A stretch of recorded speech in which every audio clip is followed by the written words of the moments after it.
Guten Morgen. صباح الخير, bien sûr. Et bonjour aussi. The reason why I will be moderating is because I actually keep time. Oh, nice. Yes. There will be timers. So, welcome to our fourth panel, which doesn't have a title, but it seems to have something to do with German Jewish politics.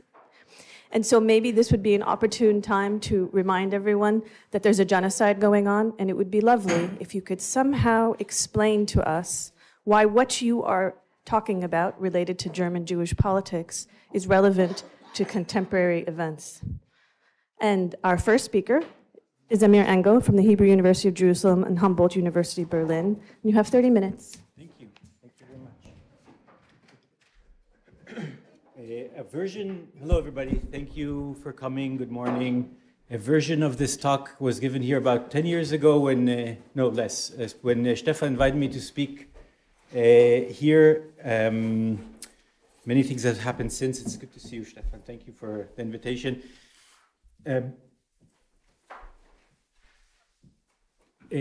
I start. What happens when the events of world history take an unexpected turn and profoundly upset people's hopes and desires?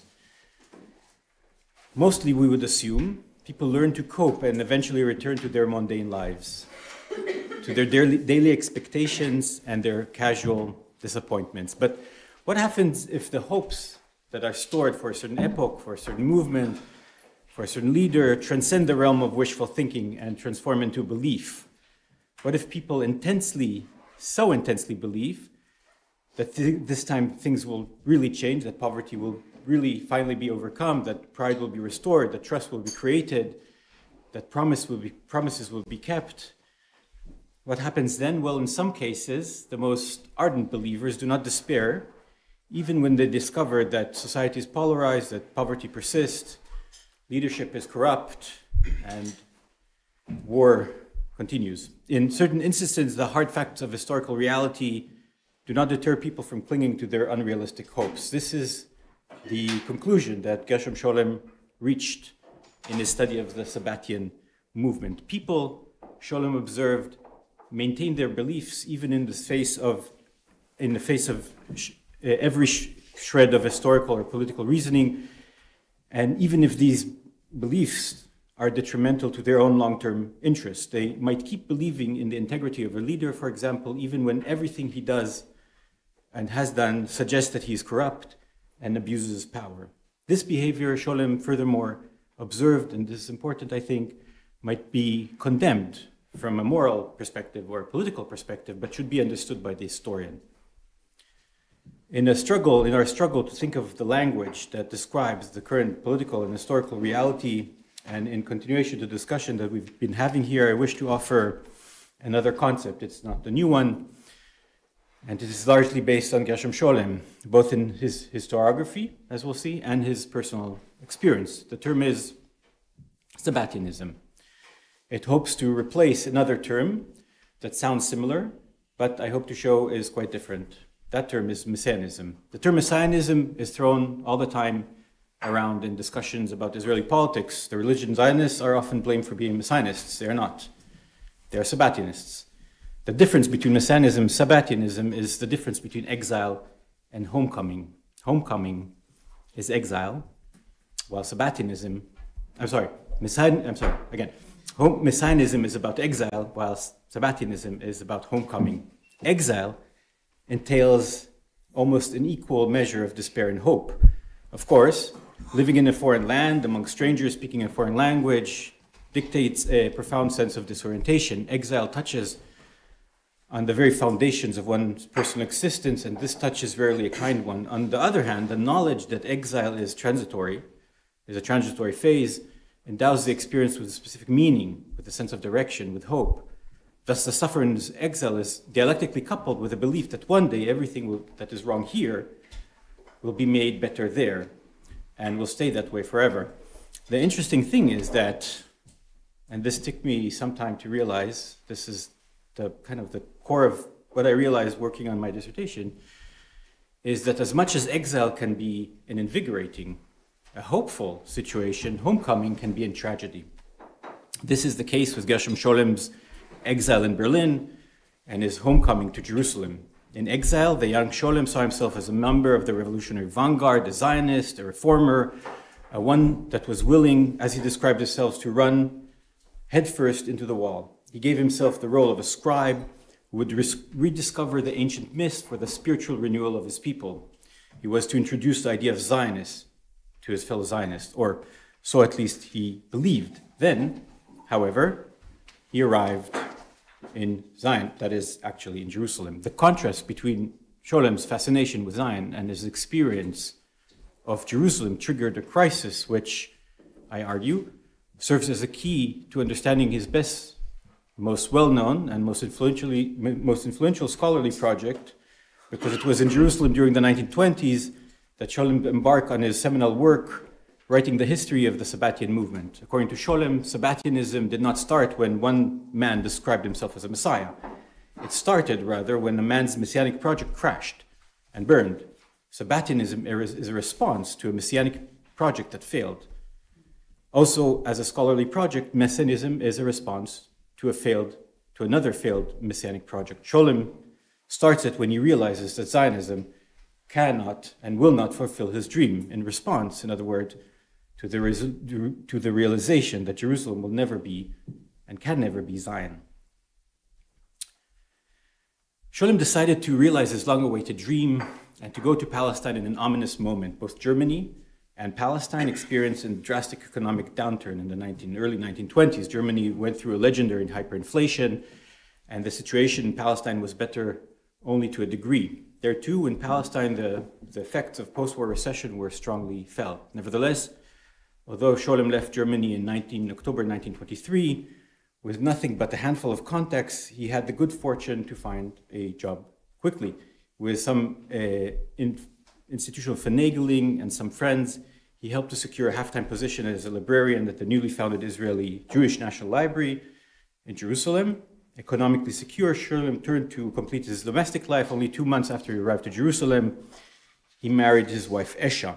Only a year and a half later, after he arrived, he had a half-time position teaching Kabbalah at a newly founded Institute of Jewish Studies, the seed organization for the Hebrew University of Jerusalem. And so by April 1925, the 28-year-old Scholem had a new life. He was married and had a job. Most importantly, Scholem lived now in Jerusalem, and so it would seem that Scholem's Zionist odyssey reached a happy conclusion then and there. This impression is reinforced powerfully by Scholem himself, who ended his autobiography, published in 1977, so almost 50 years later, as a young and promising scholar in a new research institute nestled between the hills of the mountains of Zion. The title of the autobiography, From Berlin to Jerusalem, neatly summarizes Scholem's self-fashioning. It's a coming-of-age story describing the protagonist's passage from a life yet unfulfilled to a state in exile to a state of completion in home, in Zion. However, Scholem's personal note, his letters and publications from these years offer a drastically different impression. These sources unequivocally prove that Scholem's immigration precipitated an existential crisis. This crisis had many different facets, but the political one, I think, is the most interesting. Scholem came as a devout Zionist. However, the Zionism that he encountered in Palestine was nothing like the one he imagined it should be. Ideologically, socially, and politically, Scholem belonged to a tiny, marginal minority. In fact, upon arrival, his immediate impression was that Palestine was a catastrophe in the making. In a note from 1924, found in his personal nachlas, Scholem writes, I quote, "The hour is upon us in which the heart must decide whether Zionism, the purpose of which is the preparation for the eternal, should capitulate in the face of Zionism of the Jewish state, which is a catastrophe. By God, this is not what we wanted." In Berlin, Scholem hoped that Zionist youth could learn the lesson of the European ideological experiments. Zionism, he believed, could not be liberal that would bring an end to the dream of Jewish renewal, but it could not be nationalistic or imperialistic either. The First World War, he thought, stood as an undeniable evidence of the dangers, injustices, and follies of national chauvinism and colonial aspirations. Jews, he wrote in his diaries, are not state people. Creating a state would be an awful mistake. As an answer to these grave historical lessons, Scholem called for the creation of a Zion. According to this vision, Zion would be more an organic community than a state, more a spiritual center than a land of farming and industry, and more a place of reflection than a breeding ground for a new fighting Jew. Zionism, Scholem advocated, should walk the center line between what he deemed to be too liberal and what he thought would be national chauvinism. Berlin. In Palestine, in the 1920s, these ideas resonated as outlandish. The institutions of the Yeshuv were concerned with pretty much everything except the fostering of a plentiful, harmonic, spiritual society. And so in reaction to the political situation in Palestine, Scholem plunged head-on into politics and became one of the most vocal and active members of a small group of activists known as Brit Shalom. Probably Scholem's most volatile political statement appeared in November 20, 1928, in the Berlin-based Jüdische Rundschau. The title of the statement is die Verständigung mit Araben gescheitert? In English, has the understanding with the Arabs failed or collapsed? In it, Scholem comments on events which took place a few weeks earlier at the most sacred site for Jewish religion, on the holiest day of the Jewish calendar. In the early morning hours of the Day of Atonement, Yom Kippur 928, a British police detail arrived at the Western Wall with orders to dismantle a cloth screen, a mechitza, that was meant to separate between men and women in the area next to the kotel, to the wall. Erecting the cloth barrier violated the Ottoman status quo. The Muslim leadership complained, and the policemen arrived after the orders they gave a day and the evening before. On the previous day were ignored. The police brutally dismantled the cloth screen and its wooden frame, and of course, as is the practice, beaten up a few worshippers and wounded a few old ladies. The events started a spiral of violence that escalated over many months and finally erupted in August 1929 as the old Jewish communities in Hebron and Sfat were attacked. Men, women, and children were brutally murdered and their properties ransacked. In total, 116 Arabs and 133 Jews were killed during these riots. The riots were perceived at the time, and still perceived today, as a turning point in the relations between Arabs and Jews in the region. Scholem's letter to the Jüdische Rundschau was published a month and a half after the events of the Western Wall, and about 10 months before the outbreak of the violent riots. In the letter, Scholem concedes that it may be true that the British should have been more gentle and not act so brutally. He also accepts that the Arab protests might have been too strong and hard and far from being benevolent, but, he claimed, the emotional outcry from Jews from around the world could not have been understood by anyone but as a preliminary stage of a Jewish onslaught on the Holy Mountain. I quote Scholem, "One needs only to imagine the feeling of a simple, harmless homeowner who has disposed of 10 square meters of his front yard in order to appreciate what it means for religious fanatics and the Arab national sensitivities when even the edge of the holy Arab temple was to be lost to the Jews." According to Scholem, the Arab response was perfectly understandable. The use of barely veiled threats and inflammatory rhetoric was common, he says, among both sides of the conflict. Therefore, he called to rein in fanatics on both sides, commit to negotiations, and find a lasting solution as soon as possible before, he says so, more violence will cause more suffering. This is politics, and it's interesting, but the underlying issue at stake is, of course, religious. Scholem believed in negotiations, but others thought that about the coming of the Messiah. Some, in fact, believed that Brit Shalom's call for negotiation was heretical. One such believer was the Zionist author Yehuda Burla, who, in the aftermath of the 1922 riots, wrote a scathing attack on Brit Shalom in the newspaper Davar. It's the Burla, Yehuda Burla, right? Burla is not does not represent any radical faction in Zionist political discourse, and he's not known as a political figure especially. Anyway, he makes some powerful accusations against Brit Shalom. Brit Shalom, he writes, I quote, violated the heart of the ideal that beats in the folds of the people's soul, shattering its sense of self, its human, and not only national, consciousness, and abusing its holiest of holy, the hope for complete redemption, Gula Shlema. The historical, I keep on, this is Bula, the historical messianic hope exists in the hearts of every new Israeli man in the form of political Zionism. He, the Bula, who tries to lessen, severe, or stain the splendor of this hope, the hand of the people will reach him first to silence him. In his reply to Bula, Scholem expresses his opinion about the messianic tendency in Zionism more clearly than probably anywhere else. In his letter to Davar, Scholem writes, I totally reject the notion that Zionism is a messianic movement, or that it has the right to employ religious language for its political ends. The redemption of the people of Israel, which I strive to as a Zionist, is not in any way identical to the religious redemption, which I hope will one day arrive. The Zionist ideal belongs on one side, and the Messianic idea belongs on another side. One kingdom does not touch the other. To impress the points on his readers, to impress the urgency of the issue, Scholem employs a powerful trope, Sabbatianism. I quote from the letter, his reply, Scholem's reply to Bula again. The Zionist ideal belongs on one side, and the Messianic ideal belongs on the other.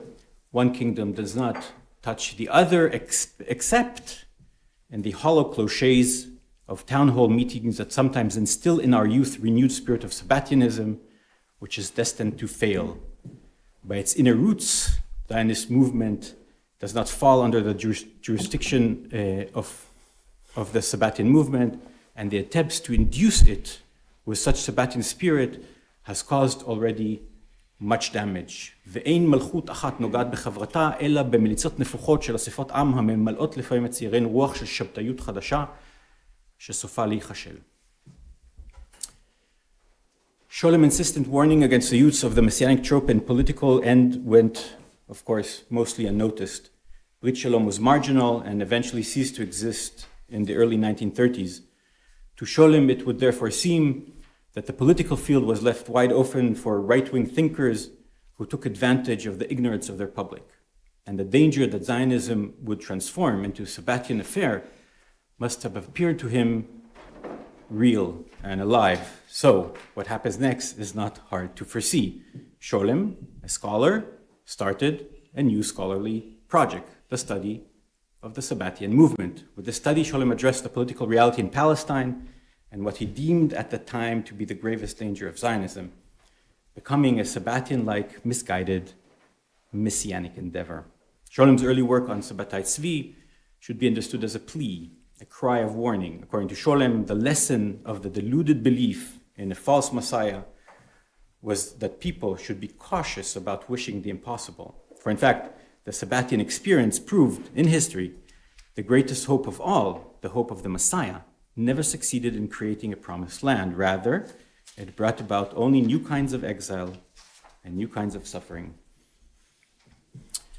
In his work, Scholem shows that Messianism could not and should not be ever understood as an idea, a vision. Messianism is, in actuality, he writes, a series of events unfolding in history. And as a historical event, Scholem furthermore shows, Messianism is never kind to its followers. This is because the appearance of the Messiah on the stage of history always crushes the idea. This is because the appearance of the Messiah, regardless of how beautiful or convincing this idea may have been seen at first. For Scholem, therefore, the Sabbatian affair was a lesson of hubris. It allowed Jews to ignore the historical reality and instead create what he calls an ideological chimera, which threatened to disintegrate Judaism from the inside. Where still, Scholem argued, the unholy attitude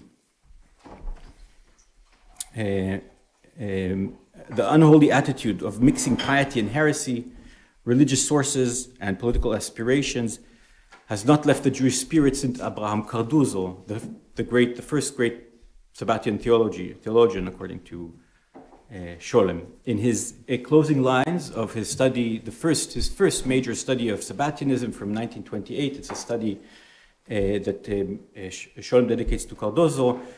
Scholem states that, and I quote Scholem from this study on Cardozo, it's about 40 pages long of a study of the theology of Cardozo, and at the end he writes, the messianic phraseology of Zionism, especially in its decisive moment, is not in the least that of Sabbatian fancy, which could bring the stability of the Zionist world to ruin, regardless of how ephemeral all its theological construction might be. The deepest and the most destructive impulse of Sabbatianism, Jewish hubris, has stayed. Scholem, it seems, never forgot this lesson, because in an interview to David Bill, published many, many years later, in August 1980, Scholem repeats the claim, Gush Eminim, the post-1973 movement that serves as the ideological backbone of the settler movement in the West Bank, is, Scholem says, a Sabbatian movement. To conclude, Scholem's study on Sabbatian movement is a political gambit against harnessing the messianic idea for contemporary political ends. It also reflects the frustration of Scholem himself, experiencing and his experiences after immigrating to Palestine. In his study, Scholem tells us that Scholem tells the story of a promise that was never and could never have been fulfilled. Having messianic expectations could be an invigorating experience. It steers people to action. The problem is lodged with the realization of the vision, which could not but fall tragically short of expectation. Wanting too much, Scholem argues, leads to a tragedy. This is the lesson he drew from the history of Sabbatianism, but also from his personal history. His own homecoming was a nightmare. Zion, he's discovered, was just another form of exile. Thank you very much.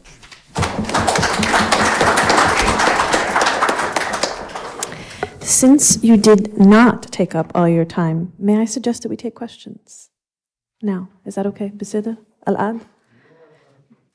Beseda. Okay. Questions for Amir. And I'll remind you that questions actually mean questions and should not be preceded by monologues, because I will time you. We should have made her our main yes. moderator. She's yes. much better than anyone. So questions to Amir, please.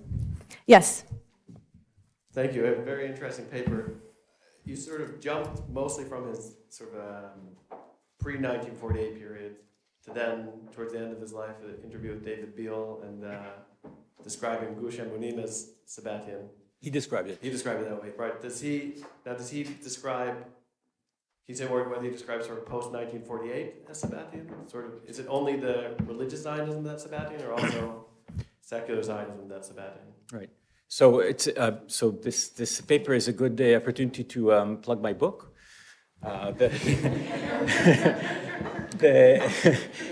The fifth chapter of the book is called "The Turn from the Margins to Mainstream Zionism," and it pursues this issue. Very shortly, Scholem stops discussing politics almost completely after the 1930s. So after this period, so the 29 and then 30s. And then he has nothing, it's not that he has nothing to say. He avoids talking about politics, and he makes the case very clearly that he does not want to talk about politics, and he feels that he has no role as a historian to do so. And in the few cases he does, usually he takes kind of a very standard Israeli approach. Sometimes he would say stuff, especially in his later days, he would say things like he said this, like he said to David Beale. I'll just make this last point. I personally understand Scholem. He's 50 and he saw his best friend shoot. He heard his best friend. He lost his brother. His mother moved to Australia. The world changed. I personally understand why he didn't feel he had anything to say about the situation. Maybe he should have, but he didn't. Thank you, Daniel, for modeling a great question. Yael, please. A question to Daniel's, but from an Israeli point of view, because I'm thinking about an interview, indeed, closer to the end of his life, that he gave to Mukitzur, where he said, I can I can quote, the grandeur of the Zionist movement lies in its historical responsibility, well, that's my translation from the Hebrew, which strives to accept a yoke and a self-responsibility. So in other words, without a pretension to be messianic, but then he continues and said, the messianic elements of Zionism does exist and is yet to be revealed. Mm-hmm. So, and here's my question, that as you showed, he is quite obsessed with the legacy of messianism that is there, but is yet to be revealed. Is it only by means of alerting others to it, or is it a fascination that in fact maintains, fosters, perpetuates the presence of messianism in the Zionist project? So the short answer is yes to both, because clearly in his own writing he attempts to distance the politics from messianism, but his reception shows that he completely failed, and it must be partly because of, so he had some responsibility. His continual flirt with Sabbatianism, Messianism, politics, and Zionism clearly gave the impression that he was a Sabbatian figure, and we know it for a fact because people blamed him for being Sabbatian. So, yeah. Agata, please. Thank you very much for this lecture. I would like to ask you about this Sabbatian thing in Scholem, his identification with the Sabbatian movement, because you present it as if the first chapter of the story, that is the failure of the Messiah, Shabtai Tzvi, Yeah. and the kind of a disaster that follows this hybris of messianic expectations that inevitably fail. Right. But this is the first chapter. Is And it? there are next chapters of this more dialectical story where this failure becomes reinterpreted Yeah. as a possible opening for something new. And you know, and Scholem says Christianity was also a failed messianism, and it didn't stop it from becoming a world powerful religion. And he says that what Paul was to Christ, Nathan of Gaza was to Shaddai, and what this reinterpretation of the failure of the Messiah created was an opening for an active historical messianism, which then gave rise to Jewish Enlightenment, but also the Moses Dobrushka acting, you know, the French Revolution. Yeah. The idea that you have to actively prepare the world, right, the world of exile, to the state in which the coming of the Messiah would be possible. Yeah. So the failure is only temporary. Now exile has to turn into this possibility of acting, refashioning of history and the world, so the next coming would be possible. So my question is that, you know, considering this more dialectical, difficult take on Sabbatianism in Scholem, would he have similar hopes to Zionism and this kind of a more dialectical reinterpretation of Zionism's failure? I think the point is that every time you have every time you have a messianic conflagration, it becomes a tragedy to Judaism. So from a non-Jewish perspective, you could say, oh, there are all these things that open up in the process. But from the Jewish perspective, which is the perspective Scholem takes, it is a catastrophe, because it splinters up, it ruins the bedrock of what it means to be Jewish. It calls for an entire new appreciation, and when he describes it in terms of tragedy. So his fear is that Zionism will break down through the messianic experience. That Zionism, or what he thought was Zionism, so Zionism in his terms, would break down and become a catastrophe. This is what he says. Yeah. So Sabbatianism was also a renewal of Judaism. not for him, not from his perspective. When he describes it in the most awful terms, he says they're debauchery and terrible and create terrible havoc. He describes Yaakov Frank in the worst terms, and it's very easy to miss it because there's excitement in the text.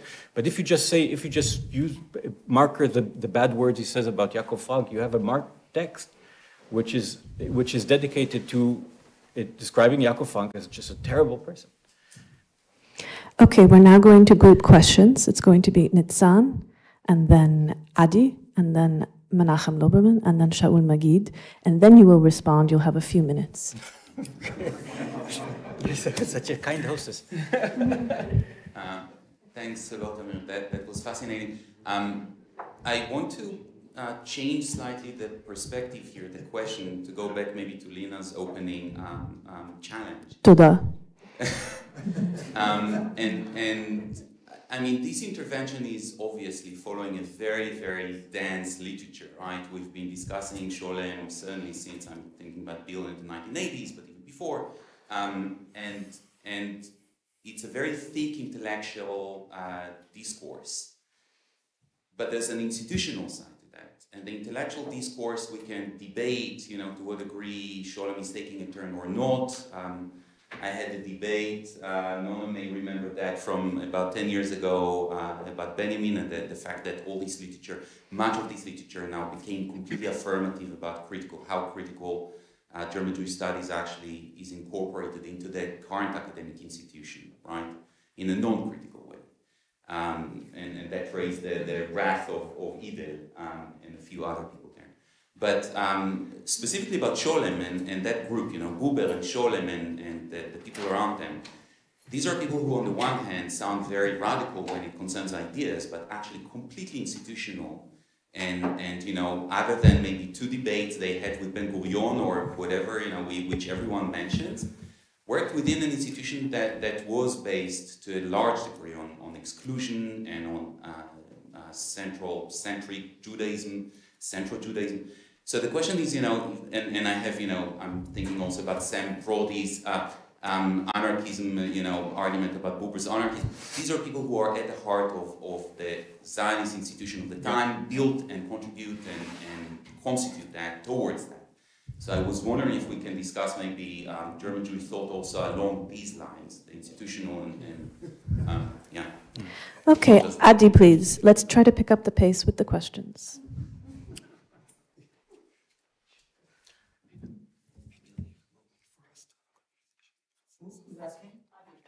Adi, yes. Mm-hmm. I said Adi. Thank you. It was really interesting. I want to ask you a question that I would like to ask anyone who speaks about intellectuals, Jewish intellectuals in Palestine before 48.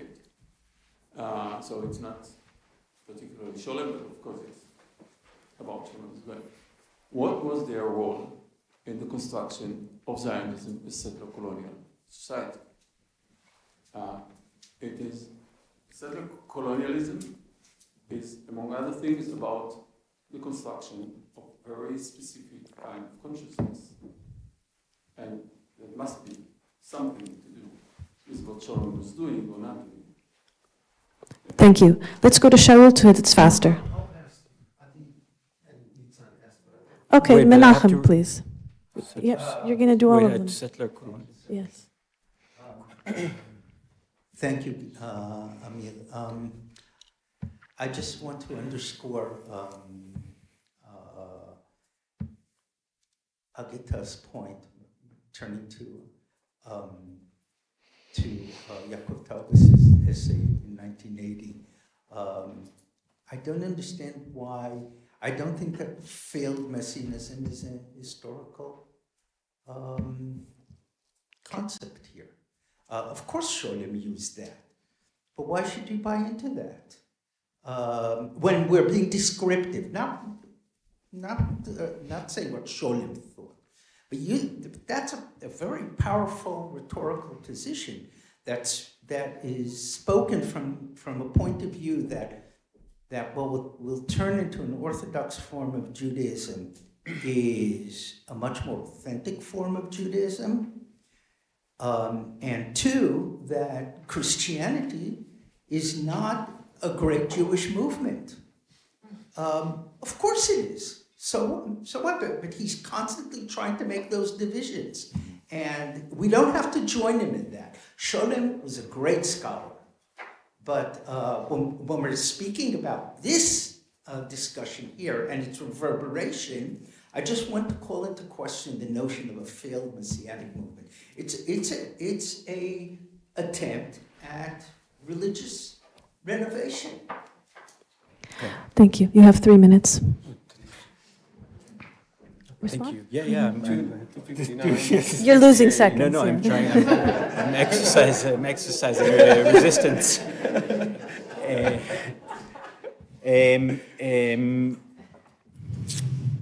I'm trying to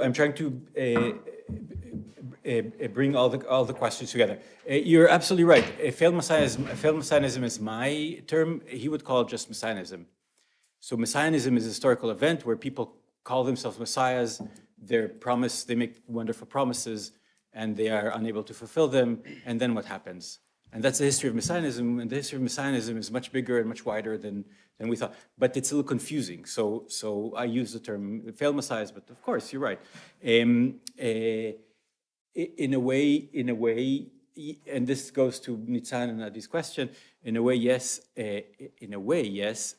Also, Scholem's project is a project of renewal, and in some sense could be called a messianic one. But I think in the sense that he tries, and in my understanding, the best of my understanding, Scholem was a real German, so he thought of Jewish history in terms of German history as a completely separate entity that has history, so past, present, and future. This is his project, and this is his great contribution to Zionism. In a sense, this conceptualization of Jewish history is very compatible with the institution that's called the Hebrew University. Right? So it's a central project. The central project of the Hebrew University would be to create a Jewish history, which Scholem was a major player in. And of course, it is part of the colonial project in the sense that it offers an ideological, even spiritual perhaps,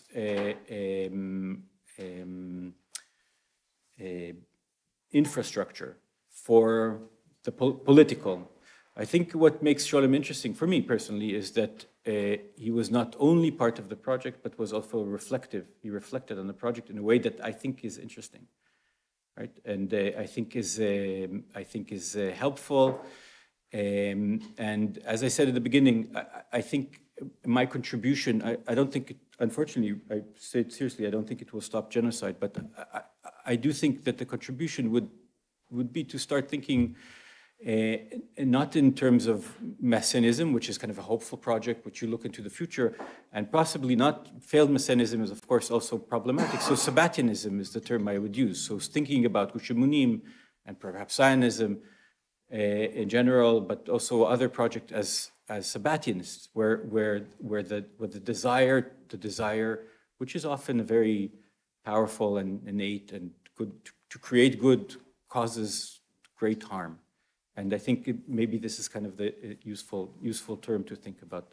That's my proposition. Last words. I know you're looking at me. Last proposition. I think it couples very nicely with the question of exile. Right. That's the last point. So Sabbatianism is an exercise in thinking about exile and about homecoming, which is the dialectical opposite of exile. Thank you, Amir. Our next speaker. Oh, this is not working. Thank you, Amir. Our next speaker is Gilad Sharvit from Towson University. Oh, you feel the need to do that? We can do that at the end. And the title is Struggling with Zionism on German Jewish Thought. Please, 30 minutes. You're being timed, including when you walk over there.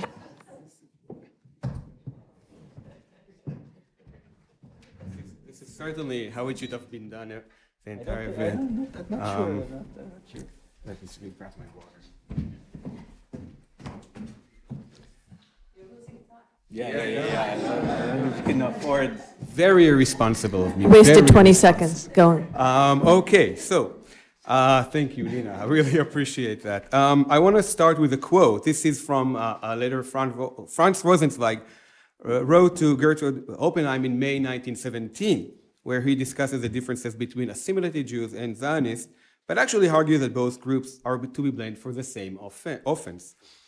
And he writes, instead of the stock brokers, private lecturers, journalists, bohemians, and usurers, in short, instead of the extreme Jewish minds, Jews would become middle-level civic servants, craftsmen, and even, God forbid, German farmers.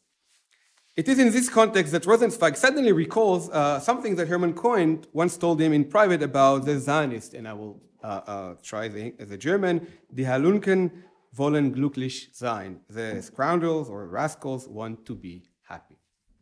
I would like to talk about this happiness today. And since Amir just talked about Gershom Scholem, let's throw into the mix the Scholem's love aren't love of Israel controversy. And while I'm certainly not on siding with Scholem, I do think Scholem makes a deeper point that he realizes in mentioning love in this context. So let's talk about love and happiness. Certainly, and obviously not on what's on everyone's minds today, but still. So today I want to offer a critique of a particular line of reasoning and thinking in modernity about Judaism that is often connected with anti-Zionism. To be clear, I'm not arguing against anti-Zionism in principle or in general. What I'm actually trying to do is to clear away what I find to be a flawed arguments for anti-Zionism for better ones. What I'm interested in are in forms of anti-Zionism that are inherently connected with ideals of Jewish messianism, or in other cases with form of idealization or essentialization of Jewish experience. I'm especially interested in efforts to systematize Jewish experience within a universalist conceptual framework that were prevalent in liberal German Jewish world in the beginning of the 20th century. For example, the trope of the Jew as an eternal sufferer of Hermann Cohen, on which I will focus in my talk today. This trope of the Jew as a sufferer allows Cohen to articulate the universal messianic function of the Jews. The Jews suffer, or the Jewish suffering promotes a new ethical modus vivendi that the rest of the world should adopt. And because of their role in this universal program, Jews must reject any particularistic interest. I will say more about this shortly. This view of the Jewish people is not unique to Cohen. For other examples, think of the Jewish worldly unliveliness of Franz Rosenzweig, and I think we can identify the same logic in post-World War II philosophy, in the notion of the Jew as a guest of George Steiner, and maybe the non-Jewish Jew of Deutscher.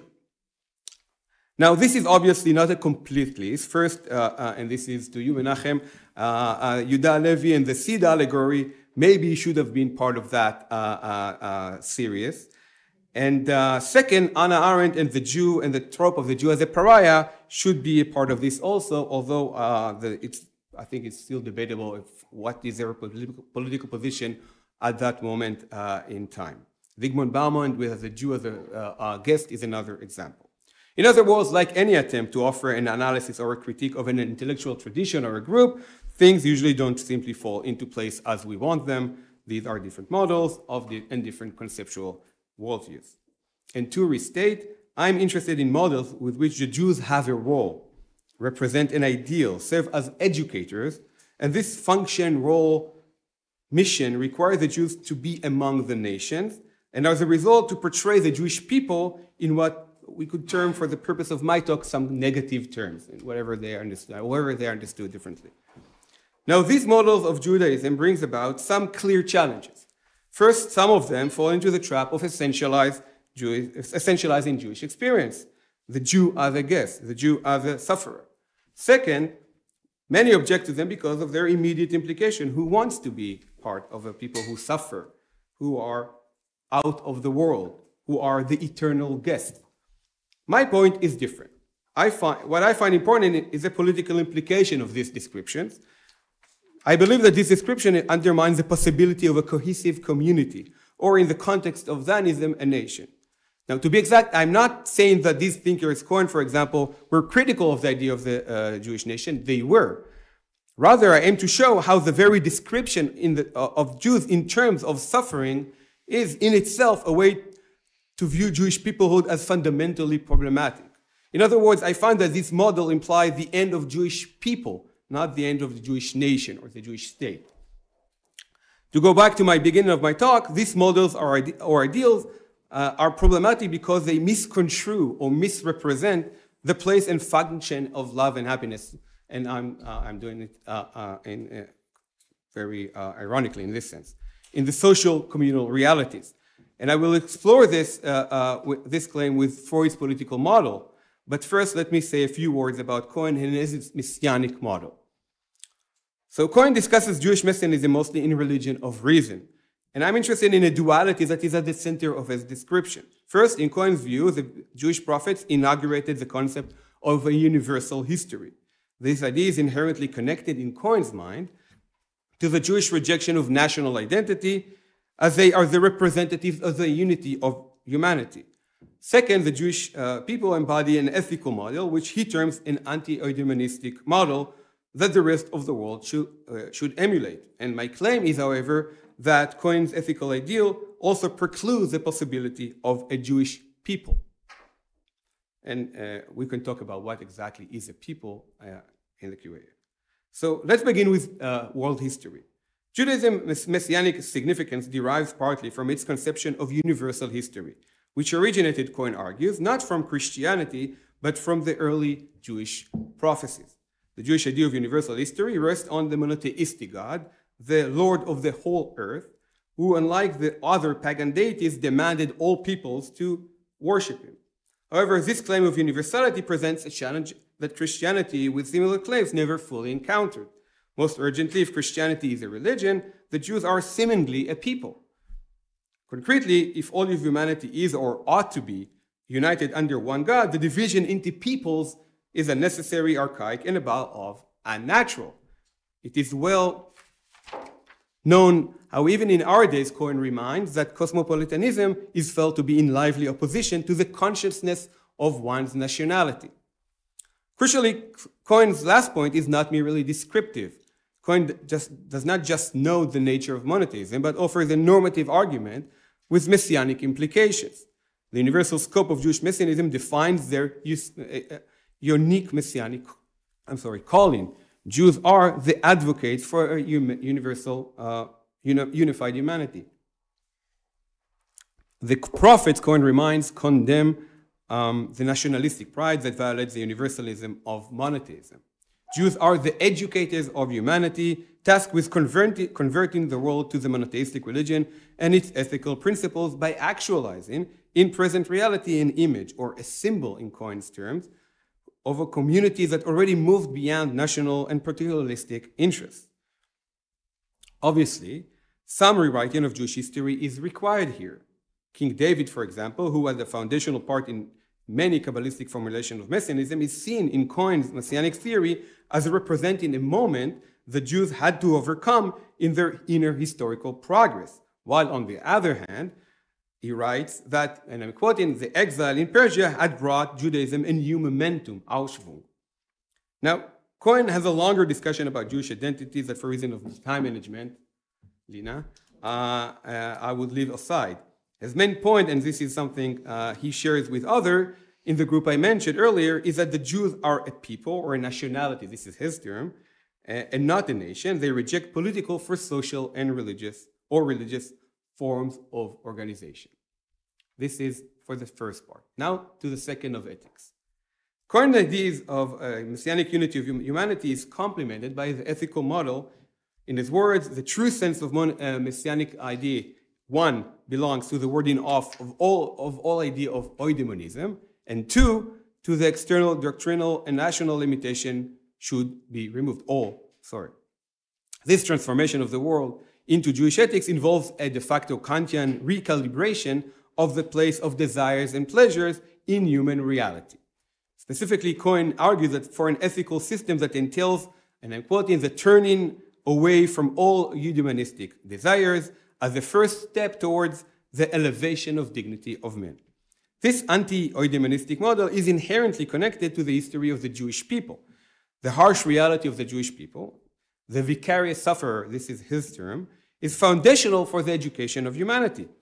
Their experience in the Galut, their suffering especially, mirrors the warding off of the idea of eudaimonism. That is, rather than a history of kings, heroes, and conquerors of other nations, Cohen advocates a different political vision in which the Jewish people's sorrowful existence signals the correct ideal form of ethical and religious life. And I'm quoting him, the representatives of suffering brings into the world the foundation of ethical, the foundation of the ethical concept of history. And elsewhere, Jewish history is a continuous chain of national suffering. These servants of the world have always been despised and speared through, cut off from the land of life. Cut off from the land of life. Cohen is well aware of the overtly Christian tones in the reformulation of the Jewish messianic vocation as one that primarily concerns an experience of suffering for others. We can address this in the Q&A as well. Yet, what is important to note is his clear and insistent call for an ethical shift from enjoyment to suffering, from vanity to humility, from happiness to poverty. This, is to clarify, is not a description of history alone. It is an ontological or metaphysical description of the Jewish messianic task, and he writes, the messianic people suffer vicariously for mankind. This opinion about the mission of Israel cannot be an exaggeration if the messianic realization of monotheism is the historical task of the religion of Judaism. So here we have it, a messianic program on two legs, the Jew as a sufferer and the rejection of the Jewish national or particularistic project. Now, to make an argument about the far-reaching implication of the model to the idea of Jewish peoplehood, I'd like to turn to Freud and to a slightly ignored group psychology and the analysis of the ego, which was published about 2 years, just 2 years after Cohen's book. So on the face of it, group psychology is an attempt to explain mob behavior, a social and political phenomenon that Freud's earlier Totem and Taboo illustrated but did not explain. The crux of Freud's argument in this text is that in difference from the group mind model proposed by the French anthropologist Gustave Le Bon, mob behavior should be understood through the lens of the father figure. This sudden interest in mob behavior may have mirrored Freud's own concerns about the growing danger of mob around Europe. However, over time, Freud's work came to be seen as much more than that. It was regarded as an explanation of social structure in general. Notably, Freud suggested a model showing how the social sphere is constructed on libidinal emotional connections in a way that marked an important departure from classical liberalism. Drawing an insight from beyond the pleasure principles of the last year about the importance of eros, the life drive, and thanatos, the death drive in the psyche, Freud attempted in group psychology to explain the very fabric of social reality through the concept of erotic connections. He was particularly interested in the erotic bonds between members of a group and between members of the group and their leader. Now, examining such groups as the church and the army, he revealed a critical component at the heart of human social reality, the love of the group members for and the resulting identification with the leader, Jesus or army commander. This love, flowing both from the members to the leader and reciprocally from the leader back to the group, constructs and sustains their kinship and a sense of intimacy. In Freud's word, there is no doubt that the tie which unites each individual with Christ is also the cause of the tie which unites them with one another. The like holds good of an army. The commander-in-chief is a father who loves all soldiers equally, and for that reason they are comrades among themselves. Simply put, according to Freud, a group, any group, functions according to the principles that he identified, in a sense, in the family. The group leader is a father, while the group members are the children who love each other because of their erotic relations with their father. Now, it's worth noting that Freud's argument departed from his more familiar depiction of the father as a symbol of repression and coercion. Consider, for example, the father in Totem and Taboo, and Moses in Modest and Monotheism. In group psychology, the father is also loved, and the father loves back. And this love of the father is foundational for social reality. And I find this distinction important since in Civilization and Discontents, Freud famously adopts a liberal perspective, which emphasizes the negative, potentially harmful mental effects of human civilization. He highlights the eternal and essential conflict between individual desires and social demands. However, in group psychology, Freud developed a model that spotlights the importance of loving bonds within the social sphere. Society here is not only hurtful, it is enjoyable. And he writes, the libido attaches itself to the satisfaction of the great vital needs and chooses as its first object the people who have share in this project and in the development of mankind as a whole. Just as individuals, love alone acts as the civilizing factor in the sense that it brings a change from egoism to altruism. My introduction of Freud's political model is naturally brief and hardly adequate to capture the full complexities of the ideas. Nevertheless, in group psychology, Freud offers an important insight into the role of eros as positive element in social structures. For Freud, love and happiness, as manifestations of eros, bind us together, or otherwise put, society is sustained not only through the coercion or the subjugation of the individual, but also through the emotional gratification individuals derive from social and political interactions. There is pleasure to be found, love to give and receive. These are the building blocks of human civilization. Now, before I connect this back to Cohen, I need to clarify this is not a fascist model of society, but rather a model for understanding fascism. What I mean by that is that there is a tendency to think of the political as an arena of ideals and values, as seen in the Hegelian tradition or the Arendtian tradition we talked about here, where emotions are often perceived as suggesting the downfall of or the end of the political. When we allow emotion into the political sphere, we supposedly fail as political agents. This is a common liberal argument against right-wing politics. They are not rational. They are emotional. Freud, however, offers a different perspective. For him, the political, and indeed any aspect of any other dimension of human reality, is rooted in emotion through and through. So right-wing populists like Trump or Netanyahu are not signaling the end of politics because they take emotions very seriously, but because of how they mobilize these emotions. Back to Freud.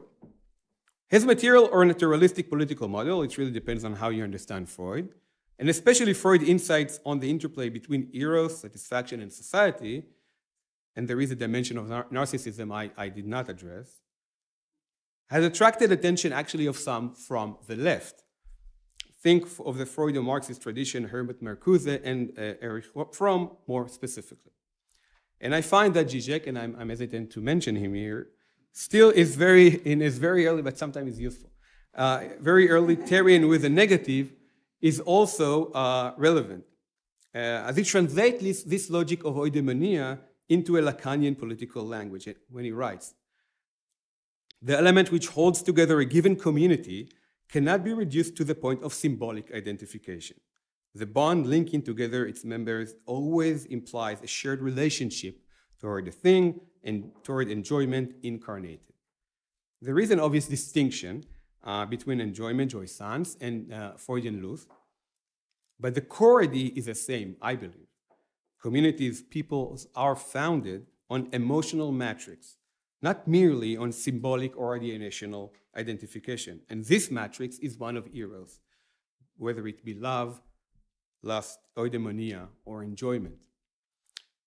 Now, as I just said, I don't intend to offer a complete Freudian political model, but I do want to use him to shed light on what I argue is crucial flaw in Cohen's messianic model as well as in others I mentioned earlier. In my understanding, Cohen is making the Jewish people superfluous. And this is because of the ethical positioning of the Jewish people as the eternal sufferer. Simply put, Cohen's tragic model, ethical model, tragic, this is his word, is essentially and by itself an anti-political model. It represents a vision of communal reality that Freud would argue to be simply an impossibility. If one must find pleasure, love, or libidinal gratification of some kinds in one's community, Cohen's emphasis on suffering and tragedy as the Jewish experience par excellence suggests that the Jewish people carry the seeds for its own destruction. To be clear, I'm not suggesting that communal reality must be fun or pleasurable. Freud's model is not hedonistic. Instead, with Freud, I argue that the communal reality devoid of these elements, or is inherently deficient and damaged. The Jew as a pariah, the Jew as a guest, the Jew as a sufferer, may embody noble ethical ideals and highlight the importance of Jewish people in world redemption and progress. However, at their heart, they represent a tragic vision, and therefore, tragic again, his word, and therefore flawed model of Judaism that in addition devalues the rich diversity of the Jewish experience. Interestingly, Cohen addresses love throughout his Jewish works, especially the ideas of love of neighbor and love of stranger. However, his conception of love starkly contrasts that of Freud. Love of one's neighbor is not an extension of self-love as Freud's libidinal scheme suggests. Instead, it is universal, grounded in the rational recognition of the other, and builds upon principle of justice and equality. And a quote that is relevant here says, "The equality of human beings is taught, and love derived from it." Still, one could argue, with Cohen and against my reading of Freud, that instead of happiness, we gain something greater, maybe perhaps even more important, wholesomeness and righteousness. That poverty is a heroic ideal. Isn't suffering a form of moral fulfillment? Shouldn't we aim for that? Here I think, and we could argue with Freud, supplemented by a Nietzschean logic, that this heroism, this emphasis of suffering, suggests a perverse social reality, that these ideals at their core represent self-sacrifice, or what may be better termed, a shift from eros to thanatos. Last thought, with which I will finish. I argue against forms of anti-Zionism that elevate Jewish experience to a questionable universal ideal, and consequently, I claim, endanger the idea of Jewish peoplehood.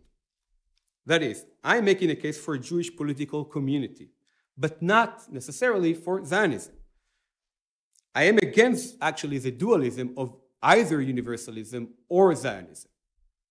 After all, I would remind or restate that successful Jewish communities are not an invention of the last 150 years or 100 years, and that we have many examples in the last 2 millennia of vibrant, loving, and happy communal realities in the diaspora, as Boyarin suggests.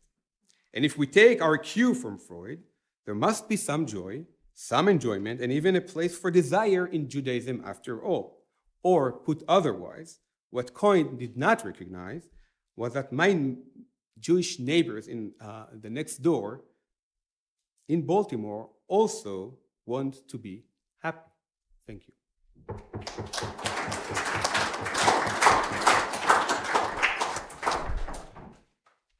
Now move to 10 minutes of questions for Gilad, and we'll begin with Menachem. Thank you, Gilad. What about beyond the pleasure principle? I think that Freud is right about the death instinct as being as fundamental in who we are as in Eros. And now there are many voices in Freud. I don't want to argue otherwise, but I think that the fact that beyond the pleasure principle is part of thinking about shell shock and battle fatigue in World War I, and how to understand death and libido within a community. I think that this is I would argue that more has to be said about that, about death as a motivating instinct for communities. Yeah, that makes perfect sense. And I said this is just a beginning, right? It's.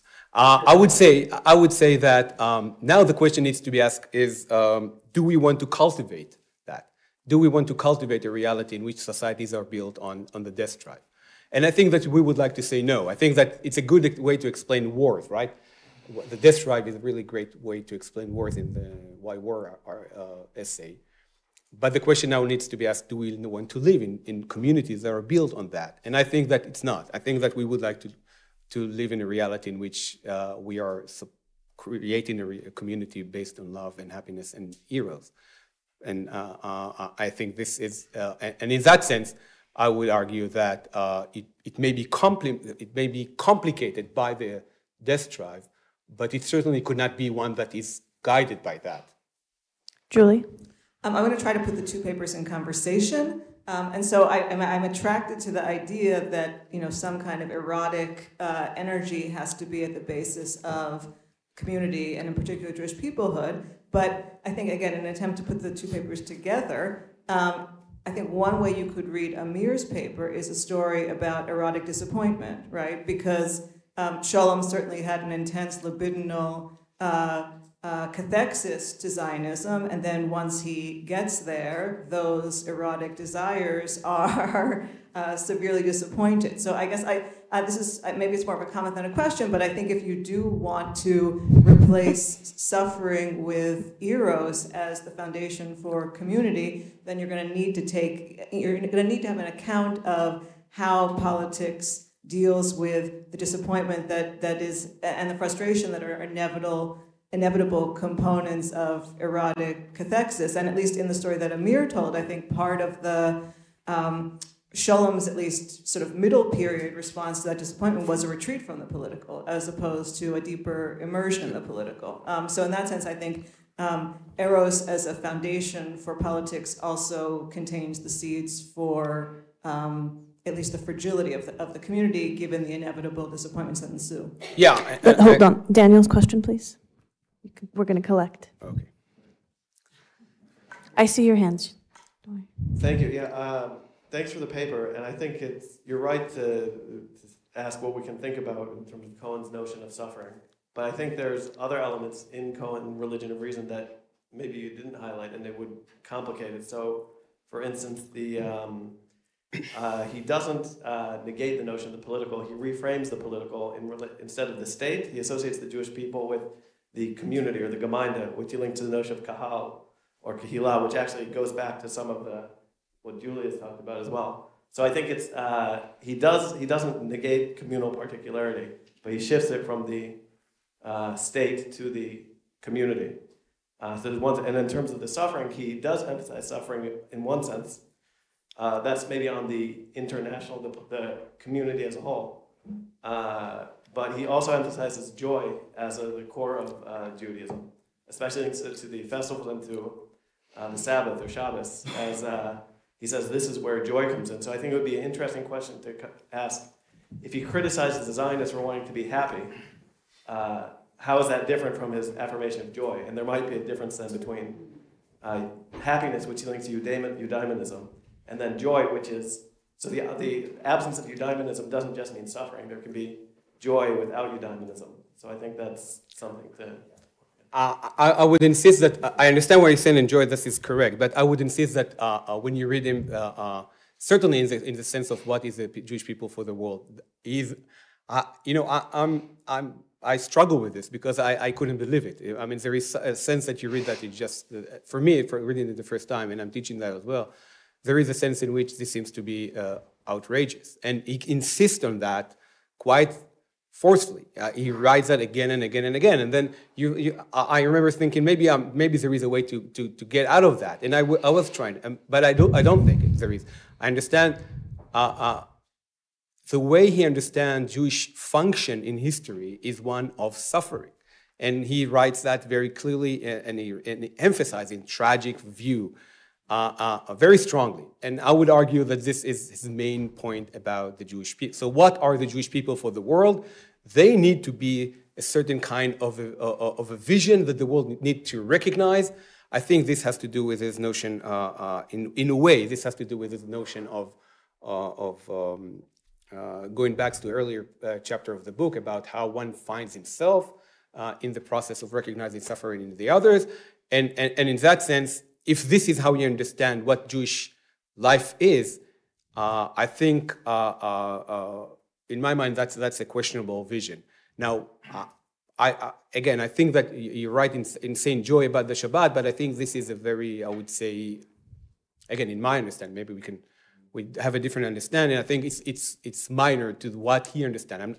And what I would like to say is that what I also find a bit problematic is that he had a really nice life, in the sense that, you know, it's like he was a very high level, or not wealthy, but certainly well-do Jewish German liberal. So, and the kind of visioning of that, I find it troubling in a sense, and Rosenzweig as well. You know, he was very in the world, and so thinking about worldly unliveliness, I think there is this disparity that I recognize there, and again, this is critical. We can, but it comes to me in the sense that one moment.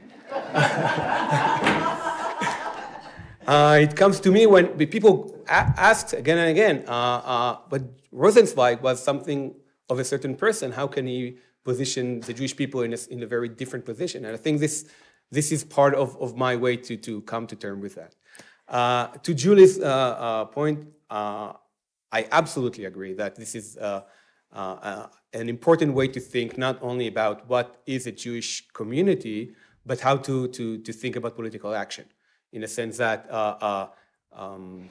to move out of the political arena and say, okay, I'm not part of that, is exactly let the death drive take over. And I think that to take it very seriously, what he suggests, that there is an involvement and importance to the political action in a meaningful way, as a way to, I think this is what Ford is actually suggesting. We will take concise questions from Annabelle, Jessica, Zahia, and Agata, and then we're going to pause because I'm going to allow Gilad and Amir to speak to each other. So, and you will respond concisely, please. Go ahead. Okay, thank you. Maybe we can do this like 2 and 2 because I'm tending to forget. But okay, write it down. Annabelle, please. Gilad, please focus. It's going to be tough. It's great. So you just mentioned the word that I needed, which is action, and I wanted to ask you if you could make the connection between what you said and Arendt's question about the existence of the Jewish people, the non-political existence of the Jewish people during centuries, and her question that she never answered about the fact that it's totally impossible to understand how the Jewish people is still a people without a political existence, and it contradicts everything she believed in, but still they were there. And so if you could try to continue her thought, her thinking, with the help of what you said, and try to fill out answer her about their existence, the existence of the Jewish people. Yeah. Jessica. Thank you so much. I wanted to start by saying, instead of love, I think politics is best built on trust. I think love is paternalistic. And I think there's a scholar named Walter Johnson who writes about slavery in the 19th century and really argues that paternalism is always perversion, and thinking about the hierarchy that it produces. So I want to just basically begin there. That in response to this particular moment, I think there are people who want to say, well, we just need to love each other more. But I really think we've tried that. Again, we've tried that for a while, and even I think you just alluded to the way that this sounds like very liberal, and therefore like it may not. But I also wanted to say that in response to how you talk about national suffering, I really like what you do. And to ask also if, by seeing all of Jewish history as a continuous chain of national suffering, does that also preclude distinguishing forms of violence even against Jews, right? So to see October 7th as, say, just another pogrom, right? That if instead, which I don't agree with, right, but is a type of response that I think I've heard a lot of and would like to critique, and that I think you offer a critique of, how do we distinguish different types of violence, and distinguish what might lead to different types of violence? How did different states create it? What's causing it? How do we respond to it? When are Jews participating in it, right? Also, why call 1929 a riot? Why use that word? Why think about what's happening in that way, including the racialized charges? Amir, perhaps to bring the two of you together. Zahia, please.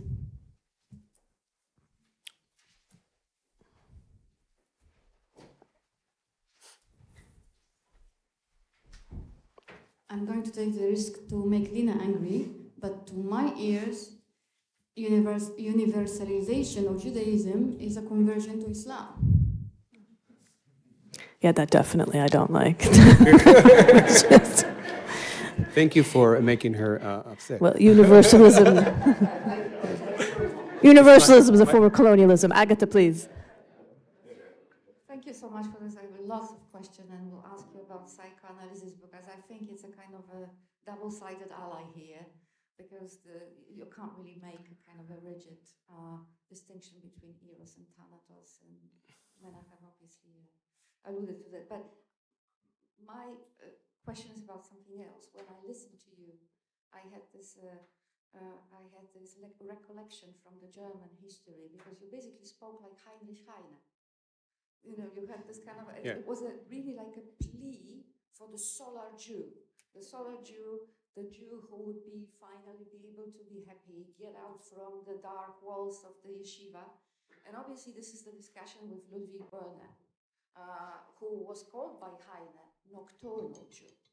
So we have this kind of a distinction between nocturnal Jew and the solar Jew, you know, already formed in the times of German Romanticism. And my question is also, do you see this kind of a discussion as shaping the kind of a later ones, like in Cohen, the idea that indeed Jew is the eternal sufferer, right? So somehow, you know, unable to be happy in the sense not taking the side of Heine or Spinoza. We know that Heine obviously loves Spinoza for his Daimonism. Thank you. You have 2 minutes to respond. Okay, that's going to be very fast. Yes, I am thinking with Heine here. I think it's very important to what I'm trying to do to this objection to the Jew as a sufferer, for sure. Islam, I don't know. Don't go there. To put it very simply, I'm concerned that I will be faced. But do you mind if I talk with you about that later? This seems more prudent. Prudent, yes. Jessica, the issue of trust versus love and paternalistic love, I think that what I'm trying to do, and I think I find that in many conversations, is to acknowledge that Freud is limited, and I think in his perspective, in a very specific culture of a specific moment. And I think that you're absolutely right about that. I think that it doesn't need to be a paternalistic love, and it maybe not even need to be love understood in the terms that he understands them. But I do think that taking away some insights, there is a value in thinking of that. And I don't think, by the way, that trust is not unconnected to what I'm trying to do. I don't think love should be understood as a desireful sexual love, certainly not like that. And in that sense, I'm very open to different versions of that, in a sense that take away from Freud the versions that I'm feeling very uncomfortable with, and you do, and I think that we share that same sentiment. So I absolutely agree. In terms of different kind of violence, I think Hermann Cohen is not considering that very seriously. I don't think he has any model or history that he takes that into some kind of a definition. This is me. Okay. But I do think that I don't think this is about violence. I don't think this is about Jews suffering from pogroms that he's talking about. I think it's much more complicated as a political theory. I don't think he would say, well, Jews are not suffering because no one kills them. I don't think this is about this. I think it's more complicated than that. Violence is part of that, but I don't think it's the center of that. I think it's more, he would be much more focused, for example, question of poverty, question of rather than violence, if you would like to put that in a word. Action and the Jewish people. Arendt. Yes, this is actually something that I think, so I would say it this way. Arendt and Freud are the two poles to my thinking about. So I'm thinking a lot about how they are thinking about the same ways, same things, and very, very differently, and trying to mitigate somehow them. Mostly I'm failing, mostly because they have such a different understanding of the political. I do think this is a moment which he actually have a better, better position to help us understand that, with the kind of the survival of the Jewish people, in a sense that she seems to be focusing on ideals and the political action, and seems to be frustrated with the fact that there is still a Jewish people. I think that he's more, some other terms are available for him, specifically emotion and intimacy, that are explaining more than what Arendt is able to explain. So I think he's adding to the conversation, yes. Sorry. Amir has been sitting very silently, so I'm going to give him 2 minutes and 30 seconds to respond to Gilad or to any of the other comments that he's heard. Okay, thank you. It's very benevolent. I want just to make a short comment to the last point and to Annabelle's question. One of the major moments of kind of realization when I was working on my dissertation was reading Hannah Arendt's review of major trends in Jewish mysticism. And the thesis is quite simple. Scholem's major trends is the first history of Jewish politics. That's the thesis. So the idea is that Hannah Arendt sees in this history of Messianism the spiritual, so the history of Jewish spirituality, a political history. And I think it's a very interesting observation. It's very clear what Scholem wanted to do, and it connects to their discussion about question, institution, reflection, and so forth. I tend to think, just this is the last comment. Oh, I have a minute and 25 more seconds, so I'll speak very slowly. No, this is the last comment. I think I tend to think that it is impossible without the politics. It is impossible to think about happiness without the politics. The politics is part of it, and I think that the recurring issue in Hannah Arendt is what is political about anti-Semitism. This is what she kind of hammers through her entire career, and I think the question is if we want happy Jews, which we do, I think it's still a very important question. Thank you. Thank you very much. 2 minutes. Yeah, I want to take the opportunity to re-engage with Menachem and I get a question about love. And I would like to admit that for the purposes of our discussion, this is a placated, in a sense, description of love and enjoyment. I'm very clear. I want to be very clear about this. But I think that I think the Freud model is much more vibrant and complicated. And I think this is the only way for us to understand him as such, in the sense that love is not just, hey, let's hug everyone. This is not hippies in the 60s. This is not this. I don't think it has anything to do with that. There is much more to do with emotions of frustration and guilt and emotions of shame. But I think this is a point that Freud would say, there is a moment in which things are tilting. There is a moment in which you would like to keep a system that works with all its complications, with all its benefits. And then there is a moment you would say, okay, something here is broken. In a sense, it could not survive. And I think that what I'm trying to suggest is that when someone is idealized in a Jewish reality in those ways, I'm concerned that he's basically suggesting a move beyond that. And I think that I would not like us to take what I'm saying and certainly what Freud's saying as let's be all happy and smiling. But I do want us to take that to be, or erotic gratification to be meaningful. And if that's not happening, essentially in a big way, then that's a political problem. And this is what I'm trying basically to suggest. Thank you. Excellent, within time. Audience questions, please. Atalia? Oh, okay, Anush, and then Atalia. I'll give you a second. Gilad, thank you. I share both papers. I want to ask you a question about how you are trying to make room for better arguments for anti-Zionism. This is what I heard, or one thing that I heard. And to think of Jewish politics is what,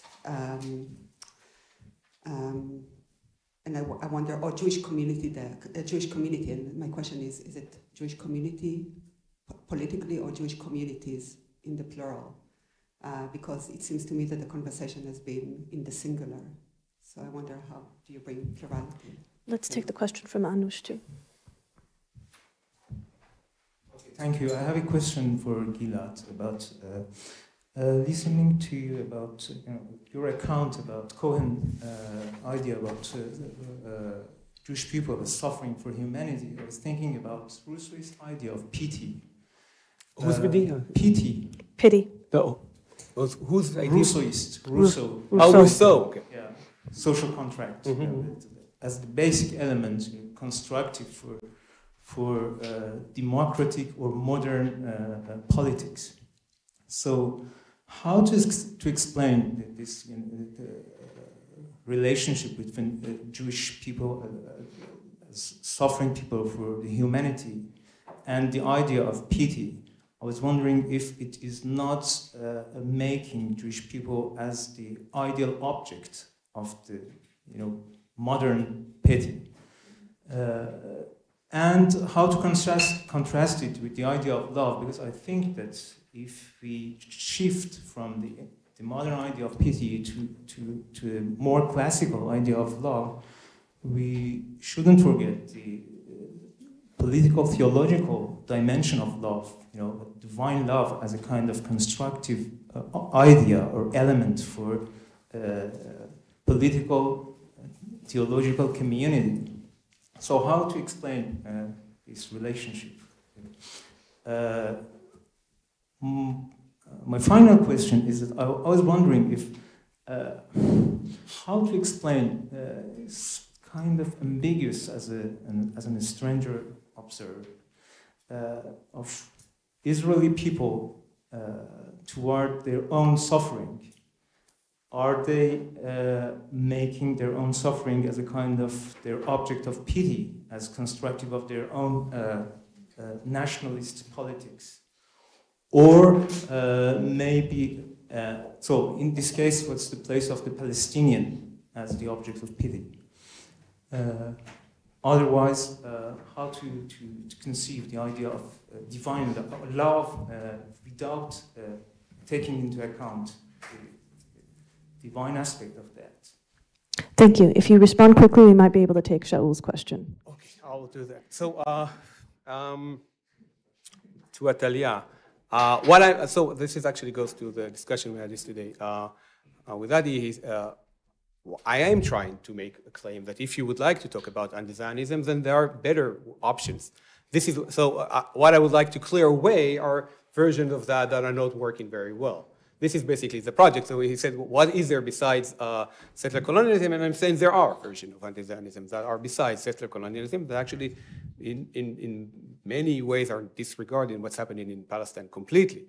And so I think that if you would like to engage in a conversation about anti-Zionism, let's do that for the right reason in my understanding. So this is what the project. Now you can talk about whether you're for or not, but let's clear away something that I think to be essentially flawed. So this is the project. Since I'm having very short time, thank you, Anush. Pity. So this is not pity. That's a good point. I don't think people should be pitying the Jewish people. They need to, the structure is no, but he's saying that Jews pity themselves. Oh, no, I will go to that. Okay, that's good. I will come to that. So first of all, this is not the relationship of a stranger to the Jew as pitying the Jew.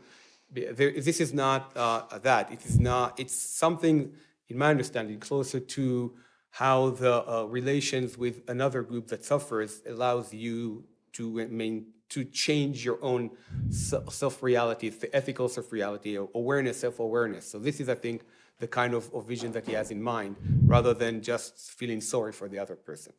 About feeling sorry, this is so. I would argue that this is exactly not what I'm trying to suggest, that you need to feel pity for yourself. This is not, certainly not what's in my mind.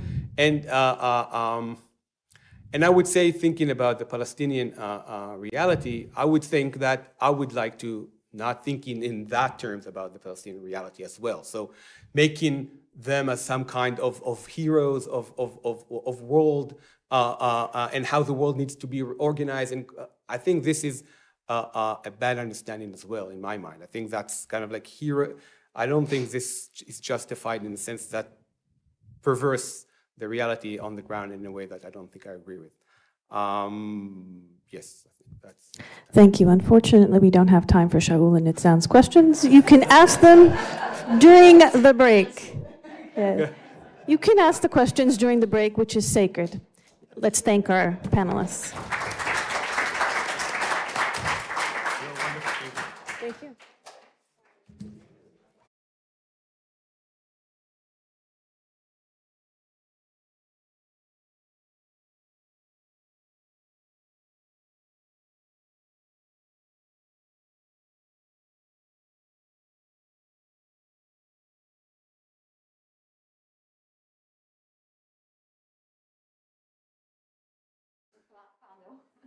Is Gil Anidjar, who teaches in the Department of Religion and Department of Middle Eastern, South Asian and African Studies at Columbia University.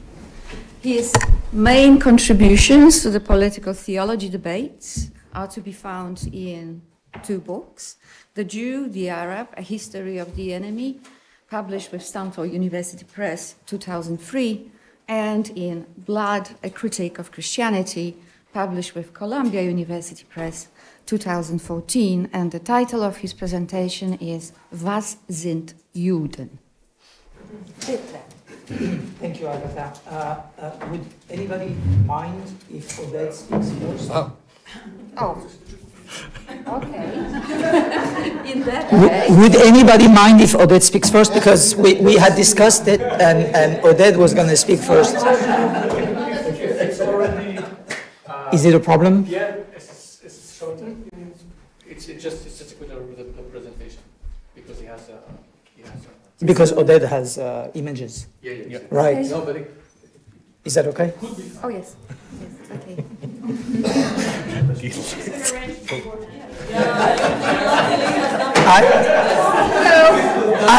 I'm terrible at arrangements. Maybe it was my fault because I wanted to keep the order. But okay, so our first speaker is not Gil, but Oded Schechter, who is a philosopher and Talmudist. He lives in Berlin, and he is the co-founder of the Berlin Makhloykes Center. And the title of his presentation is Jewish Politics Still Possible? But I need to bring it here. That will be there if you want to use it. So to change also place with Gil. Yes. Okay, Gil. Oh, you want maybe as a lecture? I need the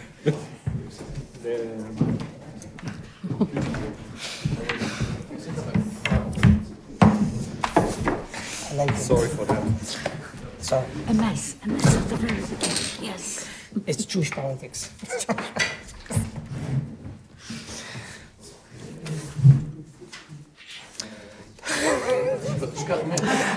אני קיוויתי שתשיר.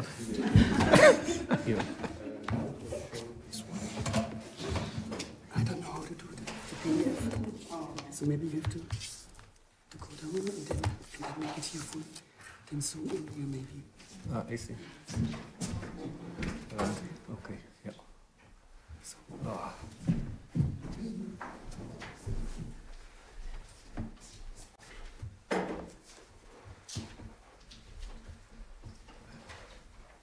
Okay, the whole presentation, I actually want this Rasha from the Agata-Bielik. That's the most important.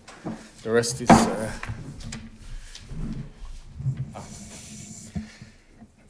yeah, sorry for the confusion. Can you hear me? No. No. No? Yeah. Okay, so I'm sorry for the confusion. Yeah, we thought that if Gil will be first, then it will be a real fall when it comes to my talk. So,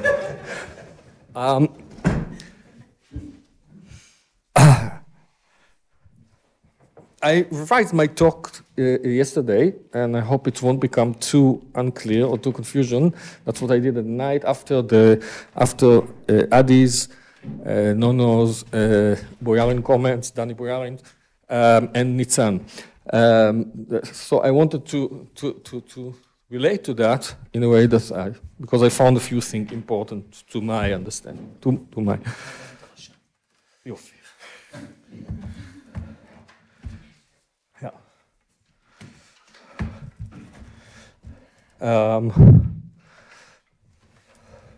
Do you know who is the Rasha in the photo, in the picture?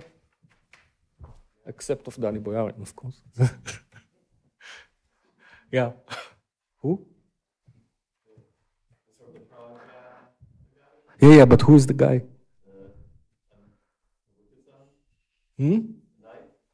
We'll see, sir. Okay.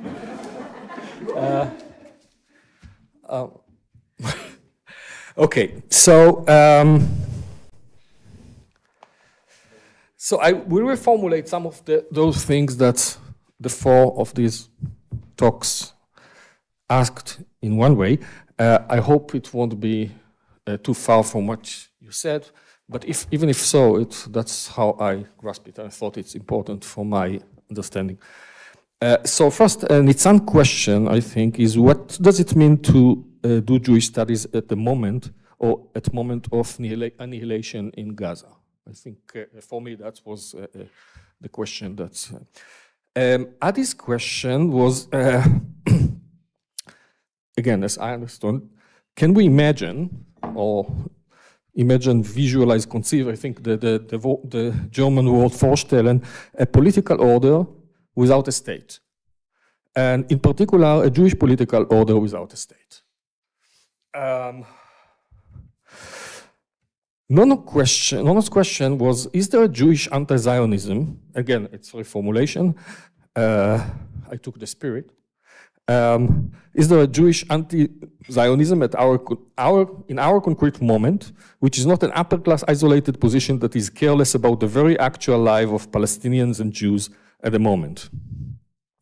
Can decolonizing be something material and revolutionary as to the meaning of how to decolonize the space of Palestine beyond moralistic formulation in the American style about what is bad and what is good? I think that was the kind of question that I take from Nono's point. And I think Danny's question was, is it still possible to be a Jew after Zionism in a significant way? And so just look at this wonderful thing, because I especially want to talk the whole time about the impossibilities. Impossibilities to imagine, impossibilities to think, impossibilities and so on under the Paulinian secular view. And just what you see here, this is basically, I think there are many Agadas in different things, but this is the Prague Agada. It is something which traditionally was referred to as soldier.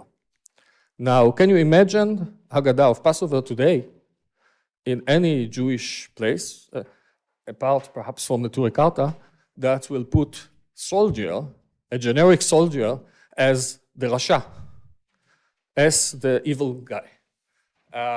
And that, I think, is part of the destructions, the Churban, that I will talk about, that Zionism brought to Jewish life. Now,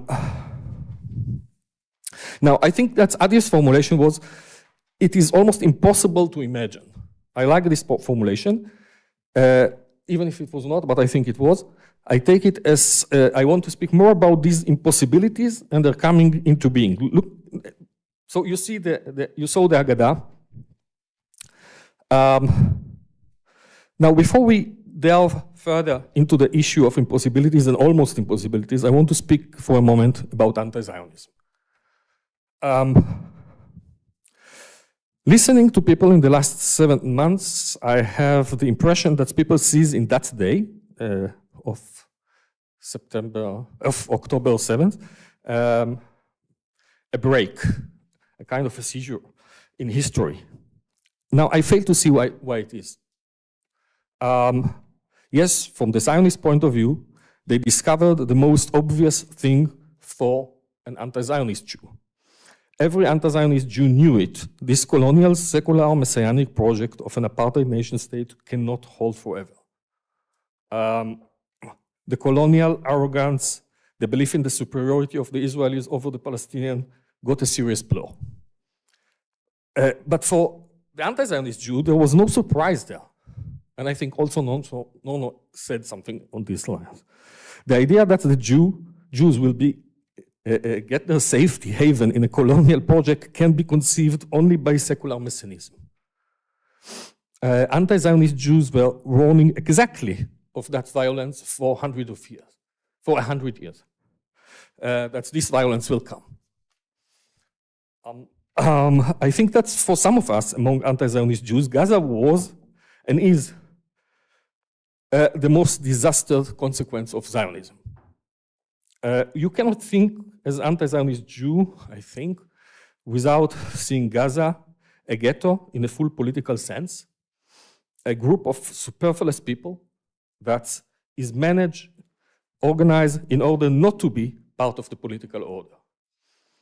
That is how Gaza is devised, and it is always the example for the rest of the Palestinians as to what their place in the world is. One should emphasize here that Gaza is not only an Israeli crime. There is a world who keeps silence and allow it to happen. And in that sense, the colonial order is still there. Now, I don't plan on explaining or justifying anti-Zionism as position. That's not my plan here. I take for granted that Zionism, and that's the assumption of my talk, Zionism is one of the worst disasters in Jewish history. The secular colonial project will end in a terrible way. Given the current situation, the current political powers in the world, all the crime that Israel already has performed, what other end can one project to this place apart from a collapse into a terrible bloodshed? As Adi says, there is a responsibility in saying the trivial here, and I think only blind belief in the modern secular idol of the nation states can bring people to believe in the power of the state to stop this disaster. I cannot see any other reason to believe that it is not going there at the moment, for the Jews and for the Palestinians. The bloodshed is happening, the mass murder in Gaza is taking place and going for more than half a year, and of course, all the history before. Now, who can think that genocide will stop on one side and that will not come back to the colonizer that's closed their eyes? Let me show you, let me show you a few photos I took several weeks ago at what I see as the destruction of the Jewish people, just to take us further into the disaster of Zionists to the Jews. Now, I hope I find them. Okay. Can you see that? The wonderful cake with the Israeli flags. Okay.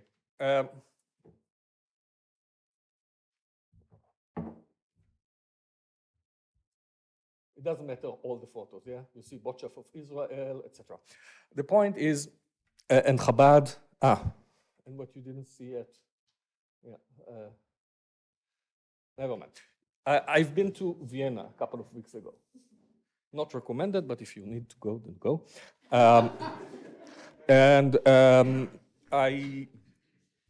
There was a Jewish festival, and just in the center of Jewish place, and I just, out of curiosity, because I know what happened to Judaism, I went to a place which felt like a disaster, like Churban. I went from, there was like, you know, these small stall, each after the other. And what is left from the Jewish Viennese community, which, for those who know something about the history, they were the Ballet Tosfot, they were they are the ones who remember still the Mas'ot Hatzlav in their texts from the 20th century. What remained there is that place of Shomer HaTzair with Degel Israel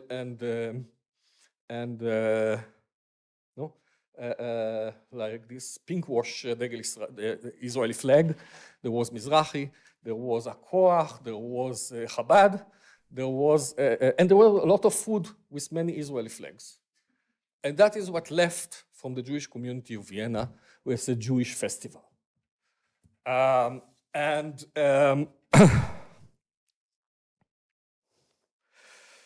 think that's for a Jew, when I take myself as a Jew, and I have to say always, although I think it's clear to most of us, but when we speak about a Jew, when we speak about a Muslim, when we speak about that, every time that I say a Jew, of course, it's not just it's a struggle. I know that there are people around that believe otherwise, and I want to find a way to win the struggle. So when I say as for the Jews, these photos represent the Churban of the Jews. A group of young Zionists, be it Shomer HaTzair, Mizrahi, Lubavitch, are sent to the Jewish communities around the world, communities that exist for millennia and more, in order to take over. This group of ignorant, shameless Zionists are taking over these communities, and according to the nation-state interest, they will be destroyed as those that can be used in Israel for national project will be convinced to make Aliyah, and the rest will be memory of the dead Jews and embassies for the nation-state. The Israeli propaganda speaks about the Hamas as operating between civilians. Well, what is the Jewish life in the eyes of the Zionist movement apart from material and agency for the nation-state? Never were so many Jews hostages as those who are hostage by Israel, and those who are hostages, all of those Jews are hostage by Israel everywhere. Remember, this is the work, this was the work of all those countless organizations. It's a huge operator. Some of them with the ironic names like Jewish Agency. That's the only thing that it was to destroy the existence of Jews other places to bring them to Israel. It has been in Iraq, in North Africa, in Europe, in Latin America. They serve differently according to the colonial order of the Francis. And Israel always followed the colonial. I think that was one of the Nono's points at some point. The Mizrahi or Sephardi Jews was taken for their hard labor, and the Ashkenazi Jews for the middle and upper class roles in the nation state. Secular nation state. More than 1,000 years of culture was destroyed, appropriated, misplaced, and abused by the secular nation states. And now they are using the remains that were emptied from any Jewish and local meaning for the celebration of Zionism, namely the death of the Jew. That is the only respect in which I am regretting non-reference to Zionism as the actual Jew. The rest I probably more than agree. That he calls that movement that destroyed everything Jewish around the world Jewish, then you have to mention that the only Jewish thing about it from the perspective of the Jew is that it was consumed and appropriated violently. And the violent is not over. Take Germany, for instance. Israel is called here many times the Jewish state. Yeah, that's the way that it's pronounced here in Germany. What does it mean? Well, in the way that Germany, Israel, and the Jewish community here are working together, it seems that Judaism, Jewish history, the Jews, Jewish representation, all belong to the state of Israel. That's when Jews from the former Soviet Union left, the nation state invested a lot of effort in making sure they will not get Germans, but they will not stay in Germany. As Adi mentioned, the reparation went to the Israeli states, but even worse, some of the nuclear submarines that Germany provided are from the reparation money. Germany is prosecuting anti-Zionist Jews now, recently, because they expressed their pro-Palestinian solidarity in ways that Israel and Germany consider anti-Semitic. The head of the Jewish Museum, a decent, secular, Lutheran Zionist, was pushed to resign because Israel didn't like some exhibition. It all belonged to Israel. Hopefully, what I said up to now is still permitted under the German law. So to put it shortly, from the perspective of the Jew, there is nothing more damaging, destructive, oppressive, and life-threatening to the Jew in Europe than Zionism.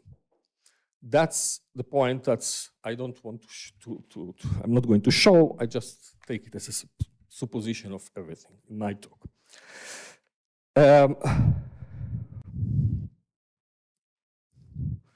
Okay. Let me return again to the four questions and then begin to see how to work with them. I want to assume anti-Zionism as the only viable Jewish political view. I am not going to justify, as I said, okay, sorry.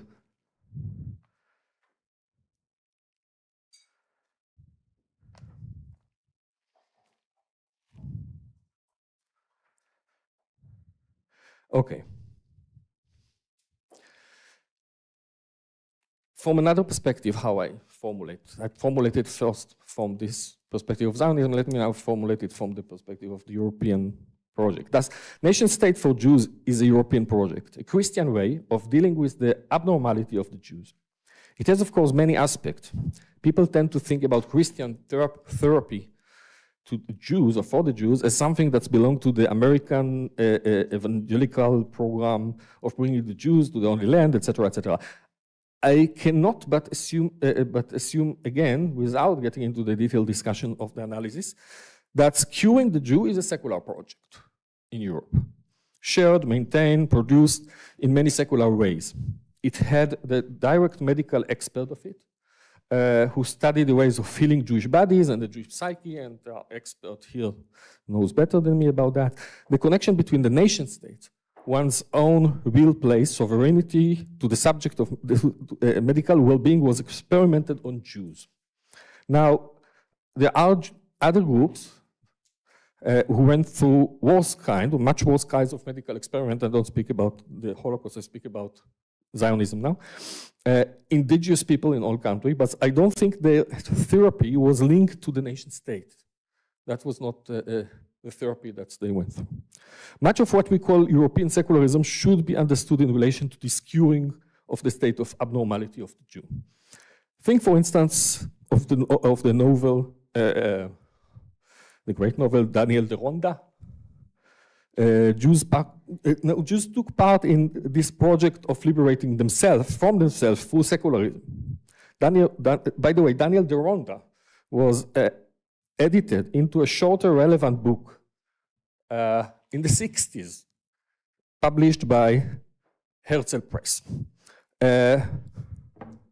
Not just the relevant parts.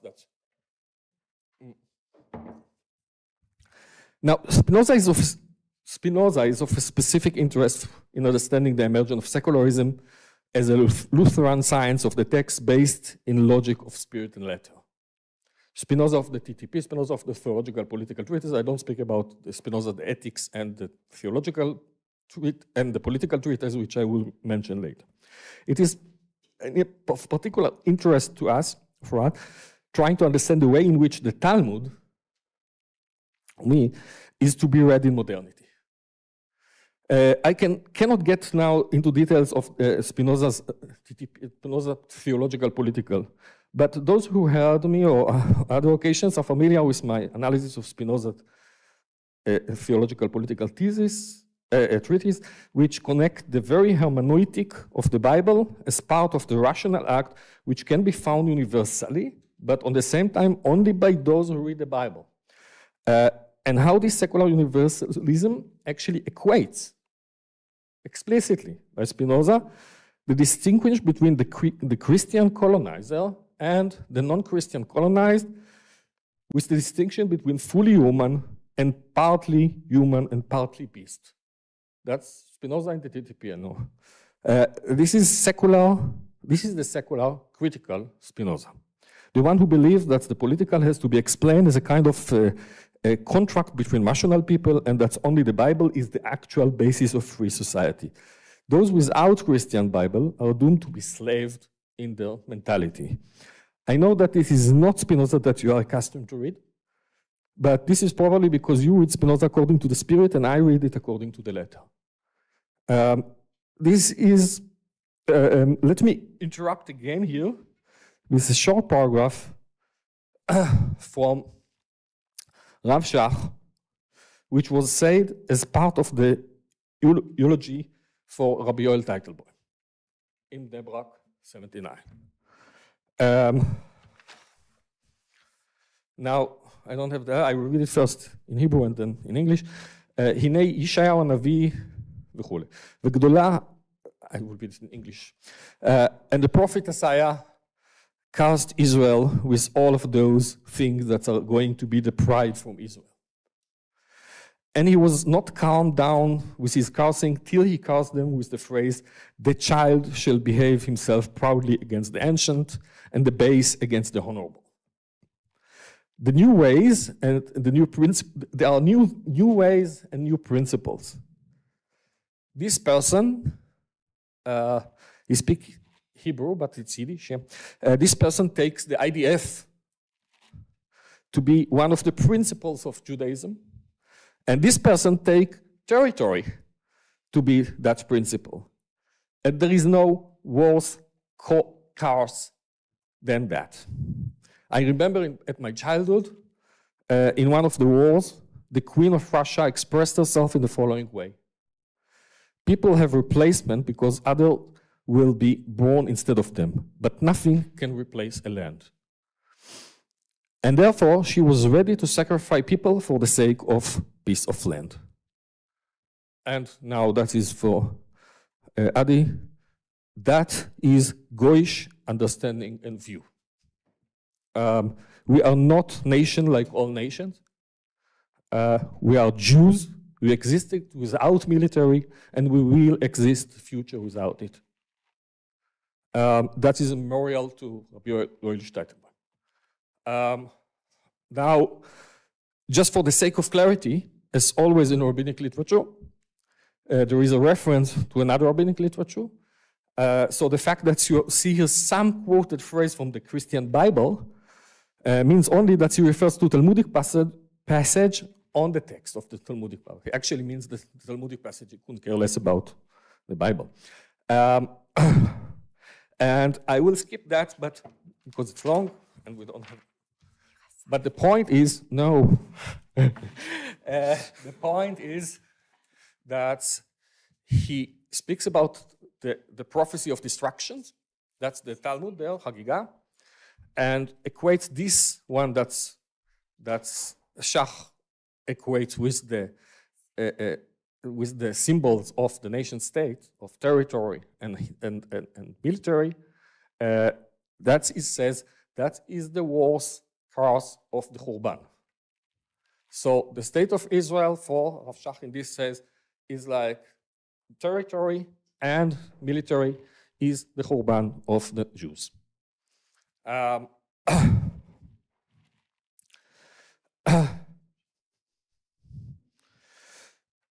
Now, in that sense, I want to, I'm just coming for the most important part. You have 5 minutes, yes. Okay. We started a little bit later. Right. Okay. Now,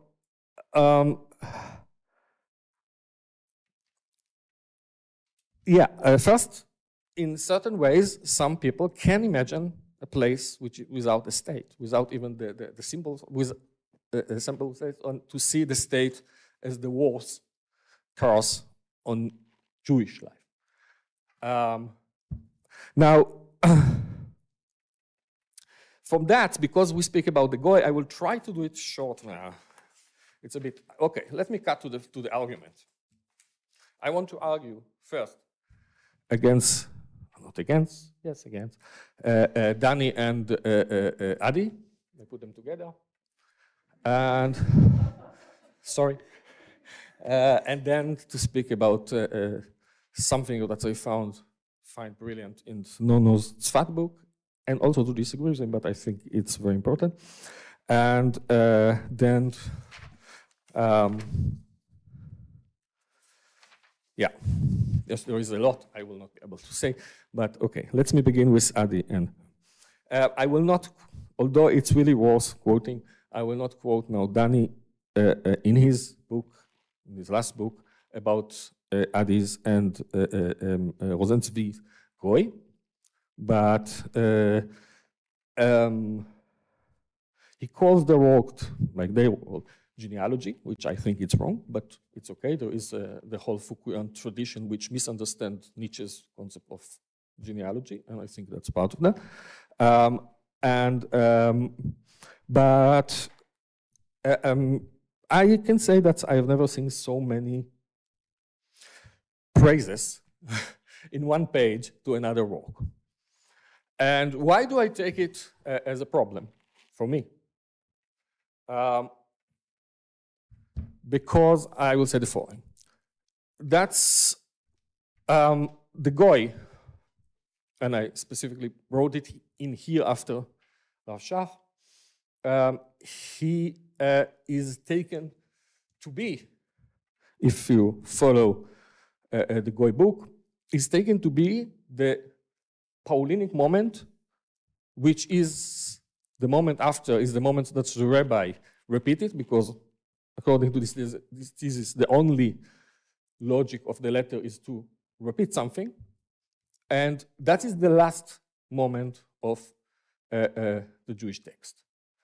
I don't have now the time to analyze it, but the next moment is the state of Israel in this text. And what is it based? It's based on probably some dozens quotes from the Tanaim, but it speaks about the Jewish rabbinics, the Jewish rabbis, the Jewish rabbinics, the whole history of Jewish rabbinics, about, let's say, 15 texts of the Tanaim. And that is not surprising for me, because, as I don't have now time, but this is much of what is Jewish studies and what Jewish studying is doing. Yeah, it's a kind of Talmud is the dead letter, and that's how it should be, how it should be read, and the spirit is the Paulinian logic of the spirit and the letter.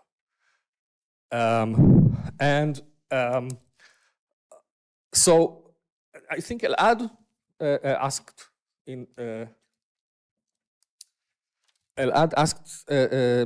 review. He asked, but how can you call it about the rabbinic literature? And the answer, I think, was not. The book is very honest. The answer was not honest to my mind. The answer was, or one of the answers, I think, was, well, we just began. Yeah, we didn't finish yet. But I think the real answer is that after you read Paul and after you understand, after you know the problematization of the Paulinian, that's the moment that the rabbis stopped. There is no moment more for the rabbis. And there is no point to read the rest of it. Why? It will just repeat itself. The logic of Paul under this, I think it's the Lutheran logic of Paul, but never mind now that, is that's the end of the end of the rabbinical moment is there. Now, why am I attacking or wanting to say something about Danny? Is because in contrast to the secular logic, here Danny is an ally of mine. He's a Talmudist in the sense that I understand Talmud to be important, and he still takes that to be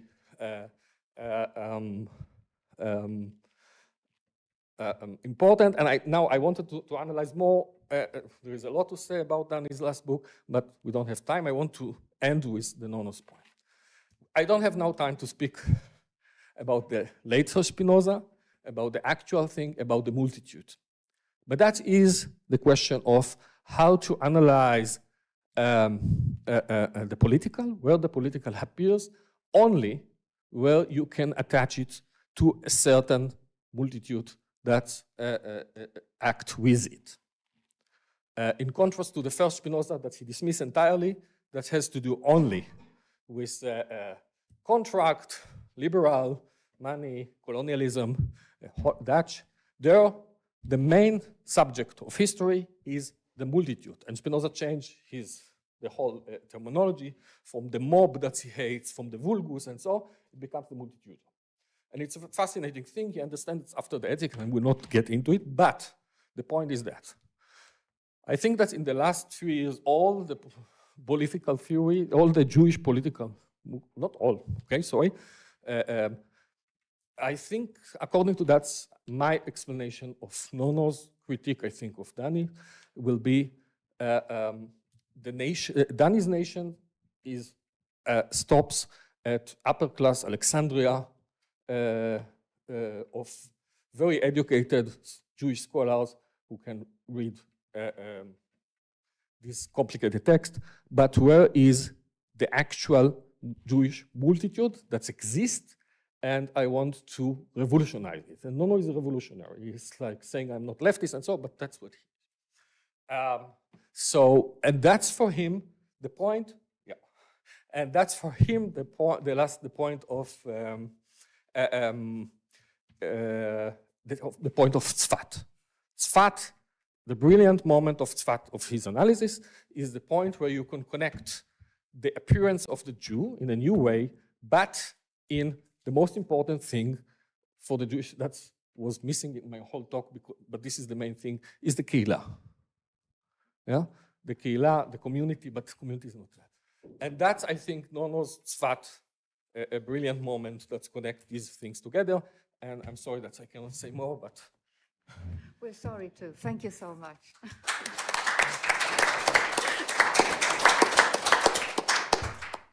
Now, Gil, the floor is yours. Is this okay? So the first thing I'll say is that although only Agata and Lena can swipe up, you can all treat me as a series of TikTok videos. They're very short, and I'll speak in small TikTok videos, although I apologize, I will not dance. I include Lena because Lena is a master of order here, and I say that's in all due respect. So in the spirit of Jewish politics, which I like to call Jewmus, otherwise known as Muslim Jews, and I want to second the word impossible that Oded was speaking of, I will begin by quoting the Quran, Surat Al-Rahman. Kullu man alayha fanin, which Muhammad Asad, who used to live around the corner, translates in a slightly idiosyncratic way: all that lives on earth or in the heavens is bound to pass away. And the rest is commentary on the word fana, or at least my paper is. In the name of friendship, I defer to Zahir's talk yesterday, and I will say that friendship is, of course, not secular. Derrida, whom I will only mention here, explained to us that when there is friendship, it means from the very beginning that one of us will die before the other. I say the following with no resentment, but in the name of friendship. I was not invited to this conference. I wanted to see my friends, and so I asked Elad, who, with the committee, agreed to agree to my request and to ask me to speak. I came for my friends. And so thank you, Elad, Shaul, Agatha, Gilad, Nitzan, and Amir for agreeing for my request.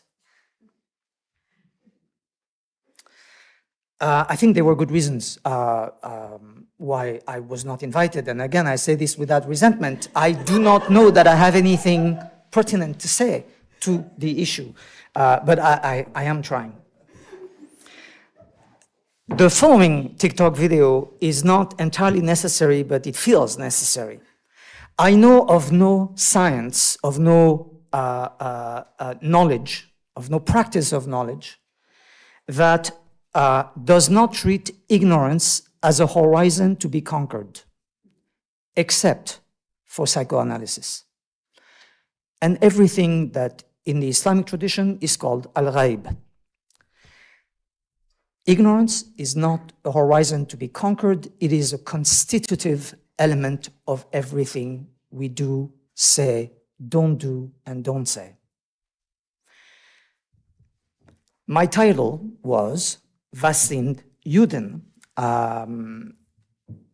It is a phrase that I learned from reading my friend Mitchell Hart's book on Jewish modernity, which was a phrase, a question that was asked many, many times. And for some reason, and I'm very grateful that Daniel kind of resuscitated it, although I wasn't clear on the grammar, because Daniel actually says, what is the Jews? And I thought that Was sind Juden was good enough. But the point was that that question was very prominent.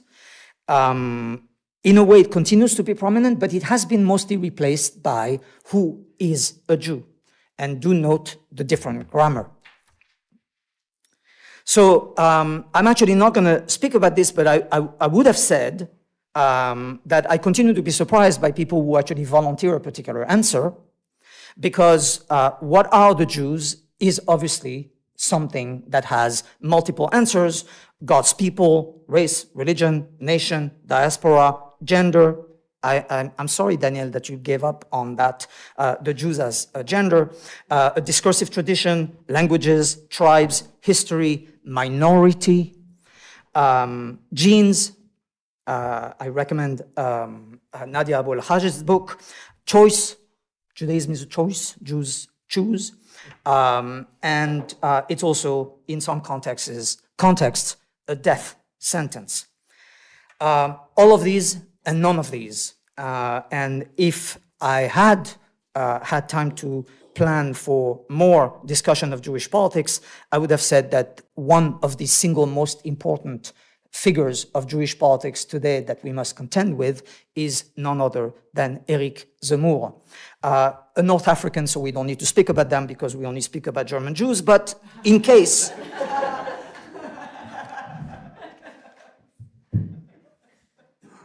So if I had to summarize what I just said, and if I had kept to my title, Was sind Juden, my answer would have been, Jews do not exist. God exists. Jewish politics. Politics is a Greek word, and we translate all the time. The inaccuracy of the translation might be visible if we remember that the word politics, from politike, is not translatable into a Latin word that we keep using, namely religio. Although there would be a very good case to be made that the Latin translation of politike is religio. But the fact that they don't match is because they are in different languages and deploy very different semantic, rhetorical, philosophical, conceptual, social, etc., apparatuses. So as we speak about politics, I suppose I would want to ask, why do we have to speak Greek? Now, one of the things on which many of us seem to agree is that politics is about making a world. In other words, it's a work of construction. Albert Suissa, another non-German Jewish figure, makes a parallel between the Tower of Babel and Jerusalem as two kind of similar and unsimilar projects of construction. Suissa wrote a text that I highly recommend called Ga'agu'ai le'Ishmael, My Longings for Ishmael, which I would put into relation with something that I learned from Abir here, namely about the significance of the Am Haaretz, which the Gospel of Mark translates Ochlos. from which modern Hebrew has the word, actually it's not modern Hebrew, but the word ochlusia comes from there, a word that of course has been completely colonized by statistics. Hebrews and Jews have had enemies. Pharaoh is one, Philistines is another, foreign women, Edom, Bavel, Ishmael. And then one that keeps being forgotten in that list is God. I'm going to summarize, and I'm going to speak about death. So if we were in California, where I grew up with Daniel Boyarin, I would say this is going to be a downer. So my question is very simple. We all know a number of ethical traditions where to confront one's mortality is the very condition of ethics. Yes? There are many such traditions. My question is this: is there a collective imperative to confront our collective death? Now, if I was Joachim of Fiore, I would divide the history of the world into 3 periods. There was the time when people believed in life after death. And then there was a time when people believed in death after life. This used to be called secular. They're mostly gone, except those that are still lingering around. But the third period is now, and it is those who do not believe in death after life. And if you haven't read Abu Farman's book, I recommend you do. You should pay attention to what happens in a high-tech and elite world in relation to death. We no longer believe in death.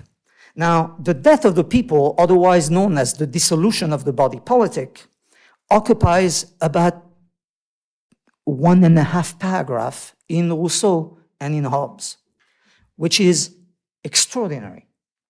Hobbes, of course, thought that once you signed the contract, that was it. There's no more dissolution. Can't happen. But the dissolution of the body politic was something that was nonetheless considered, of course. Long time ago, thanks to Adi, among others, I wrote something called Survival, but I wasn't where I arrived now. I do, however, recommend that those of you who can read Harav Yosef Kaminer's piece on Ribonut, where he explains, and I'm following in Oded's footsteps here, the absolute perversion of what happened to the phrase Netzach Israel, which is one of the names of Allah, and not the state of the Jews. So going back to Bavel, both after Suiza and after Bavel, I think, and this to pick up on the question of responding to the event, one of my favorite apocryphal stories about Zhou Enlai, the Prime Minister of China back in the 60s, who, as many of you I'm sure know, was asked what was his opinion on the French Revolution. This is 1968. And his answer was, it's too early to tell. I feel like that about Bavel. We do not know what the event of Bavel is, if we read. But one thing we do know, the word Am occurs for the first time in the story of Bavel. And it happens when God witnesses the actions of the builders, and he says, now they are Am. And God, it's very important to read Bavel as a joke, among other things, God actually invents Yahad Nenatseach, otherwise known as El Pueblo Unido Jamás Será Vencido. God invents the unvanquishable, or if you'd like, survival people, just before he puts an end to it. Am appears just before it disappears. It's very Benjaminian. Just think of Abraham giving up on the future. Think of Jacob giving up on life. Think of God telling Moses, I'm going to wipe them out, and I'm going to make you a great people.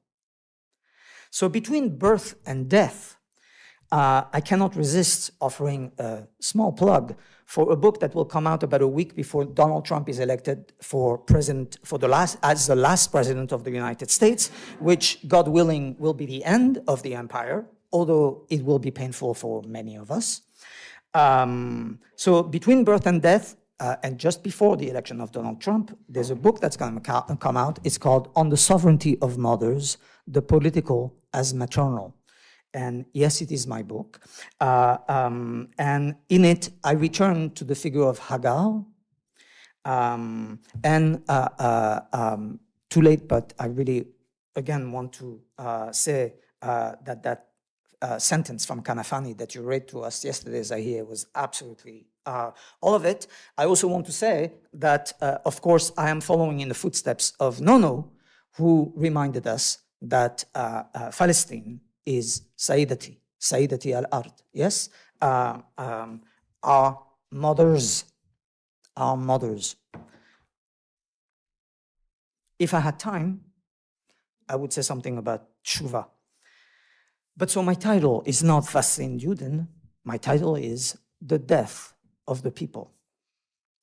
As you know, we think of nations, Naski, Natio, yes, in terms of their beginning, in terms of their foundations, in terms of the principle. As I will now read, how much, am I okay? Yes. 15 minutes still. Oh, great. I do want to say that this is part of a long and kind of interminable project, which I decided to call Sparta and Gaza, in order to point out that Athens and Jerusalem would have been a very nice idea, but we need to think about Sparta and Gaza. Leonidas, king of Sparta, and Shimshon in Gaza, both of them very concerned about their hair, and something that I like to call a tradition of destruction, because I like it and because my mother keeps pointing out that I'm not very interested in positive subjects. So destruction is not the same as violence. It's very important to remember that one of the single most destructive substances that has ever been invented is utterly nonviolent, and it's called plastic, and it is ending our existence. Did you see the piece about semen? Semen now, male semen, is filled with microplastics. So now we know that we have a lot to look forward to. So because this is recorded, I feel like I need to say that although I am speaking about the death of the people, I am certainly not thinking of using a term such as genocide. And I do not advocate genocide. I just want to be clear, just like people condemn terrorism, I'm against genocide. I feel I need to say this in the light of everything that I'm going to say now. I am obviously not calling for the death of the people, any people. But we know, do we not, that people are mortal, all too mortal. We know this because we ridicule, though we do not refute, as Jean-François Lyotard reminded us, the Aryan claim to a 1,000-year Reich.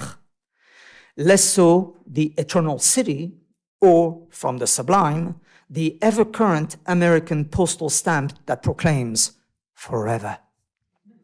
We nonetheless insist that in their modern instantiations, peoples, which is to say, in these most popular formulations, nations, often loom out of an immemorial past and still more important, glide into a limitless future.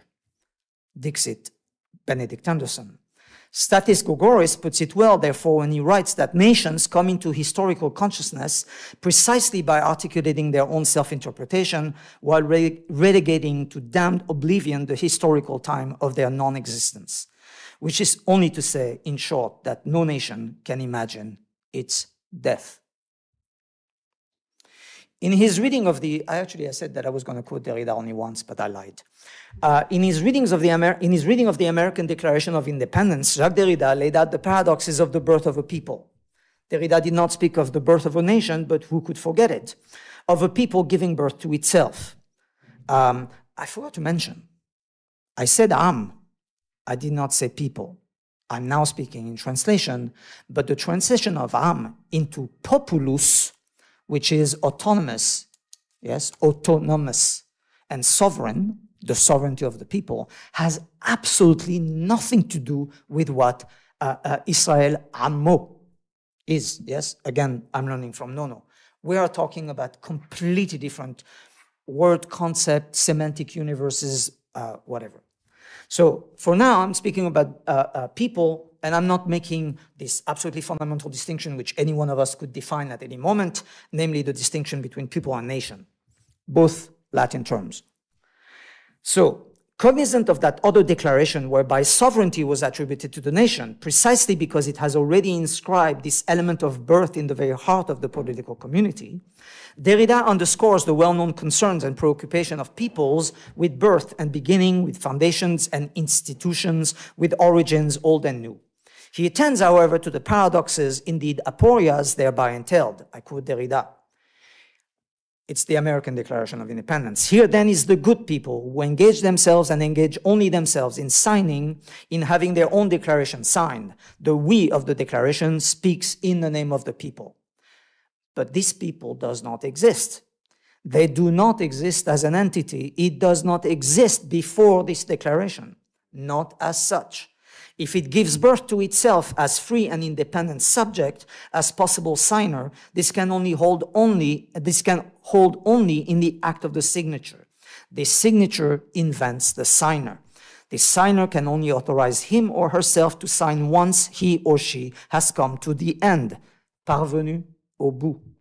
If one can say this or of his or her own signature in a sort of fabulous retroactivity, that first signature authorizes him, he or her, to sign. This happens every day, but it is fabulous in the sense of fable, yes, in the sense of impossible. What Derrida makes manifest in his fabulous reading of the significance is the significance and the difficulty of beginnings, their impossible possibility, if one might evoke an already familiar turn of phrase. But it is, of course, well understood that peoples multifariously preoccupy themselves with narrating their often immemorial origins, theorizing their birth or foundation, signing or countersigning, enshrining the establishment of a dynasty or a covenant. Aware of the fabulous metamorphosis whereby they move from non-existence toward an eternal life of sorts, peoples rarely conceive of an end to that fable. Though in his famous funeral oration, as reported by Thucydides, it is remarkable that Pericles speaks not of a future, much less of immortality, but rather of the memory of Athens. When they do, we might expect an account of the end of the world, not of the end of the world or of humankind, not of the people, not as Ernesto de Martino wrote, the end of a world.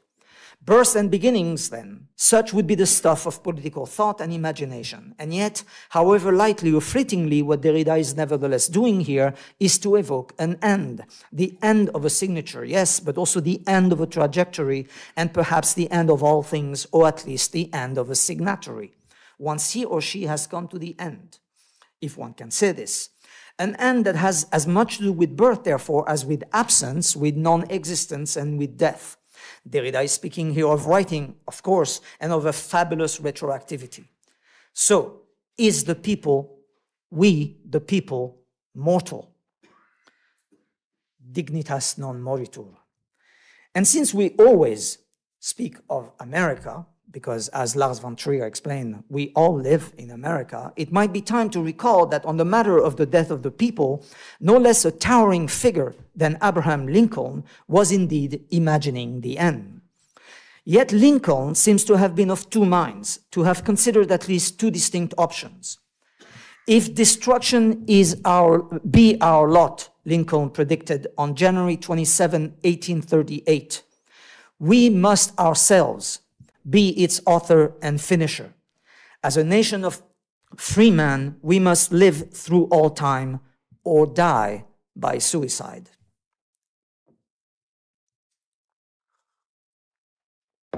Lincoln, who kept assuming the first person plural, is already of two minds since he clearly establishes an alternative. Either we must live through all time or we must face our death. Lincoln is, of course, better known for a later iteration, one that has indeed proved much more memorable, and it covers quite a trajectory. Lincoln says, "It is rather for us to be here, dedicated to the great task remaining before us, that from these honored dead, we take increased devotion to that cause for which they gave the last full measure of devotion. That we here highly resolve that these dead shall not have died in vain, that this nation under God shall have a new birth of freedom, and that government of the people, by the people, for the people, shall not perish from the earth."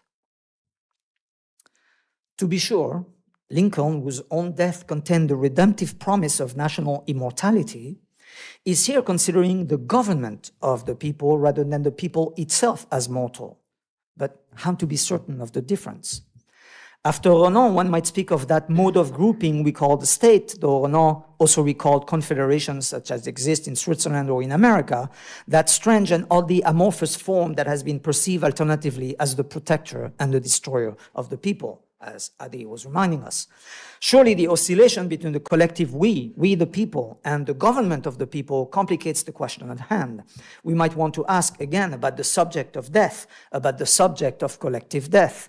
Is it the people or the state? Renan wanted to distinguish, I'm referring to what is a nation, wanted to distinguish, we still have not determined how and whether states and city-states, tribes and nations, races and religions, and indeed peoples who can vanish, have vanished, and have sometimes left survivors of sorts. If granted the magnitude and significance of the event, cataclysmic or not, is not thereby established, nor is the confusion easily cleared as to the nature of the subject of death. My attempt to address our death, yes, and here there's a massive lacuna in the thinking about death. You read Heidegger, who, by the way, confirmed Freud's statement that we do not believe in our own death, yes, although in the singular. Levinas, who I think we can all agree was somehow concerned with the Holocaust, speak of death as an individual event. And Edith Visegrad says that mass death is a 20th century event. I'm under the impression that mass death started earlier. So my attempt to address our death, to inquire into the death of the people, is not about historical accuracy. It is not normative, nor is it simply metaphorical. My question is whether any mode of grouping, any people, the people, these people, my people, even the state, might be interrogated, confronted, indeed possibly afflicted by the event, the death event that I'm calling the death of the people. Now, I have 5 minutes, but there are, of course, people who have spoken of the death of the people. And we might recall that apparently, as Gilad was reminding us, Jews have been concerned about their death. I recently got to do some work on the notion of danger, which is utterly under-theorized as opposed to risk. And one of the things which is not entirely accurate, but is nonetheless important to know, is that there are 4 responses to danger. Freud, by the way, was one of the most important theorists of danger. He actually theorized the Traumatsituation at the same time as he theorized the Gefahr-Situation, a phrase that doesn't appear in any psychoanalytic dictionary and lexicon. It's extraordinary. He theorizes both at once. Freud didn't think that Gefahr, that danger, is about death. Heidegger thought that Gefahr is being. So, you take your pick between those two. The point, though, is that if danger is death, there are four responses that are thematized by psychologists and anthropologists and whatever. One is, they're all Fs. Fight, it's everybody's favorite. Flight, freeze, and fake death. Animals always perform one of those. But Freud points out that there's one animal that does not know danger. And if anybody has ever seen a 2-year-old toddler on a roof, you know what animal that is. Humans learn death. And the question is, when do they learn how to respond to death? Beatrice Marovich wrote a book that I highly recommend called Sister Death, which explores other options. There are other options, yes? And in the name of a political tradition, which has hammered, and on this I completely disagree, Adi, with your reading of God. Of course, God can be read as an Asiatic despot, but God is also a teacher. And if there is one lesson that Eric Nelson, among other people, has missed about something that, if we wanted to speak Greek, we would call the Jewish political tradition, is that God has constantly told us, between you and I, it's not forever. This is a mortal people. Sometimes you can face death and say, I don't want to die, I don't want to die, I don't want to die. Yes, that is an option. That is not a good death. And I'm not saying that there's any such anymore, yes? But this is not the only answer. So survival as the ultimate value of the Jewish people is an aberration. Yes, an aberration. Netzach Israel is God's name. So to embrace a tradition of survival as the ultimate value, a tradition of bitachon, לפתוח בקדוש ברוך הוא, כן? זה ביטחון. To embrace a tradition of bitachon as that which will preserve us. And Danny, when you said that you want the preservation of the Jewish people, I mean, sure, again, I don't want anybody to die, although I'm under the impression that it's going to happen. And the question is, how do we perform teshuvah? How do we retrace our step and ask ourselves, who do I want to be when who do we want to be when we claim the right to defend ourselves? Until when? How many? How many? So that we defend ourselves. Thank you.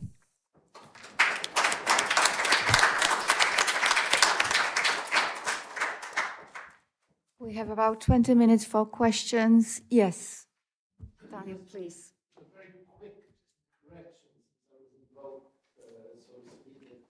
Since I was invoked, so to speak, at the end of the, I will accept the invocation.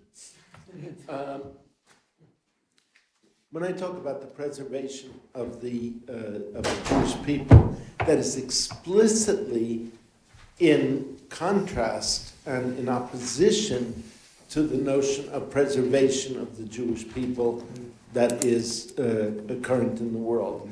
I talk about the preservation of a vital and vibrant Jewish culture and an ethical existence in the world. So failing those two possibilities, and should Jewish culture lose its vitality or turn into something like fascist?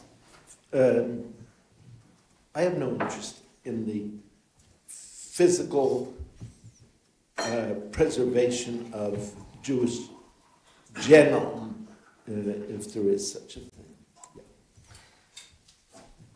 I mean, I understand. Again, I'm not advocating the death of anyone. I am simply saying that the attachment to immortality or to survival is something that needs to be rethought, because the range of responses to our finitude has to be greater.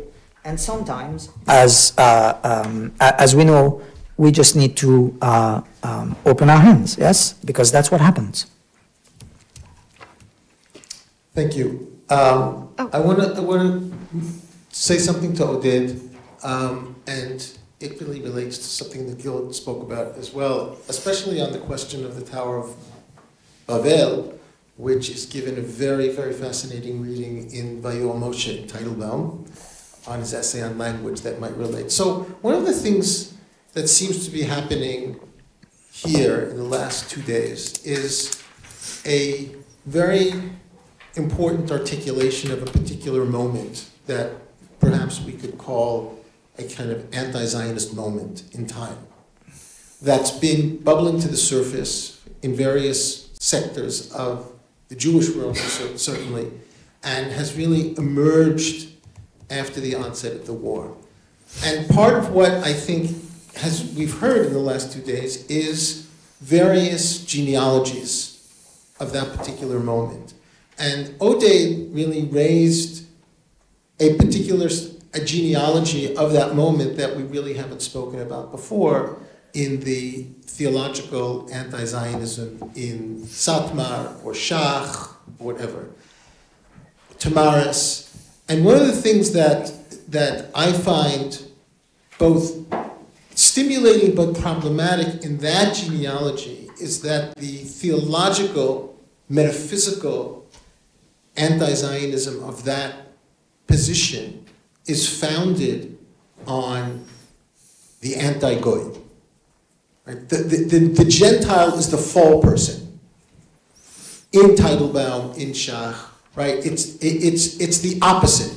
In other words, the Zionism becomes the Gentilization of the Jew in their imagination.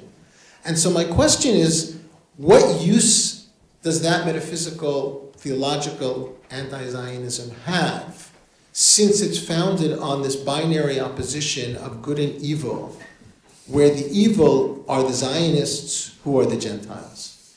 Is there a way to salvage something from that tradition that can speak to the broader question where the opposition to Zionism is not equated with the demonization of the other?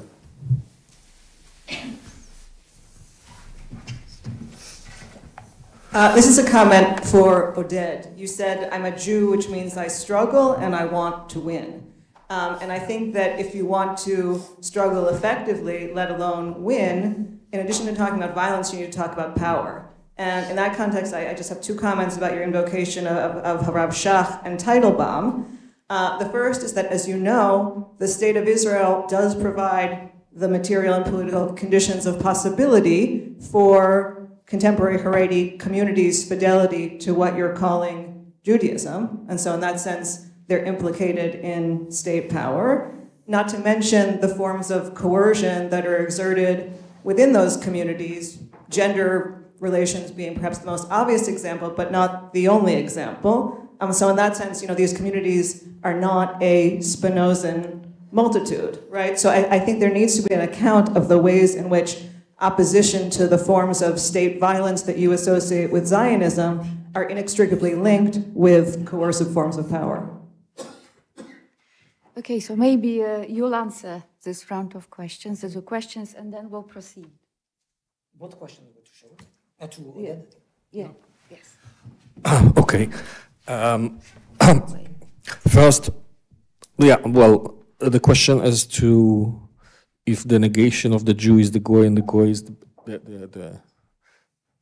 the denied thing. Well, I don't think so. I think, like, first, this concept of the goy is so complicated, especially in those times of Teitelbaum and Schach and so on. As you know very well, that's every Yiddish speaker. For instance, I would say about most of you Jews here that you are goyim. That will be the expression that I will use. All of these secular Jews here, I would say they are goyim. That was the common expression. It's much more. But the point is that by becoming a goy, you are not goy. The goy is allowed to be goy. You are not allowed to be goy. There is a whole thing. And yes, I have to talk, which I don't have time here, to talk about the question which you are asking me, and in a way, Julie too. You're asking me from the point of view of the universal. And that is a very important point, because I think that philosophically, that's exactly the false moment of secularism. It always goes back to the question of the secular, of the universal, sorry. And that's what I have to analyze, but I don't have time now to do it. But I think there you should begin. I'm not a universal. And that is my philosophical beginning. The moment that you begin, I mean, my philosophical study is to see how the concept of the universal, which is never universal, and here I differ from Adi, I think, very strongly, because I think Adi is always asking the question of secularization or secularizing, or lechalen in Hebrew and all of that. Coming to the point, and I think exactly that's what I'm trying to show in some studies of Spinoza, that the universal can appear in a way that is racist, and that is the universal. And the same as to understand, to think that the American Constitution, at that moment, that it included slavery, is not universal, is wrong. This is exactly universal, and for that you have to be a hermeneutician and not an analytic philosopher. Only when you understand how hermeneutics is always involved in the every moment involved in the creation of the concept, then you can speak about the universal as the main oppressive element. Back to Julian's, just for a second, we'll end it. Well, I'm not part of Aguda or anything else, but I think my point is not like the point is to identify, and that was in relation to Nono's Tzfat. It was not, I didn't spoke about the Haredim. It was in relation to Nono's Tzfat to think about what is the moments where you can understand the possibility of the politics in relation to a multitude, which at one moment can be understood as a mob, and the other moment can be the right way of the political. That I think that comes later in Spinoza, not in the early Spinoza. And I thought that Nono's book on Tzfat capture much of that in this. Okay, I think. Yeah, we need to be a bit more concise because we still have 4 questions to go.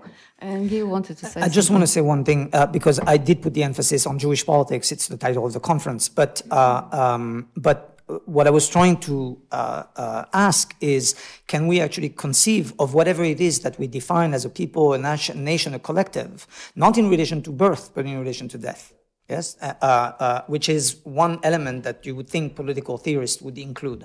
And it is not a particular argument about Jews. Again, I'm not advocating for the death of any people, but I am asking whether the figure of death as a figure for, and I registered that I disagree with the notion that there's a contradiction in Levinas between the other and the Palestinian, because Levinas makes a strict philosophical distinction between the other and the enemy.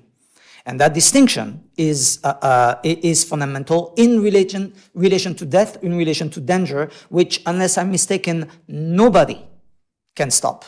That is why Heidegger's statement about Gefahr and Sein is absolutely essential.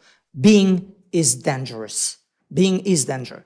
And the notion that we could live in security, that the nation that security, which is shared by all the nations of the earth at this point, that security is the ultimate value, and I'm not saying that freedom should be, because I still haven't understood what the hell, but that security is the ultimate value, and therefore that the other is the danger. Of course the other is a danger. Everybody is a danger. I'm a danger to myself, yes? I'm an enemy to myself, and so, anyway. Okay, we have 4 questions. Jacob, Adi, Nitzen, and Natalia, and we'll take them all. Please be brief. My comment, avowedly a comment, is for Gil. Indeed, if this was a series of TikToks, we should, like the Surgeon General of the United States recently declared, put a warning on them. I frequently think of an article from The Onion, a satirical newspaper that was published, I believe, in 2012, written by a certain Donald J. Trump. Of course, not really, but it said, when you're feeling down, just remember, in 10 to 15 years, I'll be dead. Now, that was 12 years ago, so we're in the margin now. Yeah. If it's too soon to judge the French Revolution, much less the Tower of Babel, it is certainly too soon to judge the election that is 4.5 months away. Further, and I think that is incredibly important. The one thing that I take as absolute in Judaism is the ethical values that do not permit us to endorse or allow the kind of, I can't describe the words that I would like to use to describe that man, but no. Zemmour, no. Trump, no. So if it's too soon to judge the election, and we have to think about how do we perform teshuvah, I wonder if I should get on a plane to New York tomorrow and start knocking on doors and you know, advocating to make sure that this guy does not win the election. That's all I want to say. Thanks.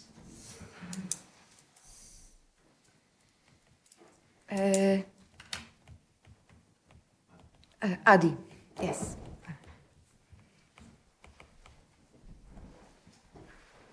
Thank you. My name was invoked too many times, so I try to choose. On the Rav Shach and the imagining the impossibility of the state. He is imagining the impossibility, the non-state existence of the Jews within the state, state. So it's not about this. I did not speak about this. Of course, there are people who are stateless. It's obvious. So this is, I think, irrelevant. But the way you formulated it, and the way you answered Shaul, and Shaul asked you, it's just an indication that our insight about the structure of discourse about Jew and Gentile is not to be dismissed so easily as you try. Now, scholarly, academically, scientifically, if you want, we try to base it on a certain corpus of text that is limited to 3 centuries in antiquity. The rest was hypothesis. So far, the discussion here, just even today, just reaffirms our findings. And one word about God. Well, you can read him as a teacher, of course, because those who wrote the text made him teach something, but only after so many disappointments and violence and punishment, hyperbolic punishment. So I don't think that this contradicts the emphasis on the obsession with unlimited use of force in the theocracy, in the Hebrew theocracy, and about collective death. It's obviously imagined many times in the Bible, and you mentioned it. So it is not something that is out of the question. It is in the basis of the establishment of a Jewish political consciousness or Hebrew political consciousness, the possibility of not being not being a people anymore. Nitzan. Let's see. Thank you for two wonderful presentations. Very, very quickly, to a dense but very brief question. What do you do with the Schmittians' understanding of another good Paulinian, right? Of Spinoza as the inheritor and expander, actually, of Hobbes' social contract. And to Gil, you seem to assume the horizon of the state and security, but much of what we see around us nowadays, and I'm not a supporter, I'm not speaking as a supporter of the state, but much of what we see actually is the falling apart of the state, and what seems to be like the eruption of a series of religious wars, right? Evangelical, Jewish, I see the ADL now as a form of religious war, a declaration of religious war. I think people make the mistake of identifying it with the state of Israel in the name of defense. I actually think that's a mistake. And the last question.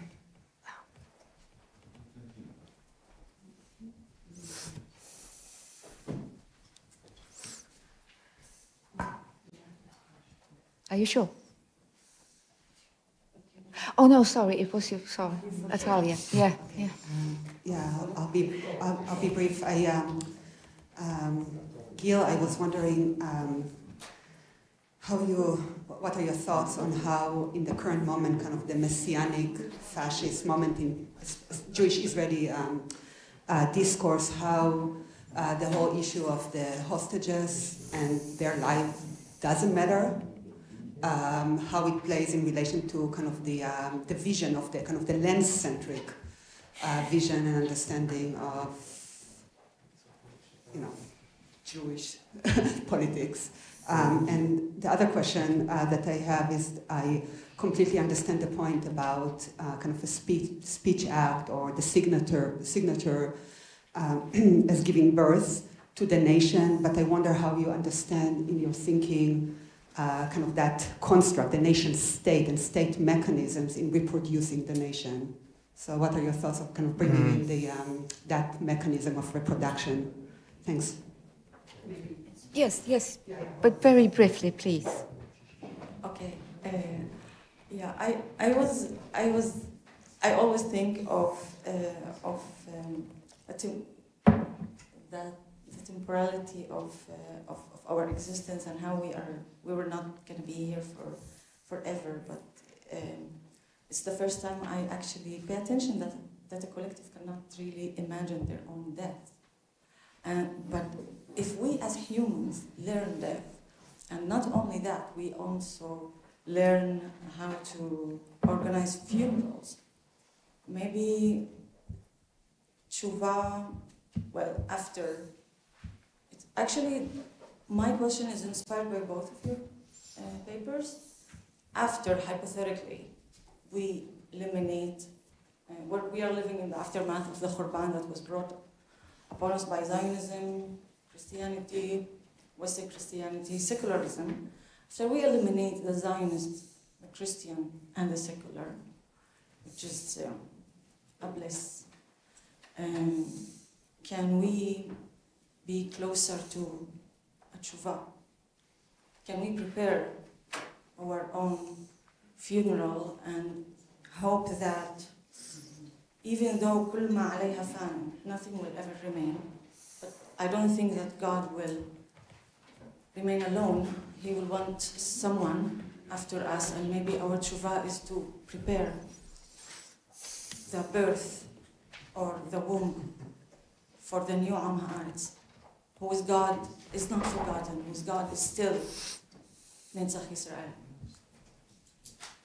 Okay, thank you. We have about 4 minutes to answer all the questions. 4 minutes. 4 minutes.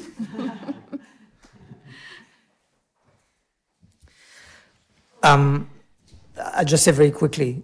So Benjamin distinguishes between 3 different kinds of powers of Gewalt. Yes, the preserving one, the establishing one, the instituting one, and the destructive one. He makes a fundamental distinction between the first two, which basically come down to Foucault, yes, coercion and enabling, and destruction. The notion that politics is about making and intervening and doing and constructing is granted. We can intervene, we can change things, we can do things. You know, that famous statement about breaking eggs to make an omelet. No egg has ever come out of an omelet. So that which is destroyed is destroyed. And maybe there's nothing to do about it except to recognize that every time we do and make and create and give birth, we might be destroying. The reason why I speak of a tradition of destruction is because I want to ask whether we have been making world or destroying world. And these are not the same. And over against Aristotle, I don't think that the two are symmetric. It's not a cycle, right? You can destroy many things in microseconds. You cannot build anything, right? The asymmetry is also temporal. So one question is, what have we been doing every time we want to do something and give birth to something? Can we actually do something without causing more destruction? Something that seems to me to, at least starting in 1492, the answer to that is pretty obvious. So I don't know. I want to intervene. I want to knock on people's doors, but I don't know what I'm doing in that, right? That's why it's too early to tell. And the ignorance of destruction as simply collateral damage or side effect should be over by now. Yes? So, yes, we should all live happily ever after. But that's not what we do. The right wing does it better than us. Realize that. Sorry? The right wing does it better than us. Way better.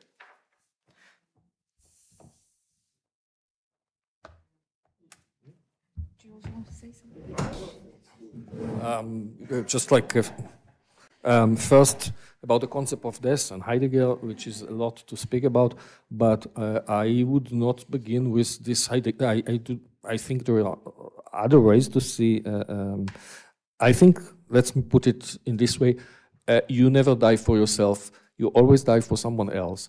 And the whole authenticity of Heidegger is an entirely misleading concept of death, which I die for you, I never will die for myself. And it's entirely a misunderstanding of the human condition. That is one thing. The question about Schmitt, well, there is some mystification of Schmitt. I don't buy it. I mean, he just didn't understand Spinoza. Sorry. It's just like he didn't understand. It's like you can speak about, we have to talk about the question, but Schmitt here is just just didn't understand. The question of Adi, can we still have time? No. Really very, no. Oh, okay. Just 1-2 last sentences. Okay, 1-2 last sentences.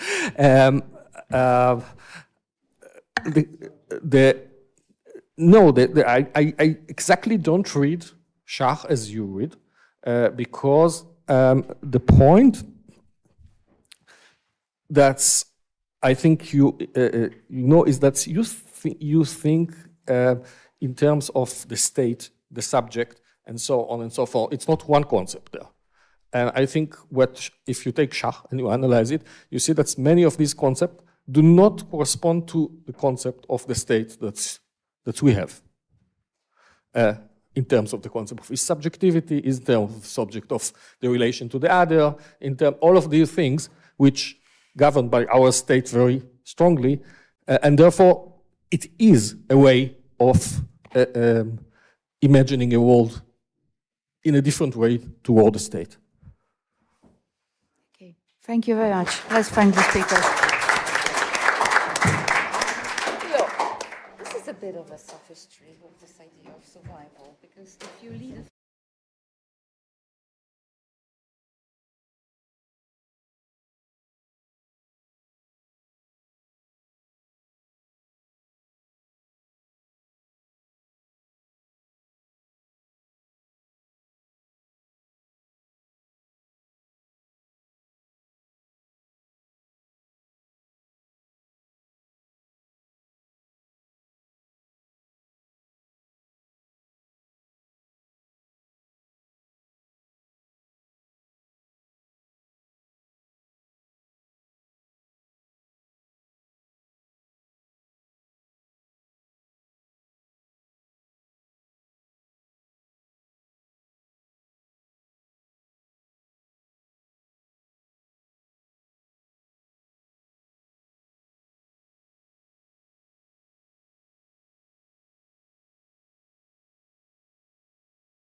Good afternoon. Good afternoon, everybody. Does this work? Good afternoon, everybody. I'm Sina Rauschenbach. I teach Jewish studies, Sephardic studies at the University of Potsdam, close to Berlin here, and I'm very honored to chair this afternoon session today. And our first speaker will be Menachem Lorberbaum. He is professor of Jewish philosophy, the founding chair of the Department of Hebrew Culture Studies at Tel Aviv University, and also a founding member of the Shalom Hartman Institute in Jerusalem, where he currently heads the Bet Midrash program. Menachem Lorberbaum completed his PhD at the Hebrew University. He spent 3 years at the School of Social Science at the Institute for Advanced Study in Princeton, has been visiting professor at the Pontifical University St. Thomas Aquinas in Rome, the EHESS in Paris, Brandeis University, and the University of Oklahoma in Tulsa. And he has been awarded an impressive number of prizes and grants, among others from the Katz Center for Advanced Judaic Studies in Pennsylvania, the Israel Science Foundation, the Zentrum für Literaturforschung in Berlin, the National Endowment for the Humanities, and last but not least, the Institute for Advanced Study in Princeton. His scholarship focuses on the formation of political and religious discourse and their interaction from rabbinic times to early modernity and beyond, bridging the gap between different times, genres, and spaces, pre-modern and modern, Jewish thought, Sfarad and Ashkenaz, politics, and poetry. In addition to an impressive number of articles and 4 Hebrew poetry books, Menachem Lorberbaum is the author of 2 academic monographs on politics and the limits of law, Stanford 2001, Hebrew 2006, and on theology as poetics in Hispanic Jewish culture at the Ben Tzvi Institute in 2011. Together with Michael Walzer and Noam Zohar, he is the senior editor of the Jewish Political Tradition series, and he's also the editor of the first complete Hebrew translation of Thomas Hobbes' Leviathan. Currently, if this is just still current, this is what I read, Menachem Lorberbaum is engaged in a study of Hasidism as a model of Jewish religious revitalization in early modernity, and he is completing a book in first order Jewish theology. The title of today's talk is License to Kill and Be Killed on Religious Ideologies of Bloodshed, and I would now ask you to join me in welcoming Menachem Lorberbaum. Thank you.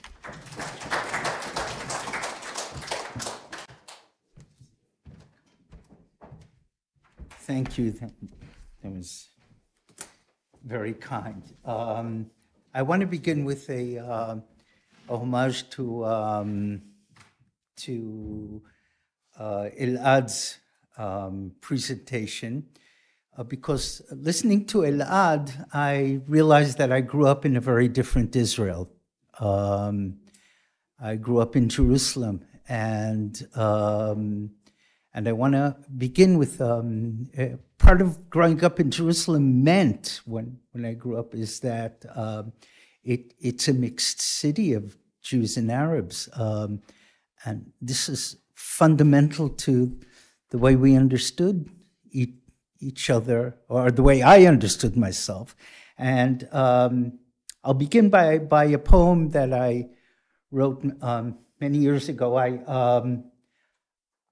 Unfortunately, I have it only in Hebrew because, first of all, because I don't translate myself, and it never works out well.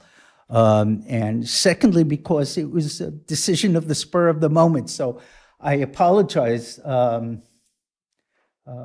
for whoever can't follow the Hebrew, but I'll read this one. It's taken from a book called Ve'achar ha'esh, Following the Fire. And I'll read the poem. ביום השביעי, בתום הלחימה, נרתם אבו עיסא לאופניו הישנים, ורכב בפעם הראשונה מדהשה לרחוב רחל אמנו. 40 שנה באופני ברזל, ללא מהלכים וללא מעצורי יד, לנקות את חדרי המדרגות של המושבות ושל קטמון הישנה. I will at least do a prose translation. ביום השביעי, on the 7th day,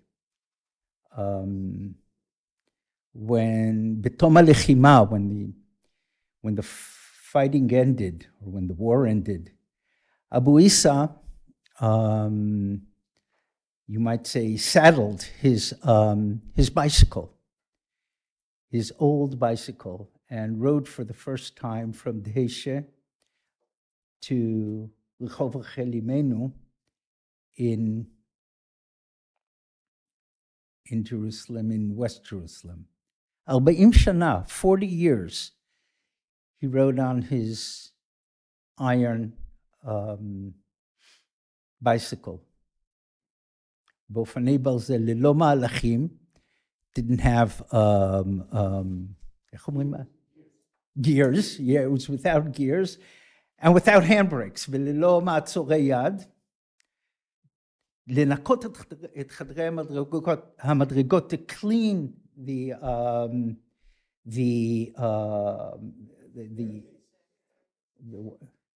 staircases. Thank you, Danny. The staircases of the Moshavot, which might be which are the colonies, meaning the German colony and the Greek colony in off Emek Refaim, and of Katamon, or the old Katamon. Abu Isa had a special place in my life, and his son Isa too. But that's another story.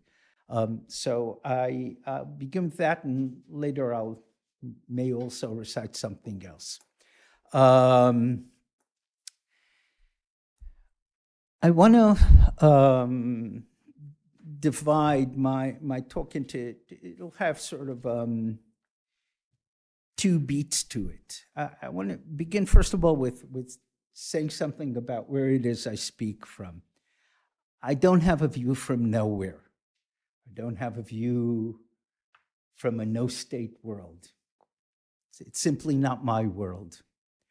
I'm speaking from the place of my own polity where I live, with the possible implosion of Israeli political society.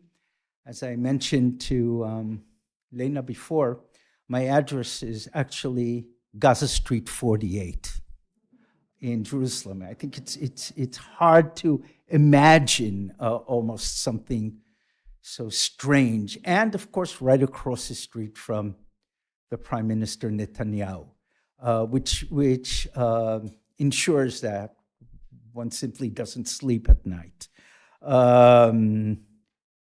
Now, these are dark times. It's very difficult to speak from dark times. When Hobbes writes Leviathan, he divides it into 4 parts, and the last part is called Of the Kingdom of Darkness. And I believe it's true to say that Leviathan is penned from a place, not only from his understanding of what the state of nature is, but an understanding of what the possibility of the kingdom of darkness in England at the time might mean. In that way, it's a very apocalyptic book, written from an apocalyptic situation, although he's not an apocalyptic writer, far away from that. So it's a strange book in that way. And when I was asked, on Israeli radio many years ago when the translation came out, why I translated the book, and this was right after the Second Intifada. And I said, because I think what Hobbes tried to do, writing from the situation of the Civil War in England, was to ask himself, can you look at human violence eye to eye and affirm a political life? This is a foundational question of modern politics, and I think that one that has to be addressed constantly. And our society is in a state of horrific violence, which has also brought us to the brink of civil war. Very difficult to tell where this society is going, and I'll have more to say about that. And this is no minor matter. There are around 15 million Jews and Arabs living in the land, and they ain't going nowhere. Or as a good friend Walid said to me in Leipzig on Sunday, we're not going to throw them to the sea, and they're not going to throw us to the sea. And we have to learn to live with each other. And this is the responsibility of the people who live there. I don't live here in Germany, don't live in England, don't live in the United States. And the question of how to bring people to live together is now more difficult, I believe, than it ever was before. Now, I can't speak for the pain of my Palestinian friends and colleagues. I have a tremendous amount of empathy, but I don't deign to speak from the place of their pain. I listen, I cry, I don't sleep at night, I fear, but I can speak somehow for myself. And basically, one of the reasons I came is because I'm looking for ways to think. I don't want to be right. I really don't want to be right, because I always regret being right. And I don't live in theory. Thought and was heißt denken, as Heidegger called it, but in this case, thinking about a political situation, thinking about a state of war, thinking about a society in a state of nature is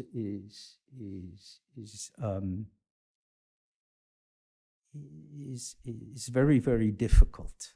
Now, the first thing I want to speak about is what I take to be the utter corruption of the Orthodox ideology in which I grew up in Judaism, and of what I take to be the similar corruption of fundamentalist Islamist ideology on the other. I take them to be feeding in the land on each other. Now, what do I mean by this? Return for a moment to my teacher Michael Walzer's book on the paradox of liberation, who pointed out that societies like Israel, Algiers, and others were created by movements of secularization that identified religious leadership as being collaborationist, basically, with either an ancien regime or with imperial powers. And yet, amazingly, suddenly, from Michael's point of view, when second generation suddenly witnessed a resurrection of that very religious constituency that now saw the state its own, and actually became the dominant power of politics in it. And this is true about Israel, it's true about Palestine in a certain way, and it's true about Algeria, excuse me, and a number of other societies. And I think that one of the reasons that Michael Walzer is deeply perturbed and sees it as enigmatic is because I think he doesn't take sufficiently into account the role of political theology in forming all of these states. There are structures of legitimacy that are deeply, deeply theological in all these states, even though wielded by secular powers. And it's facetious and fallacious to say that that someone of the stature of Ben Gurion is like Smotrich. Smotrich is a small opportunist. He's not pulled together a society. He's not founded a society. That's doesn't stand. And part of the whole problem, and this is what I'll speak in the second half of what I have to say, is trying to maneuver between hyperbole and empty speaking, and yet to try to retain clarity, integrity, and honesty in all this. Now, what I saw happening in my generation, which is the generation that took over the state in the case of Israel, was people who turned the state's political theology into their theology of Judaism. For myself, this is a frightening moment of idolatry. And I always return, I've spoken from this very podium a number of times, citing Hobbes's statement at the end of the argument about the importance of creating a sovereign, that this is the generation of that mortal god, the Leviathan, to whom we owe, underneath the immortal God, our peace, and maybe if we wanted to say it in a modern way, and security, and well-being. This is simply idolatry. The great idol of modernity is the state, the sovereign state that makes our lives possible. And this is the big paradox of living in modernity. But what has happened, certainly in Israel, is in the areas of religious Zionism in which I grew up in, is that this has become identified with Judaism for them. And secondly, what they bring to the table is that it is relished with an ethos of sacrifice. Now, the ethos of sacrifice, as I take it to be, includes a number of things. First of all, the willingness to die. This is dying for God. And as far as I can see, it is no different in Hamas. Secondly, the moment of sacrificial death and the moment of sacrificial killing of the other is an ecstatic moment.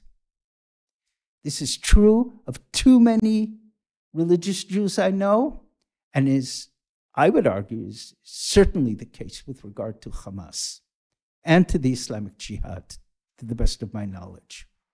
And according to what I read also, simply what people say. Now, so if this is indeed the case, then the great, or the frightening, actually, achievement of the Leviathan is in indeed turning itself from the mortal God to the immortal God. And I take this to be the entire Holy Land is today in the grip of these two ideologies. Now,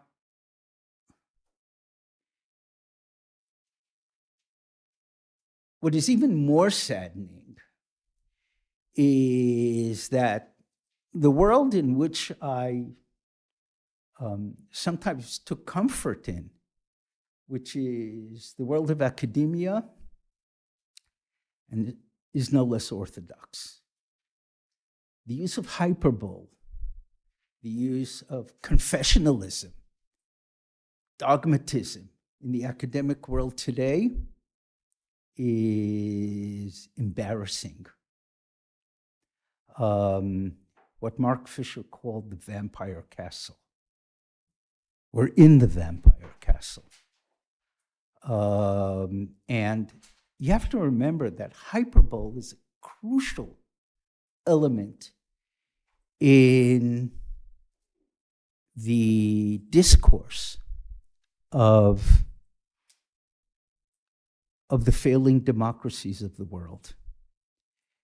And the academia, just as religion within the state has failed to be a brake upon the human quest for power, so too, I find frighteningly that the academia has failed in offering a different kind of discourse.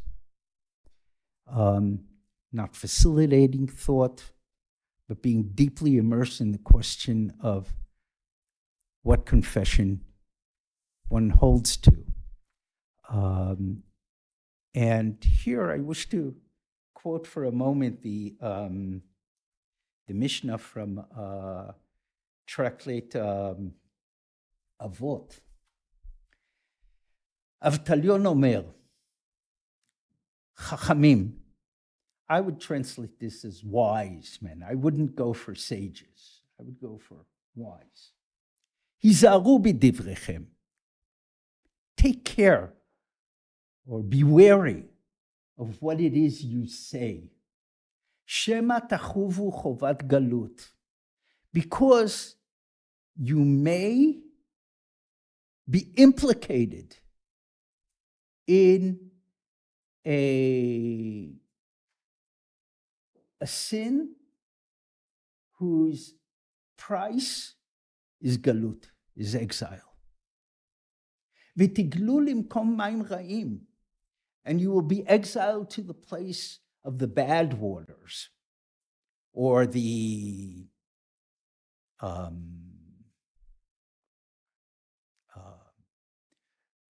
almost the waters from which you can get the Black Plague, if you want.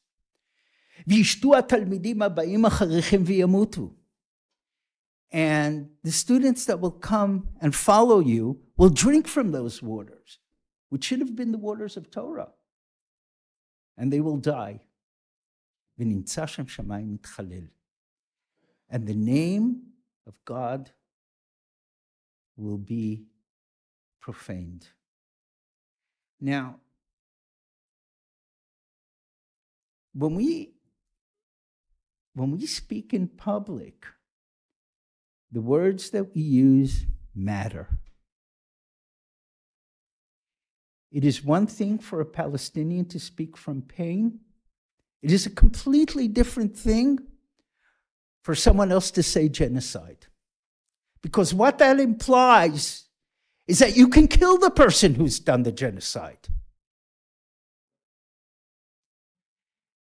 So be careful. Be careful. You do not have that right. You do not speak from the place of pain. You speak from the place of blame. Be careful. And It's this notion that you find it so hard to think,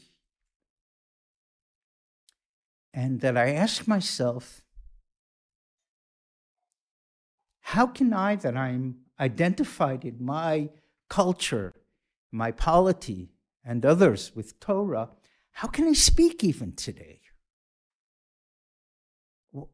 What would be the image of a wise person, of a Talmid Chacham, who could sanctify the name of God, that people would want to say, we want to be like him, or we want to be like her? That this is Torah. It's almost impossible today. And it becomes all the more impossible when you realize, and here I want to critique some of the discourse here, that I think it's been belated. One of the things I think that Hobbes teaches us is that sovereignty is not bestowed. Sovereignty is assumed. And Hamas made a bid at assuming Palestinian sovereignty. It may not cover the entire land. It may leave many Palestinians out, but they made the bid. This is a very real bid. This is foundational violence. And foundational violence is a very toxic and problematic area to be for everybody. One of the reasons Israeli polity is falling apart is because it's completely implicated also in this moment, and no one has any idea where this is going. This is a very dangerous moment for all, because the moment of foundational violence is necessarily one that cannot be a moment of legality, but might be a moment of legitimacy when looked back upon, if the project doesn't fail. If the project doesn't fail. And it's a moment of dividing between who's in and who's out. But in my opinion, in the case of Hamas, who's above and who's under? The idea that the polity is created underground, and as Abu Marzouk said, answering to a Saudi interviewer, why don't you let people go underground into the tunnels? He said, because that's the area of the warriors. Up on top is for the United Nations to take care of refugees. So we have to ask ourselves where this is all going. And this is not a justification of Israeli violence. It's horrific. And we have no leadership. No one to take us. And I'm sorry that for some of you, you think that if hundreds of thousands of people go out every week to demonstrate, oh, that isn't radical enough. It isn't revolutionary enough. That's the best you have when you live in a polity.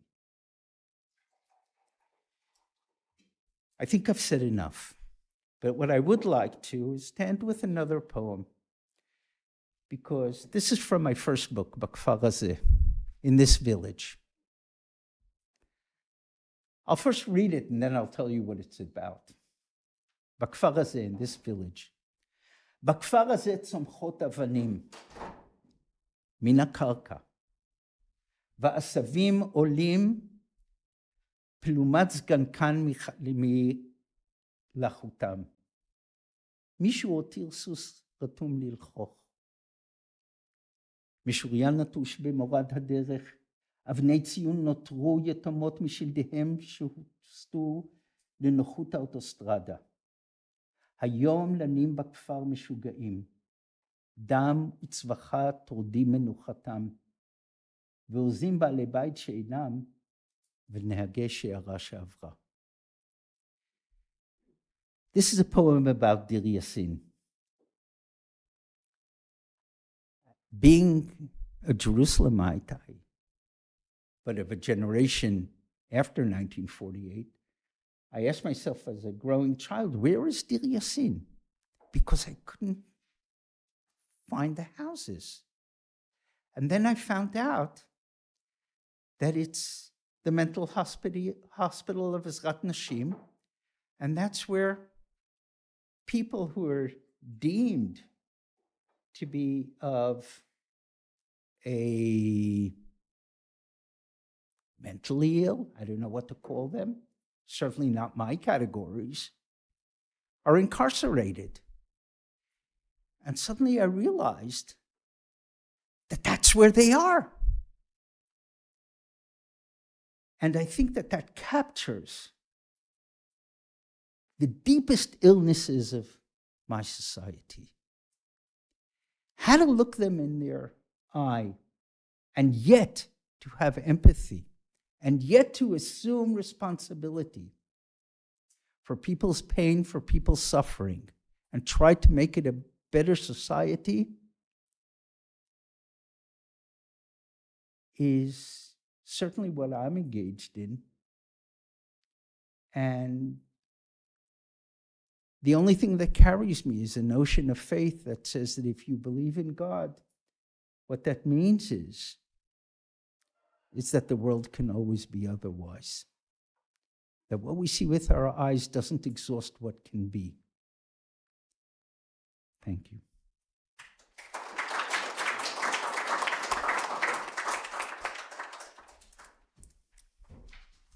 Thank you very much. We have a bit more than 10 minutes we started a bit later, so for comments, discussion. This is maybe also a moment to be quiet for, I don't have internet. Go ahead, please. I have to say that this was very, very painful. Very? Very painful listening to you. Very, very painful. You decided to talk on one day instead of talking about 9 months. About? 9 months. I didn't speak about Yes, you spoke about Hamas. Why don't you speak about the genocide that is happening? It's very, very painful. As your student, it's very, very painful. But Zahir, I can only speak from my place. You spoke your speech. That is fine. I can't speak for you. I can speak from my pain, from the place that I'm speaking. What is my responsibility? You should speak about the 9 months, not about one day. I'm sorry. But what is the 9 months? The 9 months is that I can't sleep at home because they're firing missiles at me all the time. But I don't. That's not my problem. You don't have to be. You don't have to be. I didn't ask you to do that. But what you've done, all of you, look at what you've done. That is right. It's painful. It's painful, but look what has happened. Each one of the people who has a certain position has walked out, which I would never do because I've listened to each and every one very carefully. Yes, I don't speak for their pain. I can't, but I can have empathy for it, which is something completely different. Okay. Shaul Magid, you were first, yeah, okay, and then you, and then you. Thank you, Menachem. I want to start to say I've learned from Menachem since 1982, when he was my teacher at Mechon Hartman. And my question is, or comment, I understand Hisaru b'divrechem. Hisaru b'divrechem, I get that. And that language of genocide, which is not language that I use either. But my question to you, 2 points. What if it is? What if it is? What if that is the word? That's number one. And number two, empathy is crucial, and it's also sometimes a deflection. And we know that. And somebody that we both know, who worked in the same place that we did, recently wrote as follows: every death is a tragedy.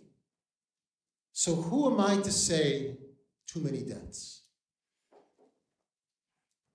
Empathy. I feel horrible for the deaths of women and children in Gaza, but who am I to say that it's too many? Now that's coming from a place of empathy, but empathy as a deflection of responsibility. Now I'm not accusing them. I'm just saying that when is empathy not enough? That's the question. Well, it's not, but Shaul, it's not about when is empathy is not enough. When is empathy a deflection? That's something else. But you have, what I said is just one thing. There are 15 million people living in the land, and it can't go on. Can't go on like this. That's what I said. That's what I said. And this is a tremendous responsibility. Listen, I'll give you an example. You know what? I used to be a volunteer in driving people who needed medical treatment from Gaza to hospitals in Israel. And all the people who arranged it were from Kfar Aza and Nirim, and they all died in the war. Now, how do you regenerate the ability to care for others under that? So that's my question. I don't think I'm better than anybody or anything like that. But I have to take responsibility for it. I have to take responsibility how to activate people again. How to activate people, how to make them willing to see others. For Palestinian.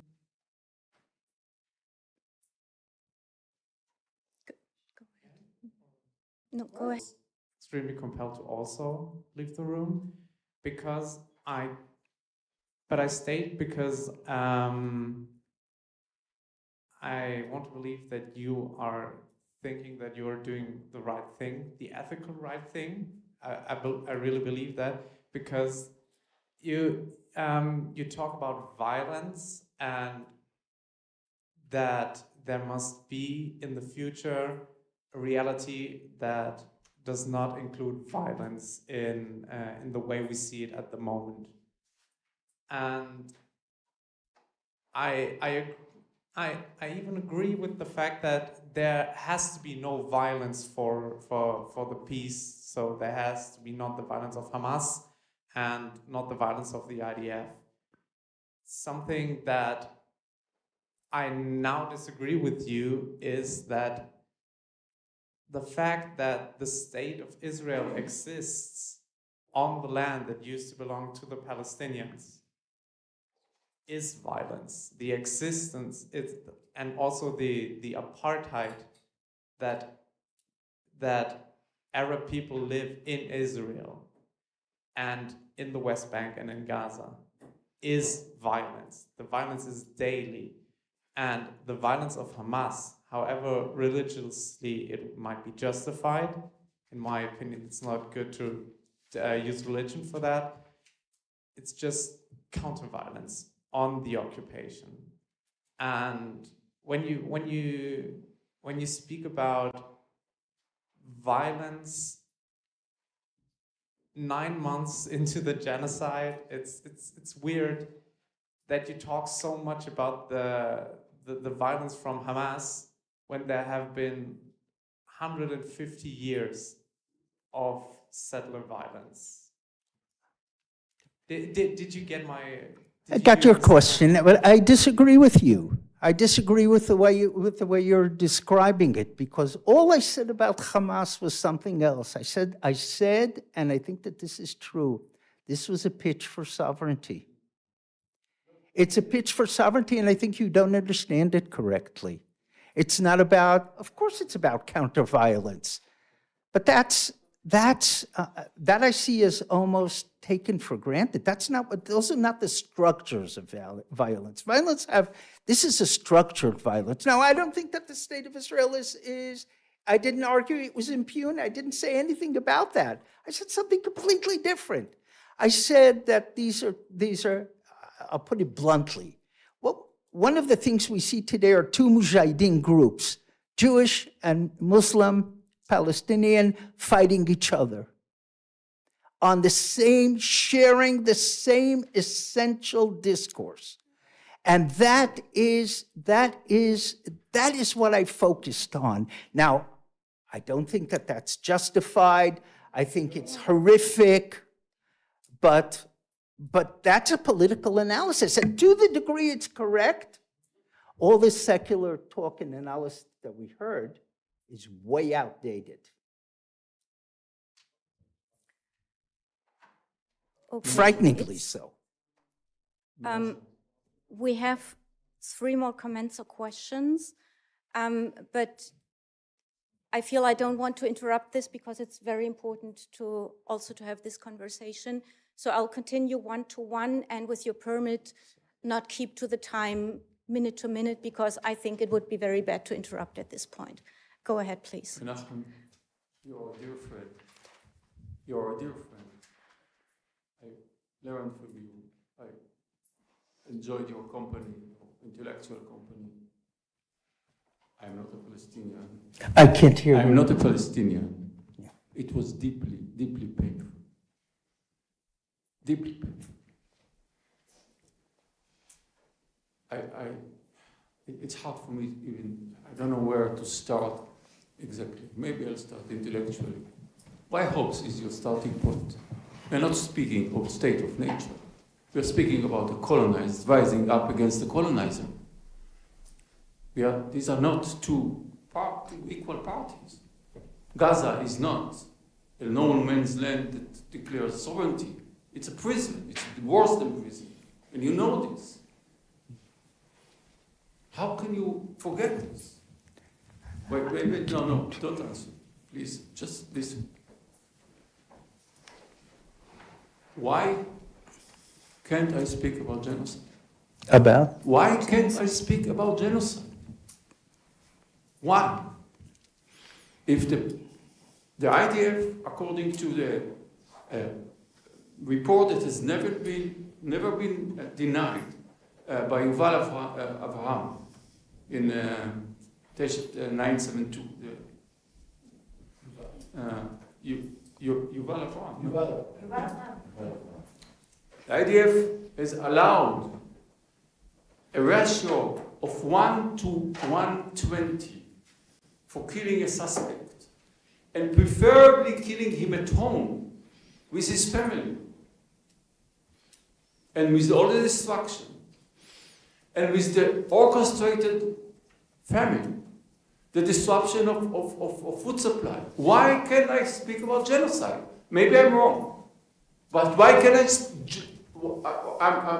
it's better to be wrong about it, even if someone will be killed.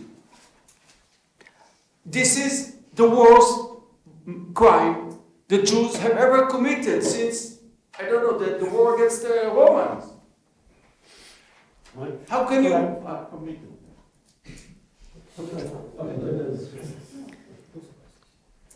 Okay, so... And why can't you, such a beautiful soul in a good sense of the word, why can't you sympathize with the pain of the Palestinians? But of course I do. But you said to Zalia, this is you, this is yours. No. Why can't you what I said is I can't speak for her. You can't speak for her. No. No, right now I can't speak for her. Could see Palestinian victims. You cannot see them? Of course I do. Of course I do, but what I want to say is that there's a very different way of what I can say and what they are allowed to say. And they are allowed to say things that I am not allowed to say. Well, it's your duty to say. No, that's exactly the Makhloykes. It's on that, because there's certain language that are speech acts that you can't do. You can choose to do them. You can choose to do them, and I accept them from the state, but I can't do that, because what that does is it legitimates violence also against my people also. Now, I think my people are wrong, But I have to be very careful with what I allow myself to say, what I'm not allowed to say, and assume responsibility for then trying to resurrect this society. They're not going anywhere. They can't afford going anywhere. They have to live with each other. I can't go abroad. I can easily go abroad. I'm an American citizen. I could live in America, but I would be absconding my responsibility for Jews and for Arabs. This is what I've done. But I can't speak to show. One of the reasons I brought the poems is to show that I see Palestinians, but I'm not speaking only for them. And there are things you can say when you're in Germany, you can't say them. In other words, you turn,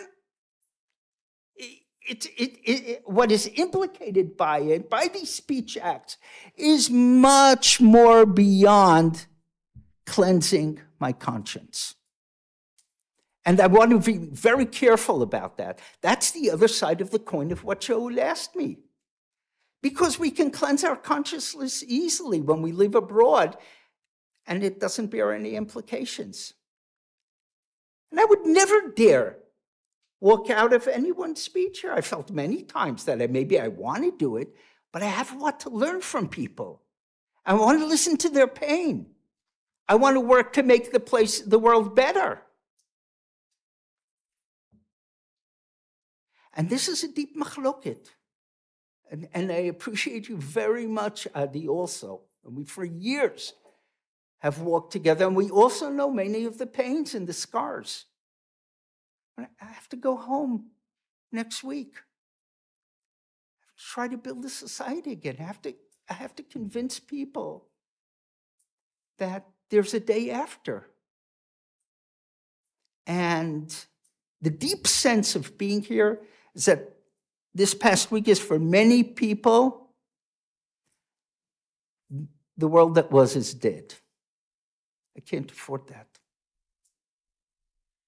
Got children, got grandchildren, got parents. And I think the settlers are scandalous. As I said, I think they're idolatrous. I think orthodoxy is completely corrupt.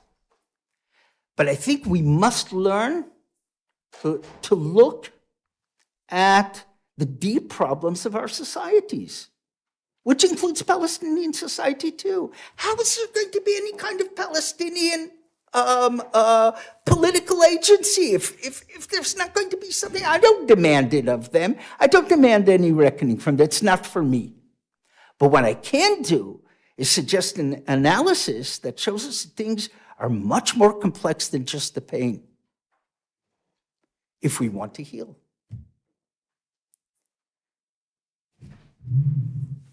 Sorry. I have Gesine Palmer and Nono. I don't know if... Okay, Gesine Palmer.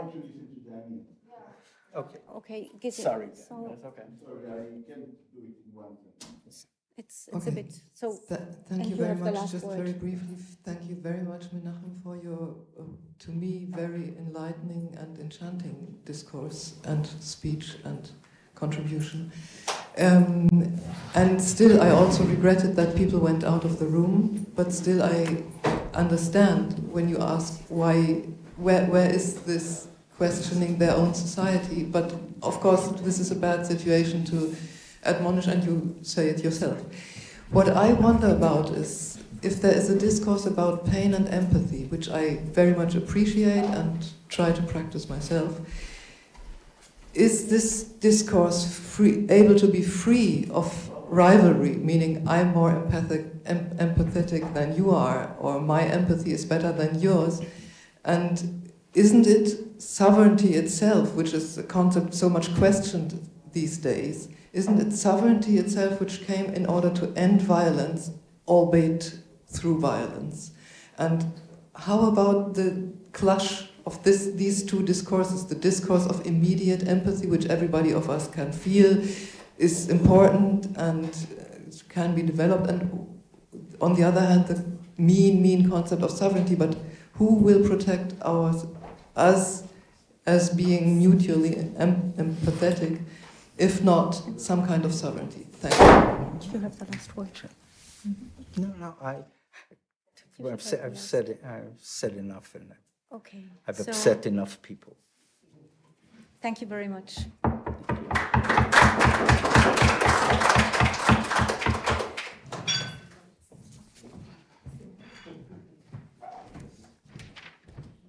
So we go on with Daniel Weiss. He is the Polanski Coexist Senior Lecturer in Jewish Studies of the Faculty of Divinity at Cambridge University and Fellow and Graduate Tutor at Darwin College. He received his BA and MA from Princeton University and Harvard Divinity School and has been teaching at the University of Virginia and at Oberlin College. His research is on Jewish texts and traditions from biblical to modern times, with a special interest in Jewish-Christian relations and interreligious dialogue, aspects of ethics, hermeneutics, and theopolitics, as well as the relationship between scripture and philosophy in Judaism and beyond.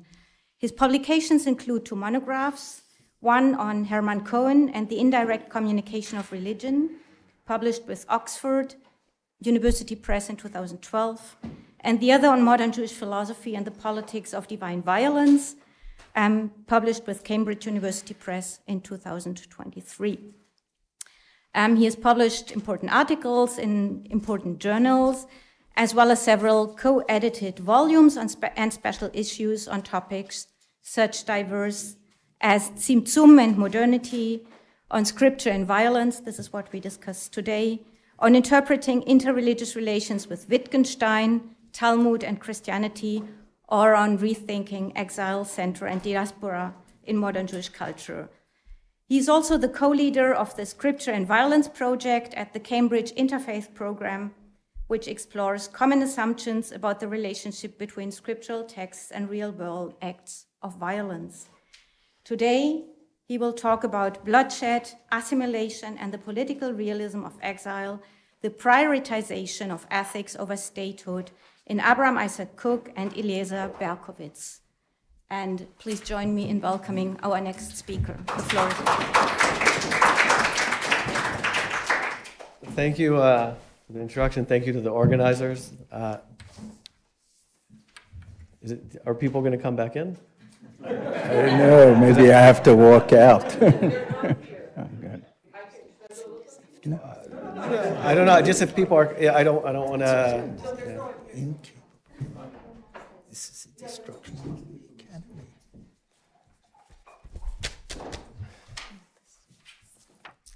Right. This paper examines the perspectives of Abraham Isaac Cook and Eliezer Berkowitz on bloodshed, Judaism, and politics.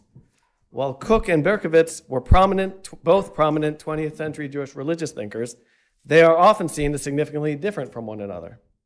However, we will see that they put forth a very similar stance in relation to rejection of participation in forms of politics that involve bloodshed. Both thinkers assert that Jewish political activity is in principle desirable, but that exile is preferable to participation in political structures that involve bloodshed. They treat this prioritization of ethics over statehood as a prioritization that distinguishes Israel from normal nations, and they hold that Israel must avoid assimilation into the forms of politics that prioritize statehood over respect for human life. We will see that they put forth this position not simply as an idealistic hope, but as a form of political realism. They hold that Israel's exile has stemmed not from physical weakness, but was centrally linked to a realistic assessment that, in the world as it has existed up to the present day, it had not been possible to engage in statecraft without being willing to shed innocent blood. Hence, in such a time period, refraining from the structures of statehood is the only possible practical option if one is not to engage in murder. Furthermore, tracing this shared stance in Cook and Berkowitz will enable us to assess whether a similar prioritization and opposition to collective assimilation was also held more widely by other traditional religious Jewish thinkers during the same time period in both Zionist and non-Zionist circles, particularly among thinkers stemming from Eastern European contexts. As such, the realist formulations of Cook and Berkowitz may point to a much more widespread and long-standing orientation in previous Jewish thought, linked to political commitments that have less often been recognized in political terms by prevailing scholarship. So let's first outline the key relevant factors in Cook's thought. Writing especially in the aftermath of the First World War, Cook reflects on the extreme and horrific levels of bloodshed that have recently taken place, how these relate to the Jewish people's task, and their relation to the Jewish national project. Cook works with an account of Israel's history that has three main stages. The first stage, as recounted in the narratives of the Bible, involved Israel engaging in warfare in relation to establishing a landed political establishment in the land of Israel. The second stage, that of exile, involved Israel living without engaging in warfare, but also without a landed political establishment. The third stage, which he associates with the imminent messianic redemption, will involve elements drawn from both of the two previous stages. On the one hand, like the first stage, it will involve landed political establishment in the land of Israel. On the other hand, like the second stage, it will involve Israel living without engaging in warfare.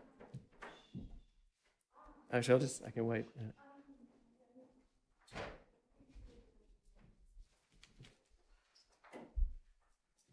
Okay. Yeah, I'll just go back to the bit. So Cook worked with an account of Israel's history that has three main stages. The first stage, as recounted in the narratives of the Bible, involved Israel engaging in warfare in relation to establishing a landed political establishment in the land of Israel. The second stage, that of exile, involved Israel living without engaging in warfare, but also without a landed political establishment. The third stage, which he associates with the imminent messianic redemption, will involve elements drawn from both of the two previous stages. On the one hand, like the first stage, it will involve landed political establishment in the land of Israel. On the other hand, like the second stage, it will involve Israel living without engaging in warfare. Thus, there's an important continuity between the second stage and the third stage, the stage of exile and the stage of messianic redemption, in that both of these stages involve Israel living without engaging in warfare. In Cook's historiography, Israel engaging in warfare is connected to landed political establishment as linked specifically only in the first stage, which lies in the past, and does not have any role in his account of Israel's present or future task and destiny. In this basic outline, moreover, Cook's thought is closely tied to classical rabbinic thought, in which, similarly, there's affirmation of the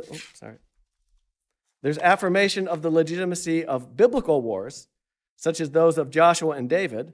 However, the rabbis do not portray warfare as part of Israel's current task in the present era of exile. And while they anticipate a future messianic restoration, they do not portray this as involving any military activity or bloodshed on Israel's part. Rather, while the advent of the messianic era may involve various forms of adversity and conflict, the rabbinic texts do not present Israel itself as taking up the sword. Importantly for Cook, Israel's commitment to refraining from participation in statecraft prior to the Messianic era is bound up with Israel's fundamental opposition to unjust bloodshed, alongside a realistic assessment of what statecraft necessarily entails in a world of divided states. Cook writes, and here's a long paragraph we can look at, "We left world politics by force of circumstance that nevertheless contains an inner desire. Until a fortunate time will come when it will be possible to conduct a state without wickedness and barbarism. This is a time we hope for. It is understood that in order to achieve this, we must awaken with all of our powers to use all the media that time makes available. All is conducted by the hand of God, creator of all worlds. However, the delay is a necessary one. We were repulsed by the awful sins of conducting a state in an evil time. Behold, the time is approaching, the world will be ameliorated, and we can already prepare ourselves, for it will already be possible to conduct our nation by principles of good, wisdom, justice, and clear divine enlightenment." Now we have some in text interspersed, which we'll comment on in a second. "Jacob sent to Esau the royal purple. Let my master pass before his servant. It is not worthwhile for Jacob to engage in statecraft when it must be full of blood, when it requires an ability for wickedness. We received the foundation, enough to found a people, but once the trunk was established, we were thrust away from statehood, strewn among the nations, planted in the depths of the earth, until the time of song arrives and the voice of the turtle dove will be heard in our land. Now, according to Cook's account, all past and present state structures, from the beginning of the exile up to Cook's own time, have required wickedness and barbarism in order to maintain them. In a world marked by hostility between different peoples, it is simply not possible to conduct affairs of state without being willing to engage in unjust bloodshed and murder. This is an inherent structural issue and cannot be avoided. Even if a group of people with good intentions wants to engage in statecraft without such transgressions, they will not be able to do so if they want to uphold the state structure that they have established. For this reason, due to Israel's commitment to upholding the image of God in every human being, it was necessary for Israel to refrain from statecraft. While Israel does long to return to landed establishment, it does not want to do so during the present era of the world, when such statecraft, quote, must be full of blood, when it requires an ability for wickedness. Rather, the only statecraft Israel desires is one in a world that does not require bloodshed. Thus, according to Cook, it will not return to statecraft until the Messianic era arrives, which will be a qualitatively transformed era of peace. That is to say, for Cook, if one needs to choose between statecraft and refraining from bloodshed, it's better to refrain from bloodshed and remain in a state of exile, and this is how he construes Israel's divine calling. In prioritizing rejection of bloodshed over statecraft, Cook also alludes in this passage to two pericopes from Genesis Rabbah that emphasize Israel's commitment to cultural distinctiveness in contrast to the ways of other nations. In both, the contrast of Jacob and Esau functions to emphasize a contrast between Israel and the imperial power of Edom or Rome. So here's the first, again, that Cook referred to in that passage. And Jacob sent messengers before him, so quoting from Genesis, in the comment on before him, to the one whose time to take hold of sovereignty would come before his. So to Esau's time, which comes before Jacob. Rabbi Joshua said, Jacob took off the royal purple and cast it before Esau and said to him, 2 starlings cannot sleep on the same board.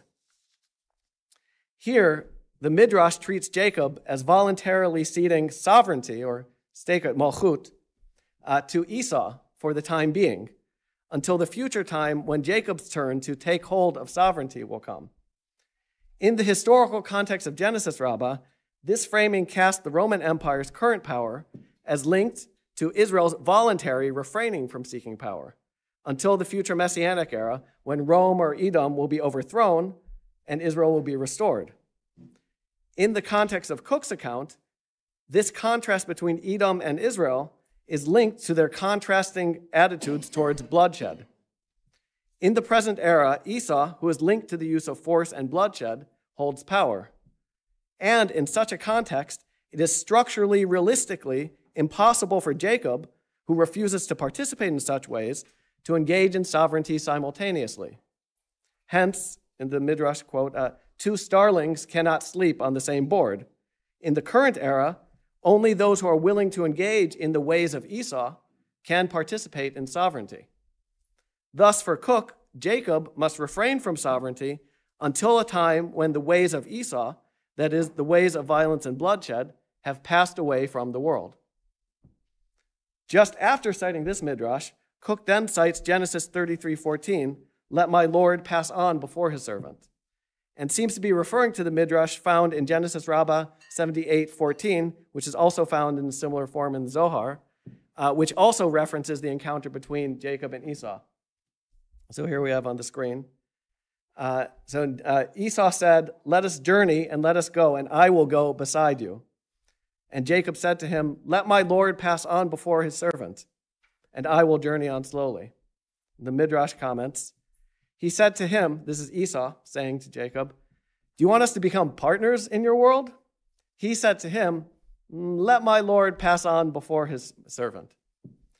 He said to him, are you not in awe of my generals and my captains and of my commanders? He said to him, I will journey on slowly. I will go according to my nature, as it says, the waters of Shiloach that go softly. Here, Esau proposes that he and Jacob become partners. Jacob turns down the offer of working together with Esau, and instead tells Esau that he can go first, ahead of Jacob.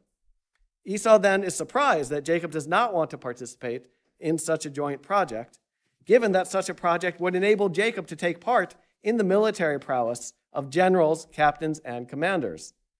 However, Jacob says to Esau, you go your way, I'll go mine. Namely, Jacob does not want to participate in the means that Esau's military victories require, and he would prefer to stick to his separate way, even if it means that he will get there more slowly and with a greater delay. In Cook's framing, it's better to refrain from the military ways of the other nations, even if that results in those other nations appearing to be in the lead in their pursuit of statecraft. For Cook, writing in the wake of World War I, the death and destruction of those years have proven that those ways of the nations simply do not work and lead only to horror and inhumanity. While the other nations may previously have mocked Israel for its refusal to participate in the glory of normal military statecraft, the world can now see that the cultural ethos of military statecraft is morally bankrupt. Cook writes, again, this is in this section in Orot, around the paragraph we looked at. Cook writes that, quote, the sin of the murderers, shofchei damim, the wicked kings and all the provocateurs, their sin is indelible, end quote. And now that this has become manifest to all, it will lead to, quote, the dismantling of all the foundations of contemporary civilization with all their falsity and deception, with all their poison and venom. The time has come when the rest of the world will recognize that Israel's rejection of violent statecraft is in fact the true way. And when they recognize this, they will adopt and enact this alternative way. In Cook's words, they will, quote, put on new clothes and will take off their dirty clothes, and wear precious raiment, will abandon all the abominations in their midst. In this regard, Cook highlights the nations of Europe in particular that need to turn from their former cultural orientation. Once this transformation of the other nations takes place, once they abandon the violent ways of Esau, then the time of Esau will have passed, and Israel can return to statecraft without having to compromise their core opposition to unjust bloodshed. Thus, for Cook, Israel should continue to cleave to its distinctive ways and not abandon them for the glittering appeal of the seemingly more powerful nations, since their violence-based cultural forms will soon be recognized for the falsehood and distortion that they are, and Israel's alternative prioritization will turn out to be vindicated. So that's Cook. I'm sure this is the normal way Cook is talked about in most contexts, so that's good. Now, with Cook's orientation in mind, let's turn to the remarkably similar presentation put forth by Eliezer Berkovitz more than 20 years later in 1943, when he was in England as a refugee from the Nazis. Because various aspects of Berkovitz's general approach to theology and halakha differ from Cook's in notable ways, the shared ethical political features stand out even more strikingly. While promoting engagement in religious Zionism, he nevertheless emphasizes the importance of maintaining the proper prioritization in relation to conditions of exile and sovereignty. So he writes, and this is also a long quote, hopefully you can see some of that. I'll read it in any case so you'll hear it. It has been said in modern times, and by the way, he's writing this in English, which is interesting. So, it has been said in modern times that the world cannot exist half free and half slave. Far less is it possible to create a state of God in one corner of the earth amidst a world of imperial Caesars and power politics. Thus, we went into Galut to bide our time there, to wait, however long it might be, until the time when the establishment of the state of God on earth might be attempted once more. Might and pomp, national honor and greatness, imperial majesty and power politics are conceived in guilt and maintained in guilt. From the beginning of recorded history, collective or national existence has always been bound up with crime. Consequently, taking part in national life meant living in sin. Political transactions became synonymous with iniquity and corruption. There has been no place for us as Jews in international life. Our national history in Galut has always been passive and not active. We have had to accept the crumbs which great civilizations have graciously thrown out to us. All this has been unpleasant, but we say, thank God for it. Let us thank God that it was not we who were throwing out these soiled crumbs to others. Let us thank God that we were not the masters, but only the pariahs of these great civilizations, that we had no share in their criminal inhumanities.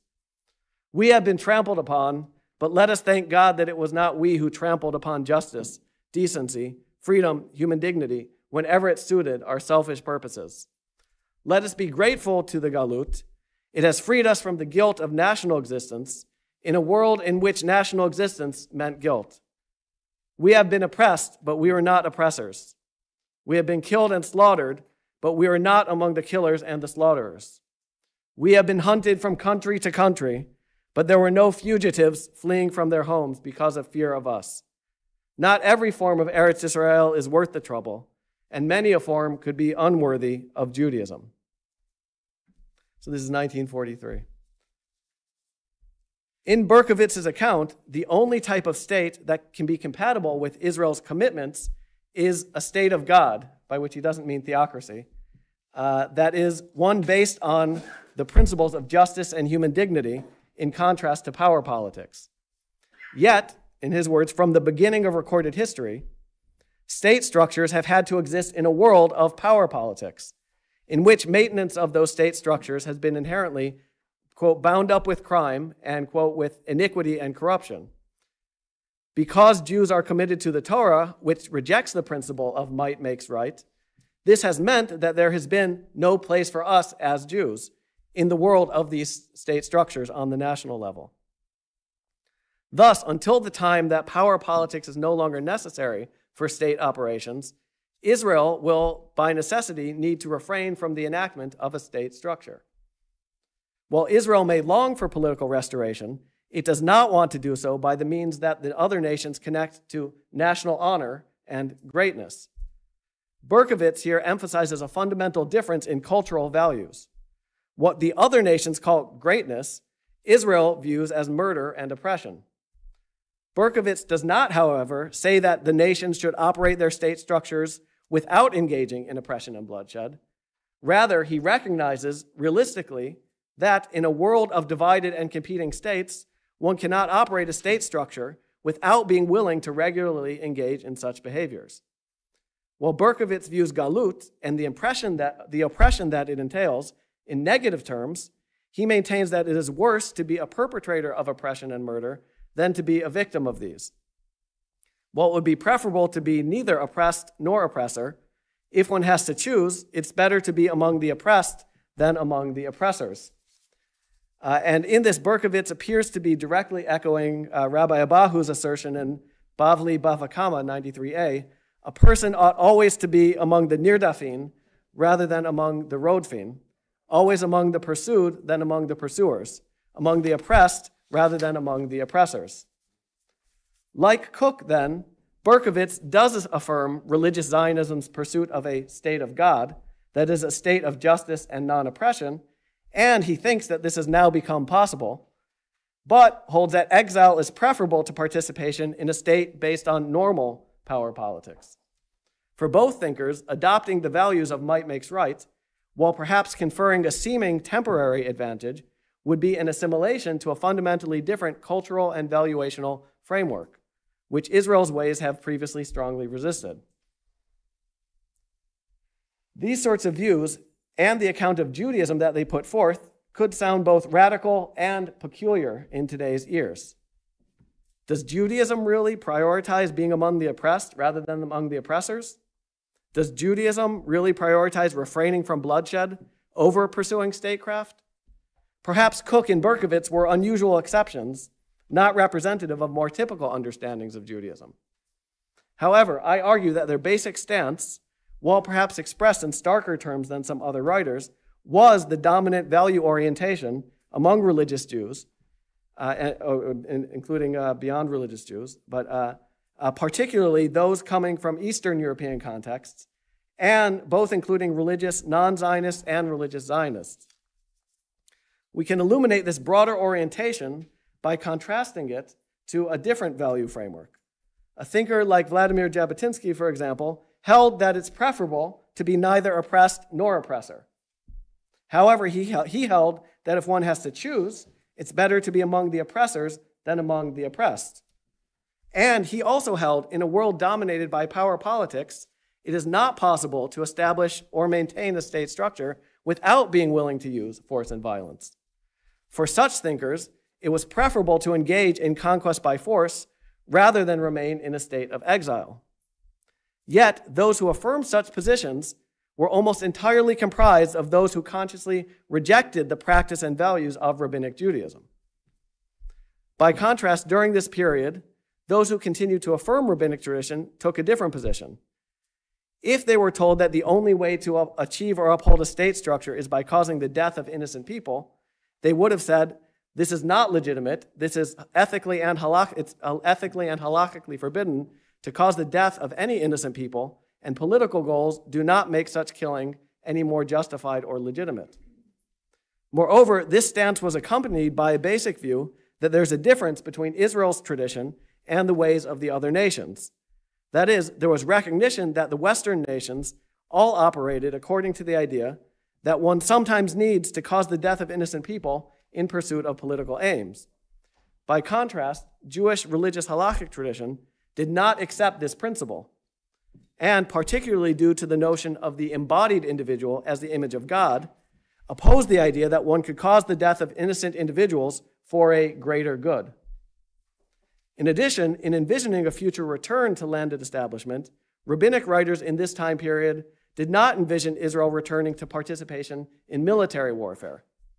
Thus, the basic ethical prioritization that we saw in Kook and Berkowitz appears to have been very widely upheld among Jewish religious thinkers. Moreover, this characterization of rabbinic tradition also appears to have been upheld by those who rejected rabbinic tradition. That is to say, various Zionist thinkers did not see rabbinic tradition as containing good resources for a return to normal statehood with the need for military warfare. Rather, rabbinic tradition was seen as lacking such resources, and instead, more typically, a supposedly direct appeal to the biblical text was made instead. Moreover, among those who promoted negation of exile, shlilat hagalut, rabbinic tradition was seen as a prime exemplar of exilic or galuti values. Thus, those who rejected rabbinic tradition and those who affirmed it were in agreement as to the valuation prioritization that rabbinic Judaism promoted. In addition, the analysis here illuminates the notion of rabbinic tradition, the idea of whether rabbinic tradition is marked by exilic values.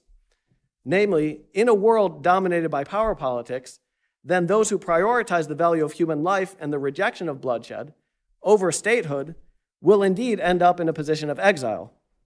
However, rather than saying that the situation of exile produces such values, one could equally say that the rejection of unjust bloodshed will by necessity lead to an exilic situation. In addition, we should note that the valuational prioritization we have described was more likely to be found by Jews shaped by an Eastern European cultural context more than a Western European one. In the Western European context, the greater degree of emancipation and acculturation, especially pressures of acculturation, in the Western nation states meant that there was greater pressure to participate in the nation-state project and more acceptance of the basic political values in which the state structure is prioritized above upholding individual life. Thus, in such contexts, in the Western context, also Jews who rejected Zionism as the pursuit of a specifically Jewish state, those Jews could still have accepted to a greater or lesser degree the basic ethical prioritization that is structurally inherent in the upholding of the state structure. As such, Berkowitz's observation is relevant in this regard. He wrote, the further east one went, the less emancipation one found, the less was the necessity for Jews to betray their own way of living by assimilating themselves to the, quote, civilized habits of the rest of the world. Indeed, the form of religious Zionism affirmed by thinkers like Koch and Berkowitz is precisely founded on a sharp criticism of and distancing from the bloodshed orientation of normal European states, as displayed in the slaughter of World War I.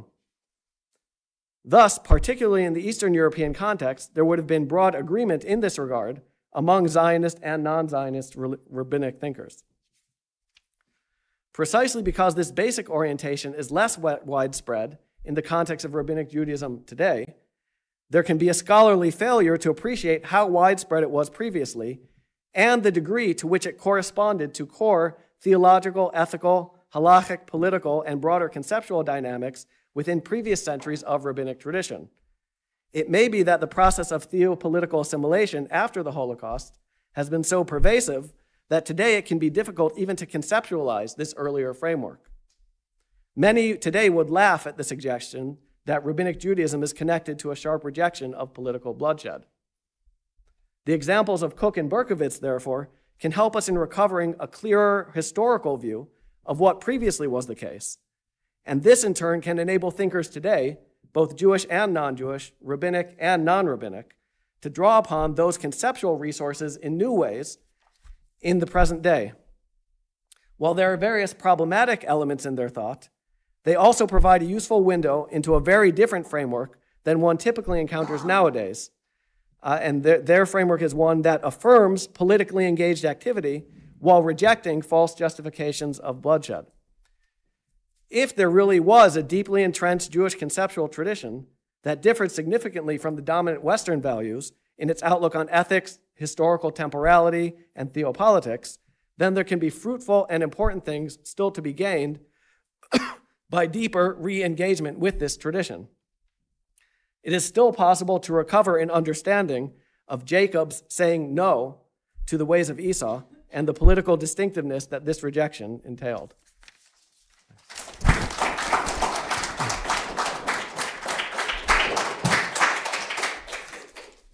Thank you very much.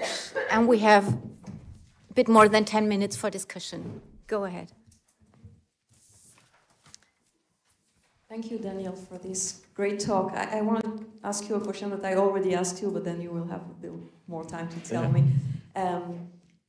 To make a comparison between the text that you showed from Berkowitz in 1943 and Leibovich's Le'achar Kibia in 1953. And Leibovich's argument, of course, Leibovich wasn't a rabbi, so maybe there's a difference here to be made, but his argument that it's easy morally to be in Galut. So about the weak, these weak morals. So can you, that's what he said. Sorry? Yeah, but he said it, yeah, so could you? Right, yeah. No, thank you. I think Leibovitz is a good, temporally, we have 1920, 1943, and then Leibovitz in the 50s is a good comparison. I think in terms of the framework that I argue that Koch and Berkowitz has, I guess they would say that some things would be easier, would be morally easier. Other things would be difficult, but I think it's, they would say there's not a choice, that it's, you could say it's, some things could be morally easier if you're not in the position of responsibility. Leibovitz talks about these frame of responsibility, etc. And that, I think what these others would say that is, if the choice of, the only way to do that is through engaging in murder or bloodshed, then, the other one might be, quote, morally easier, etc.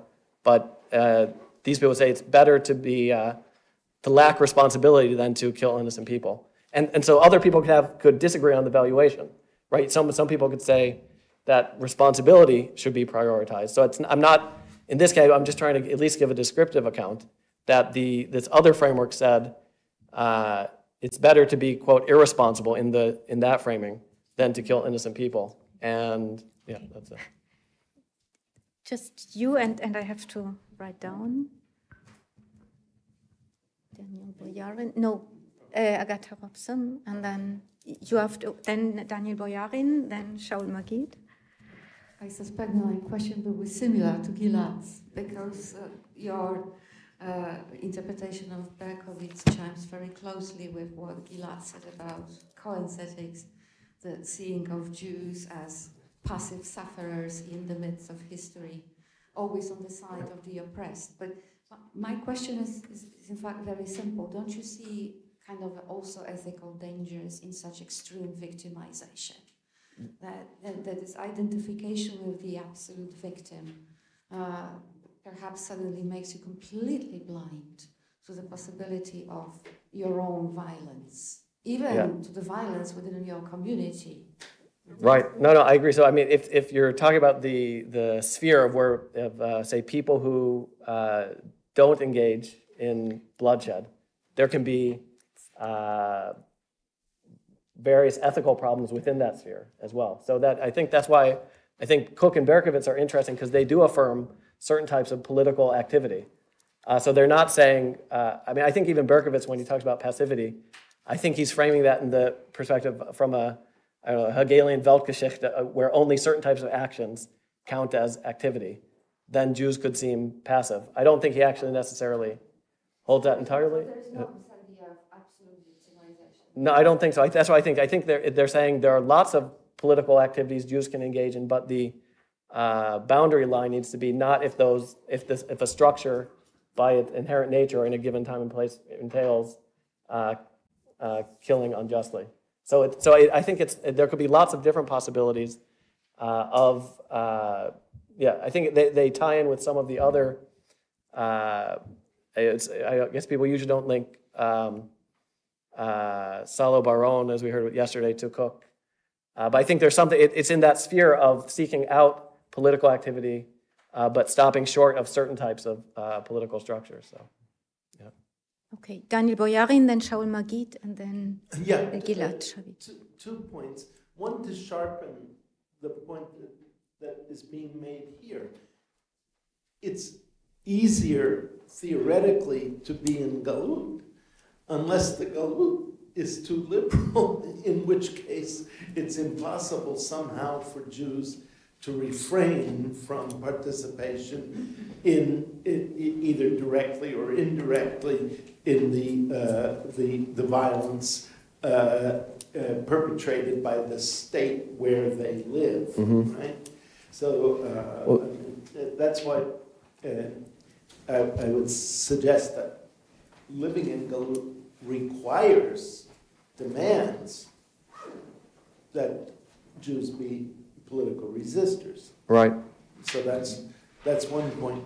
The other point I wanted to make goes back to Menachem, again, in friendship and after decades of collegiality.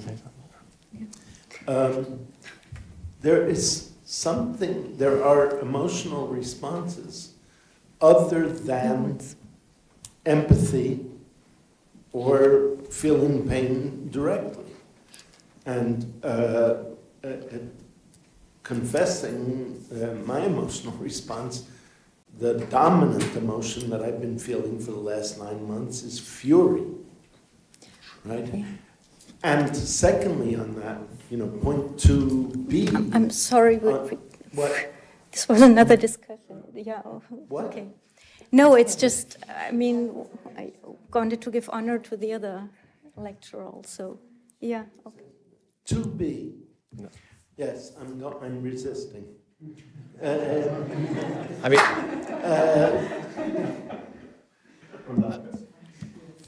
Empathy on the part of perpetrators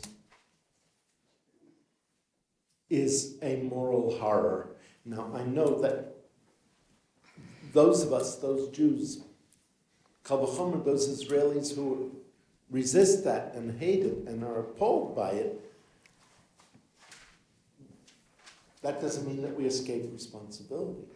So empathy is an impossible position, and B, could never, ever address the moral demands of of responsibility for the evil. I don't think otherwise. But the people who live in the land have to pick up the pieces. Okay. And how are you going to do that? What am I going to do? That's all. Chas v'chalila, the responsibility is for tikkun. And I really deeply regret that I've caused people pain. I'm just asking, what will happen the day afterwards? Who's going to do the work? Where are we going to speak from to do that work? That was my concern. I'm not legitimizing the horrors of the way the IDF is acting. I'm asking a different question, and I'm really. I mean, my heart is broken, not only because everything that's happening, it's because I cause pain to my students here and to my colleagues. But there is a day afterwards. Yeah.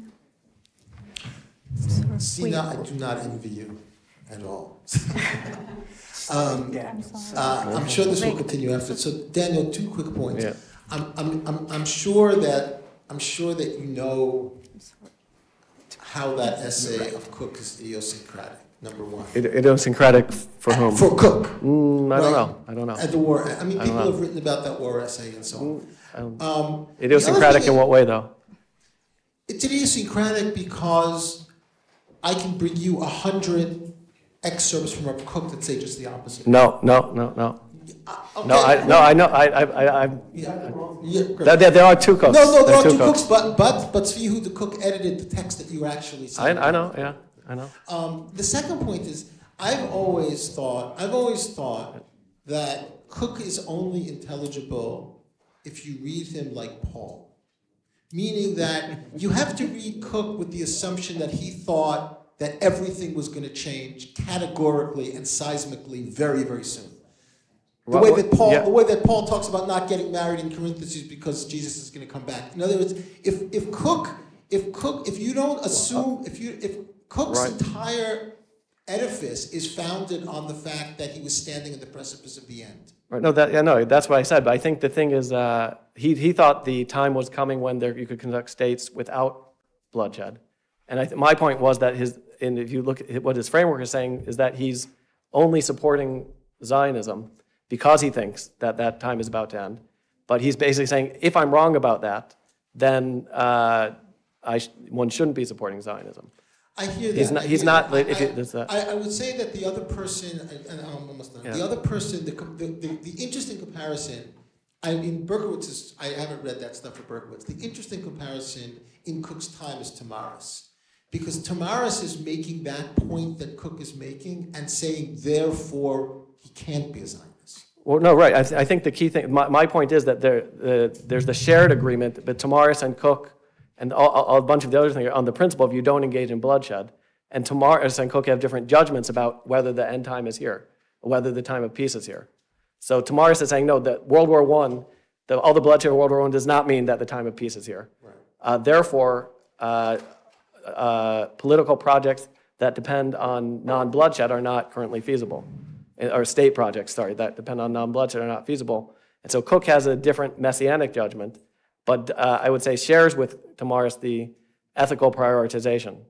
So that's what I was arguing. I mean, obviously, it's hard to read him today in the sense of when he said, oh, the time is coming when when states won't involve peace, won't involve bloodshed. But I think it's not the case that you can bring other things. I think, obviously, the way he was read afterwards is one thing, but and I'm not defending him. It's very problematic to say, pursue this political project and don't worry, everything's going to change and then it will be okay. So but the ethical principles he's putting first, I think, are still notable and are not recognized as much today. That's my, yeah. Okay. Very last question, Gilad Sharvit.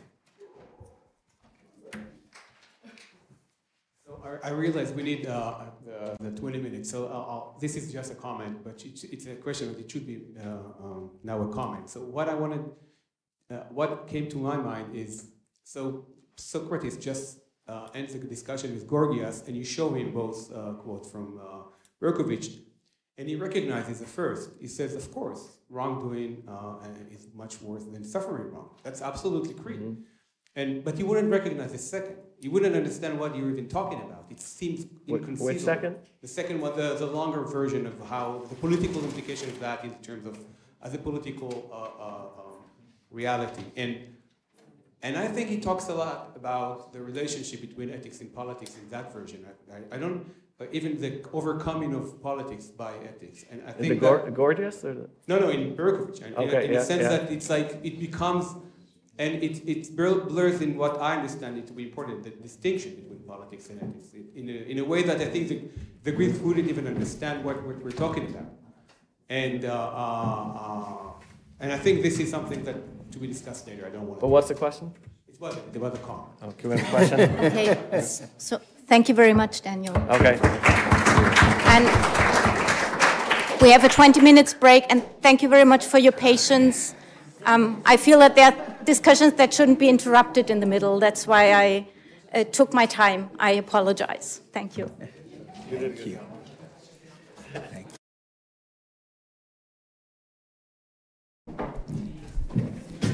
Nah. We're gonna have a concert now? Okay. How's the vibe? You've been here for a while, right? Guten Abend. Good evening. Masai al-Khair. Erev Tov. What an amazing experience. I want to take a photo of everyone. You're smart too, Benjamin. I love all the beards. Ladies and gentlemen, we would like to start. Look at you. You're more intellectual than me. Please be seated. In your own way.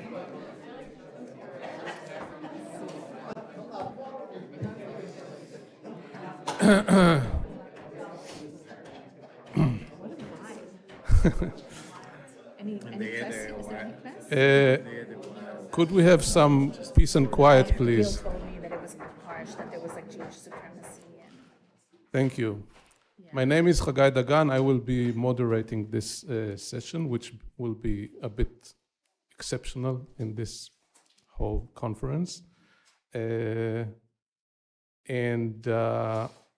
we will have a discussion, and we will have some singing, and it would be rather artistic, I hope. One of the resounding statements in Jewish modernism was that the role of the rabbis was over, and now the writers have to take their place. The writers, and for the purpose of our discussion, the artists as well, were supposed to function as cultural prophets and guides. They were supposed to be the ones who would articulate the naked, unembellished truth and at the same time phrase the ideology. Indeed, there were writers who saw themselves exactly this way, whether those who received public recognition, such as Alterman, Shlonsky, Amos Oz, and recently David Grossman, or those who were rejected, but still saw themselves as rejected prophets, such as Uri Tzvi Greenberg.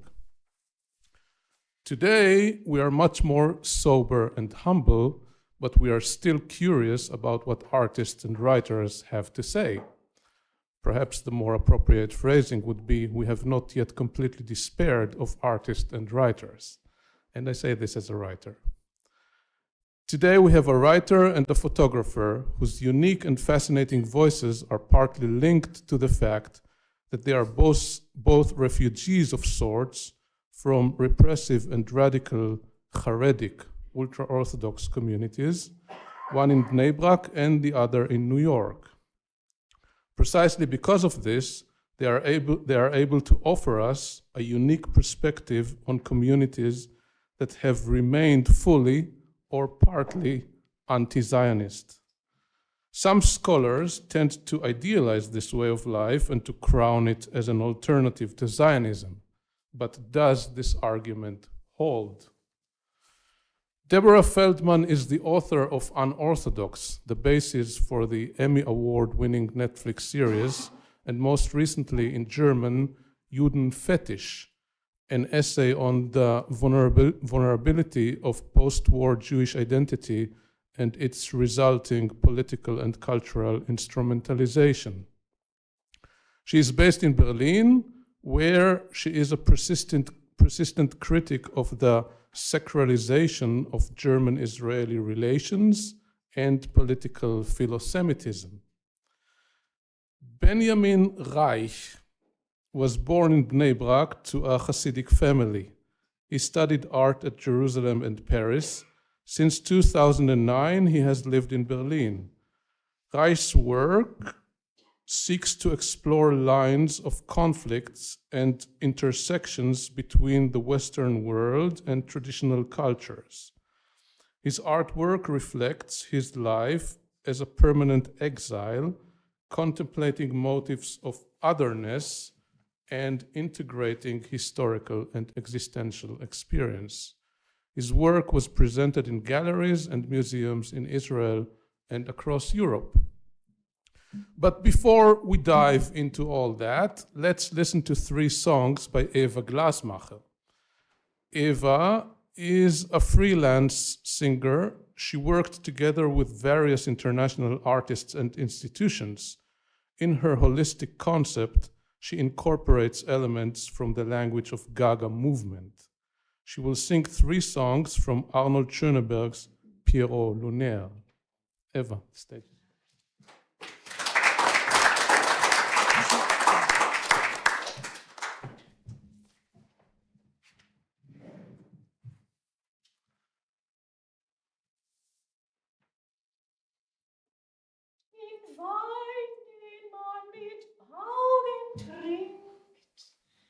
Ist nachts der Mond in Wogen nieder und eine Springflut überschwemmt den stillen Horizont. Gelüste schauerlich und süß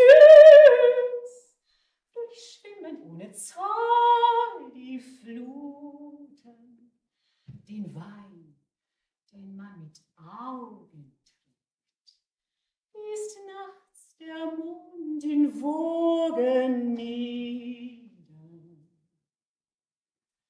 Der Dichter, den die Andacht treibt, berauscht sich an den heiligen Tränken, gen Himmel wendet verzückt das Haupt und taumelt, saugt und schlürft in den Wein, den man mit Augen trinkt.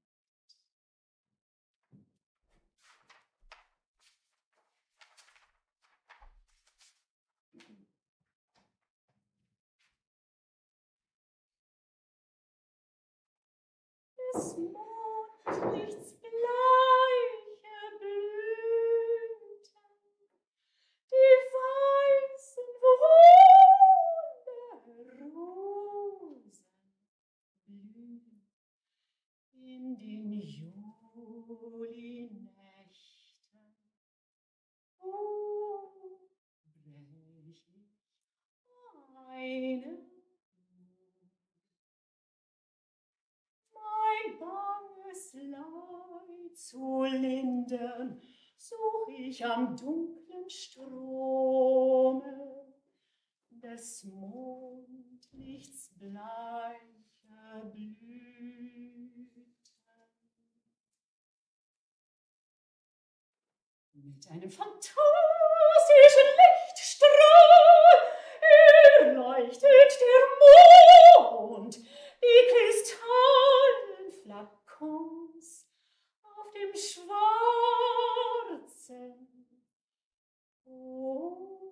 heiligen Waschtisch des schweigenden Dandys von Bergamo. In Tüll der bronzene Schale lacht hell die Fontäne mit täuschend Klang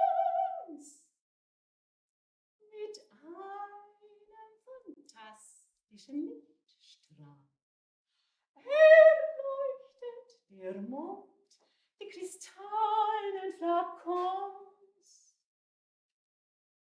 Pierrot mit wechselndem Antlitz steht sinnend und denkt, wie heute sich schminkt, fortschiebt das Rot und des Orients Grün und bemalt sein Gesicht in erhabenem Stil. Mit einem fantastischen Mondstrahl.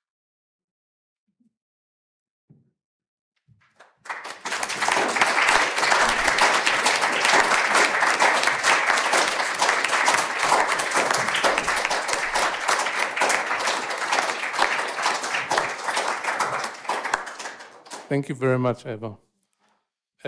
So the first question I would like to pose to both of you, and I gather that you want to, you may answer through your presentation, or however you choose. But the first question would be, is Haredic society a sick society? And if it is, what does it tell us about its ideology?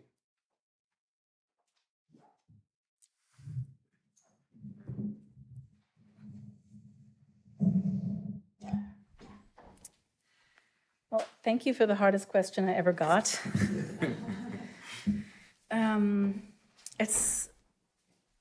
It's a very tough question for this phase of my life. I probably would have been able to answer that question more definitively 5 or 10 years ago, and I'm very torn about this. I think that there are aspects of Haredi life that are very original and authentic. And I believe that having access to an original or authentic identity can be wholesome. It can be good for the psyche and for the sense of self. But I also see the Haredi way of life post-Holocaust as a society built around trauma. So it's not just the original identity, but an identity that has been sort of expanded on by trauma. And that this has led Haredi society to go through dramatic changes in comparison to the way that societies were structured before the war. They're more controlling. They have to be in order to be continually and effectively insular. They are less mystical than they were before the war, less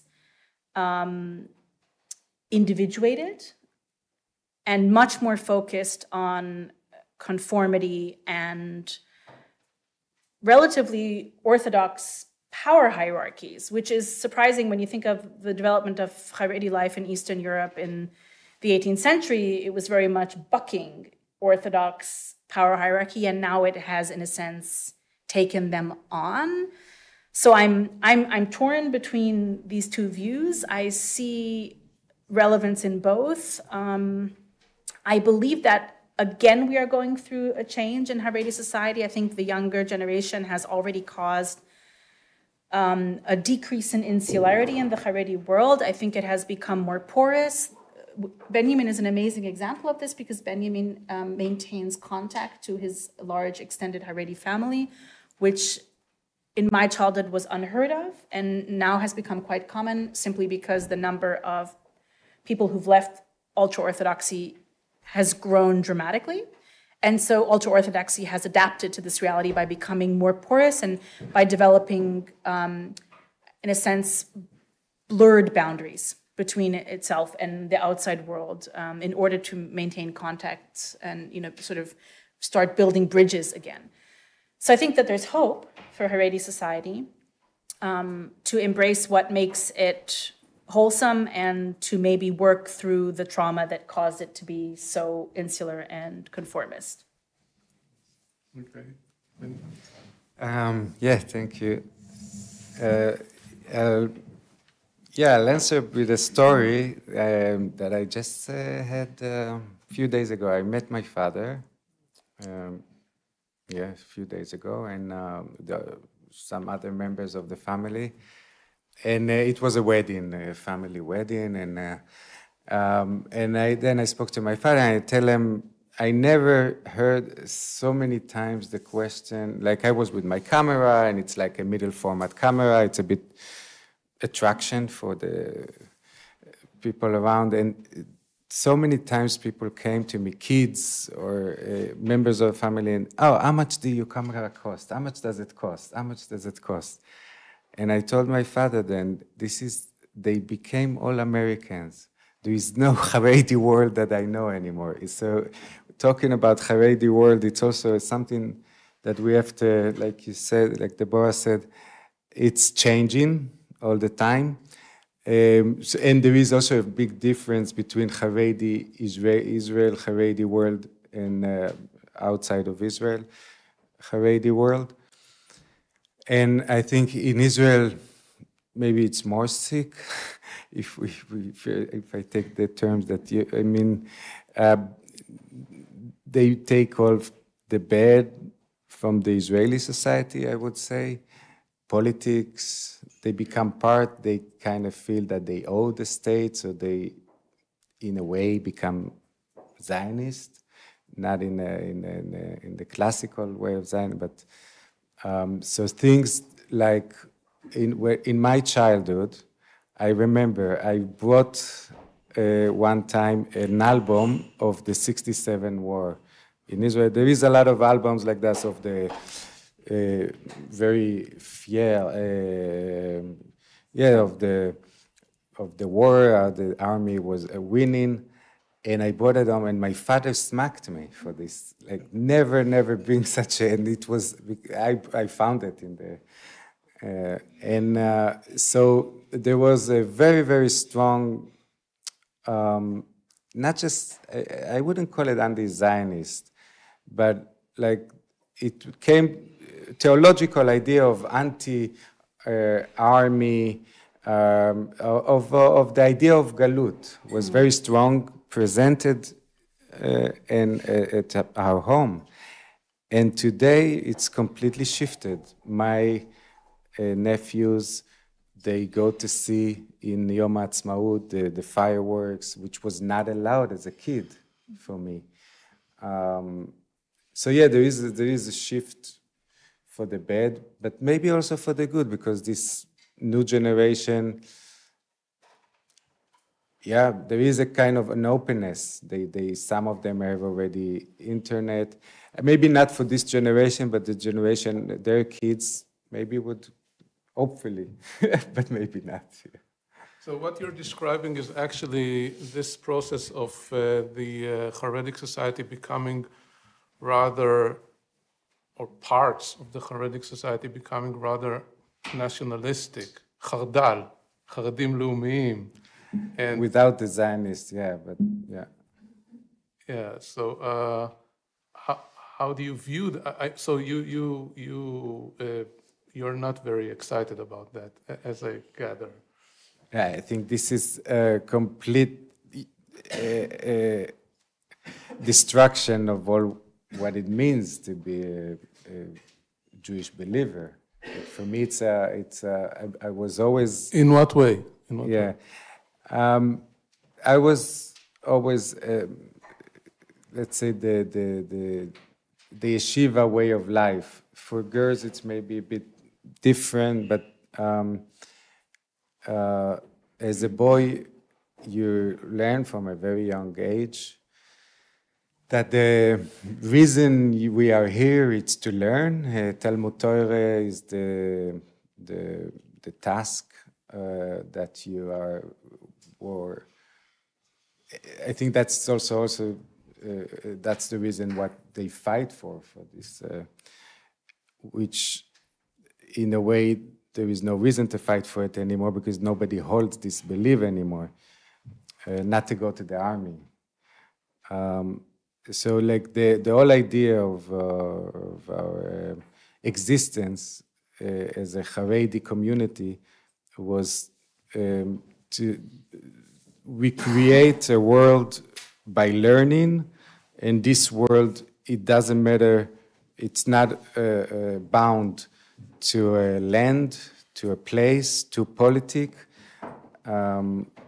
Yes, the Israelis here will probably remember, like Rav Shach, one of the leaders of ultra-Orthodoxy, used to say, it's better to give half of Israel for one Israeli soul, Jewish soul. I mean, yeah, the racism was always there, but but the idea, the politics was on the right side.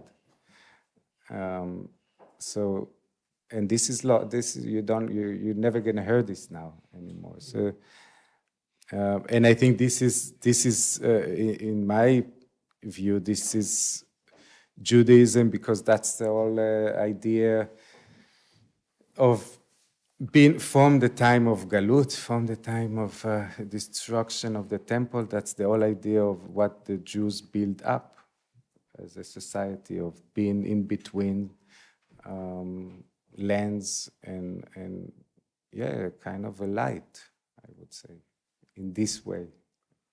So this form of extraterritorial existence of the Haredi people, this you identify with even today.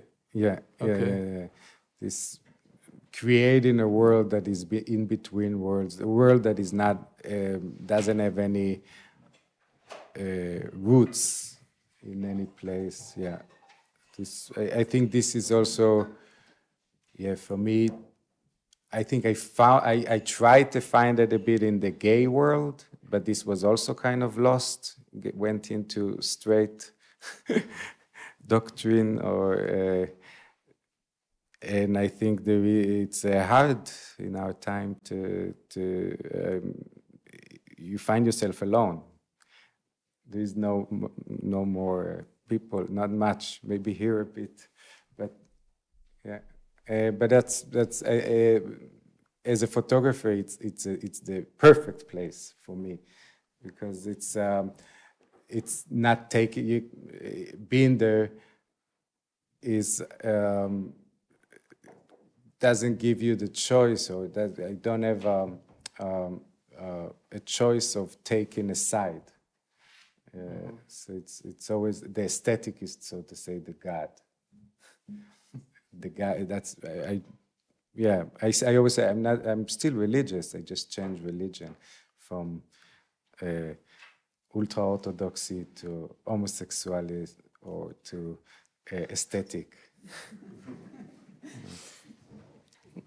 Doesn't sound like a bad religion to me. Deborah, would you like to say something further about that, or should we move about religion? No, about the place of your ultra-Orthodox education, so to say, or what you have experienced as a kid, the place of it in your writing.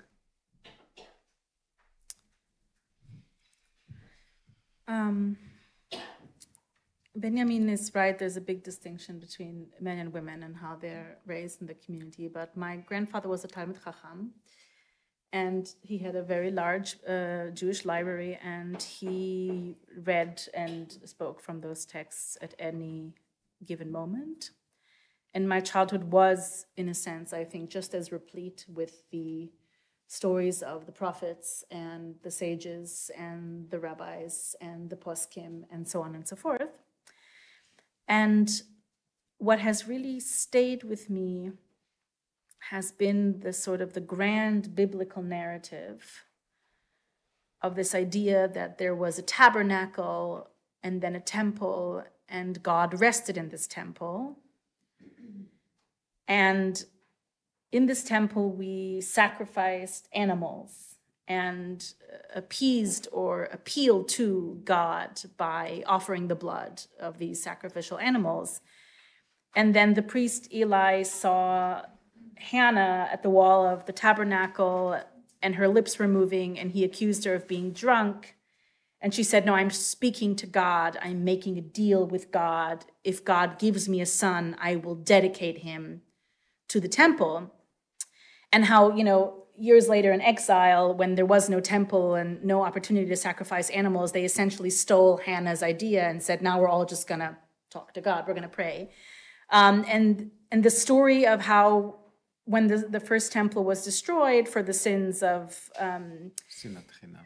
no, that was the second temple. So the first temple was destroyed because of murder, adultery, and the worship of idols, which I always found really hard to process because the first temple is described as an ideal time, and yet the sins were so prosaic. And there was the destruction, and then the Babylonian exile, and then there is the story of the Edict of Cyrus. And the story of the Edict of Cyrus is so important because it defies the historical narrative of the natural migration back to the territory. And it says, no, God softened his heart and he caused the king to deliver this edict. And in a sense, the Jews were called to return. That's like the myth until today, this return.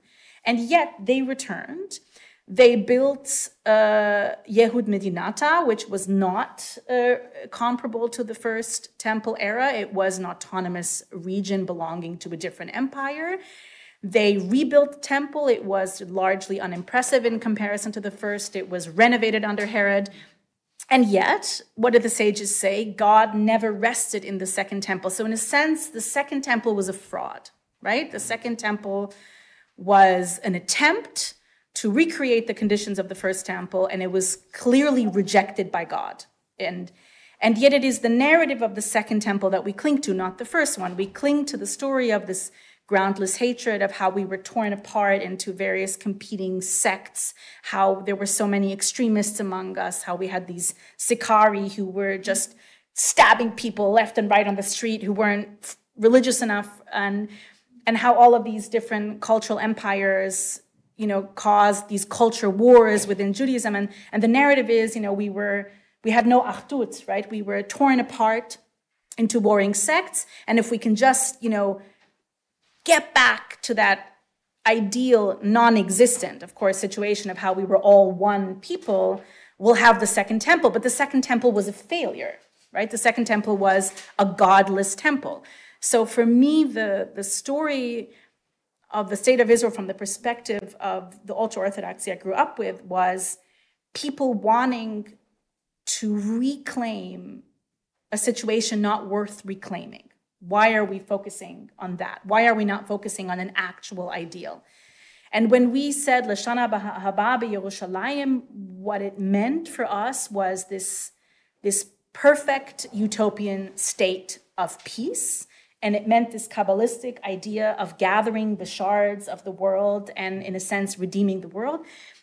And yet, at the same time, I noticed that, practically speaking, we were ourselves divorced from these utopian ideas. So the practical nature of my community, even as it rejected Zionism and embraced different utopian ideas, was still a racist reality.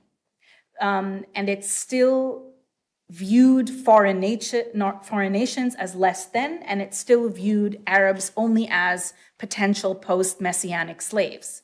And this is why I'm always very cautious when people who are critical of Zionism from a secular perspective ally with religious anti-Zionists, because the adage goes, never ask a religious anti-Zionist what happens after the Messiah comes.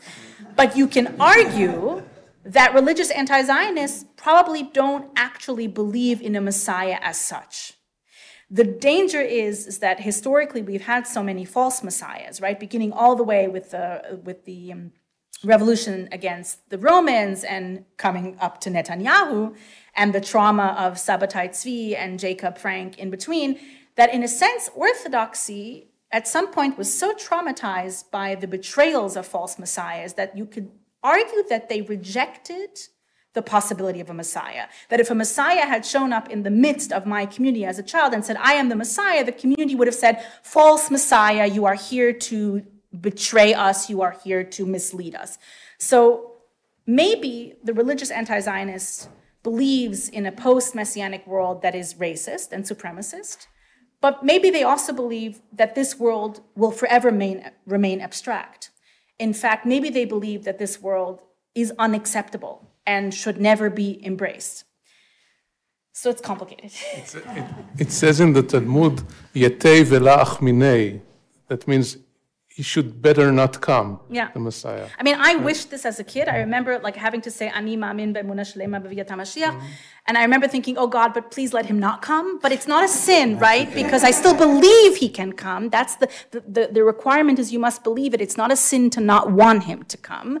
And I remember thinking, he will ruin everything if he comes now. Like, I want to live my life first. And I think that this is a belief, this is like a feeling we shared. Like, yes, we need to believe. It's a requirement. It's part of our principles of faith. But maybe he can come once I'm dead.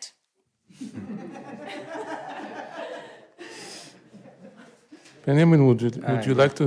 Yeah. And then you can react to that if you want. That's the picture from there. You should also say something. Yeah. So the picture. Yeah, I think I now I'm in Germany. I always I take pictures of things that are close to me. I don't go too far. So this is a series that I started a few years ago about German winter, but there is always some insights to history, my history, family history, Jewish history. Or so here there is a pomegranate, a rimon on the snow.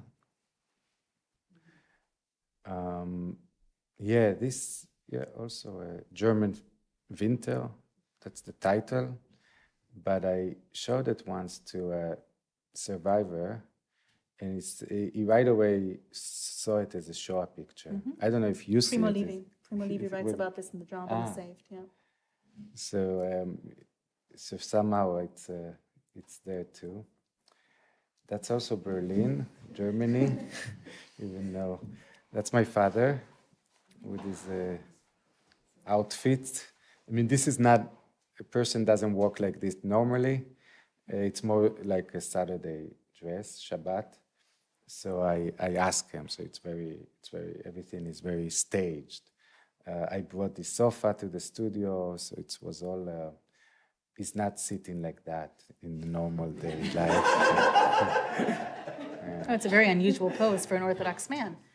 Yeah, the pose is a history of art, but the man is not so history of art. But your father's from a secular background, right?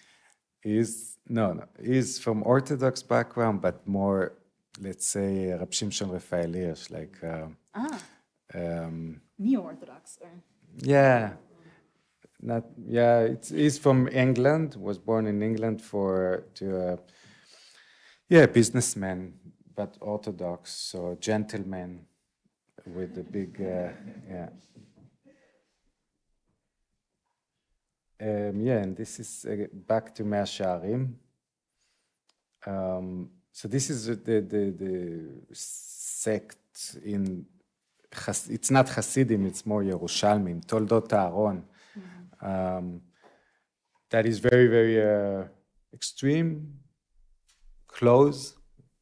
I mean, in ultra-Orthodox, you have a lot of streams, and in Hasidim, you have a lot of streams. You can recognize them by the clothes. So this clothes, it has some Ottomanic influence, because they always were in Jerusalem, at the time of the Ottomanic at least. Somehow it also connected to Dehan, to the next...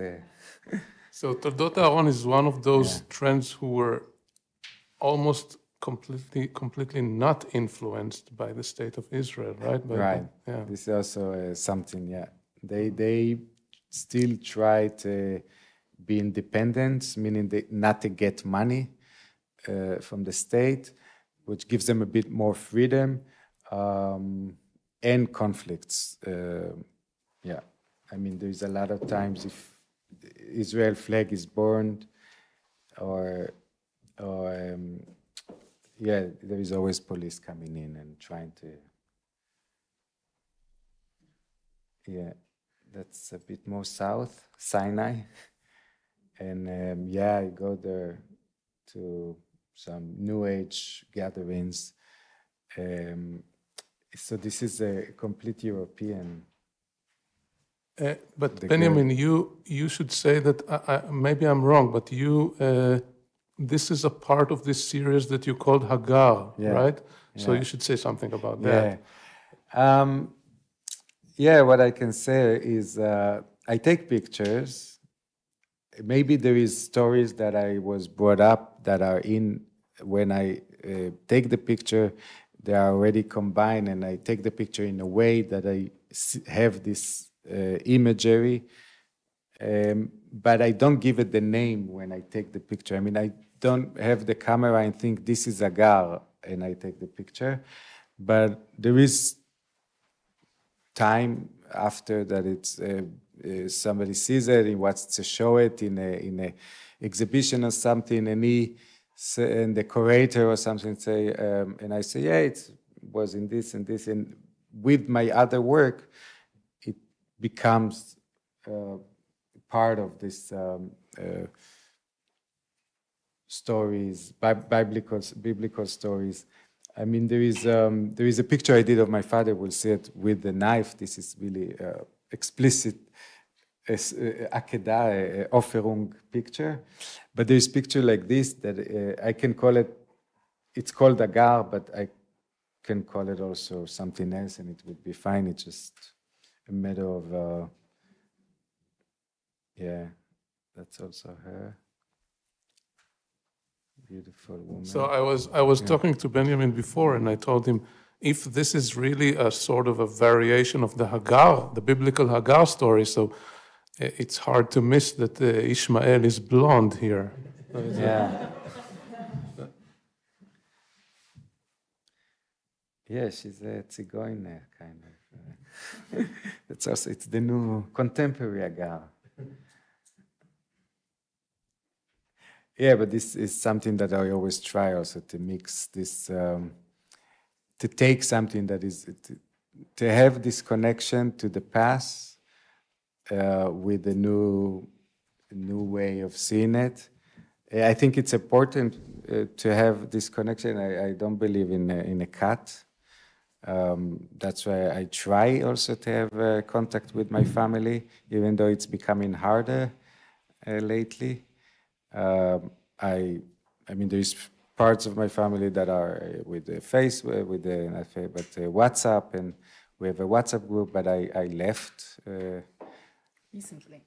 No, a few months ago, after 7 October. It was. But since I know you, he's in this WhatsApp group. Yeah. And it's pretty crazy WhatsApp group. Like it's ding, ding, ding, ding, ding all the time. Yeah. He managed it for decades, and now a few months Yeah, it was too much.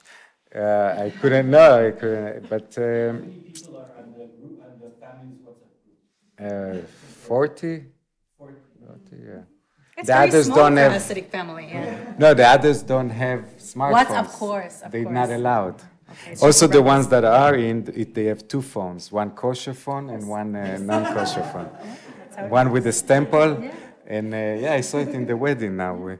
It takes the iPhone from one side and the smartphone with the kosher symbol from the other side. This one is not allowed in the. Yeah. That's they playing on two chasenes. Yeah, this we have also outside. That's also in this. Yeah, and also here, I always wanted to do a pietà in an image. This is like an opposite pietà. The man holds the woman, the other. But yeah. That's one of my favorite photos. You have a story about how you took that photo. You I basically must dumped have- her in his arms and said, "Can you pose?" And He was happy. yeah, happy and afraid. He didn't feel, but then they became They became friends. lovers. Yeah. Friends or lovers? Yeah, So the same. for some okay. time. That's the colonialistic picture. It's That photo was before the first date? yeah, Yes. yeah. That's how they became. The modern day matchmaker. It's like a shot from Yeah, this is next to Yam HaMelech, the Dead Sea. Yeah. It's beautiful. Yeah, but very colonialistic picture in a way. We still want to have some time for a discussion with the. But wait, you have to go to the end. We have to see we'll do everything. it. Yeah, so you should pick the ones that are most important for you. And I want us to discuss the very last photo. So that's Tish. I love that one. Tish. And at the very end, those are really amazing. That's the sacrifice of Isaac. My father, Lifta, Laila. We put a lot of photos. Yeah, but now it's. Here we are. That's your brother. You must say something about this series. So this is my. This is my favorite photograph of Benjamin, part of a series that was reviewed in Jewish Currents. I really encourage people to read their review. They had a lot of problems because of it. I'm sure, and Benjamin is sort of known for being extremely provocative and for paying no mind to other people's sensitivities. And it's the amazing thing about this series was he had Jewish and Israeli models dressed in original Nazi costumes, and he had Germans dressed up as in Jewish costumes, and he, in a sense, staged what is ostensibly a kind of reconciliation. It's about the third generation after the Holocaust, and it looks, at first glance, like the theater of reconciliation. But it's not. It's actually a theater of exploitation and of appropriation of identities and of the dissolution of identities. Who exploits who? So this is the interesting thing. So one of the reasons that we were talking about this for years. What does it mean for a German person to assume a Jewish identity, which is something that is very rampant in Germany? Germany has a very high number of converts and pseudo-converts, and also what Germans call Kostüm-Juden, like literally costume Jews. So Germans who pretend to be Jewish, but who don't actually go through any kind of conversion process. They just invent a family history or invent a status, and then they capitalize on that status to achieve positions of influence and power. Just an example, Pinneberg, there's a German community called Pinneberg, and Wolfgang Seibert was the rabbi and the leader of this community, and then it turned out he wasn't Jewish. And this happens all the time, that the press will get a hold of somebody who's been pretending to be Jewish, and they'll expose them, and then there'll be all these opinion pieces about what is up with all these Kostümjuden. And so we wanted to sort of focus on the appropriation of Jewish identity as a means of German capital and German power, and at the same time show that the reverse doesn't work, that the reconciliation is a fraud because Jews are not in control of their own identities, their identities are being exploited, and they are not in control of the reconciliation process either. They do not have the dominance of the victor, so to speak, in the conversation, the one who must give the redemption, the one who must give the forgiveness. In effect, the forgiveness is being taken from them. And I felt that all of that was illustrated so well in this series, but of course the series was considered provocative only for quite superficial reasons. But there was a video that was done about it, and you said something so brilliant. You said it's a kind of Stockholm syndrome. Now all the Germans can be rabbis, and all the Jews can be Germans. Yeah. And that's like a very. There was like a Purim spiel. But this is the Purim spiel that we live in every day. It's the theater of absurdity. Berlin. Yeah. But Deborah, could you say something? Excuse me. Could you say something about this? What you just mentioned, that Jews are not in possession of their own identity or something like this. So I have a working theory. Yeah. That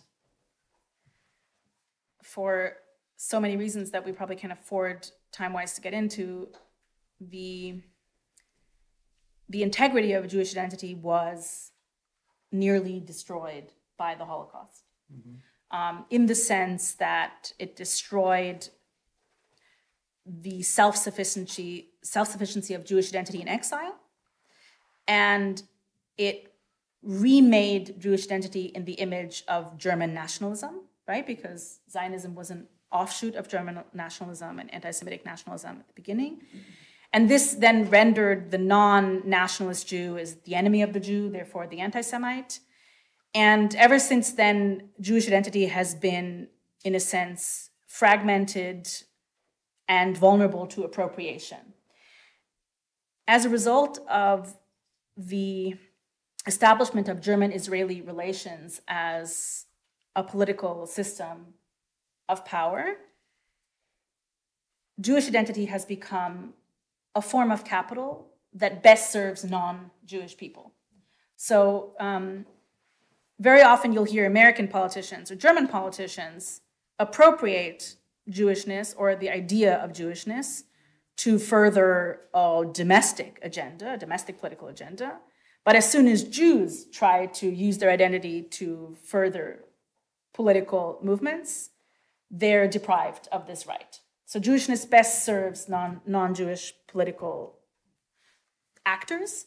And when Benjamin put Jewish and Israeli models in original SS costumes, what he was also commenting on is the only ways in which Jews have seen paths to power since World War II is by, in a sense, still using the tools given to them by the legacy of German nationalism. Mm-hmm. So in a sense, only seeing a way forward to self-determination through ideas imposed upon them by anti-Semitic oppression. Does that make sense? Yeah, yeah. So much. Okay, we don't have much time, but we have a few minutes for a short discussion, and then we shall hear 3 more songs from Eva.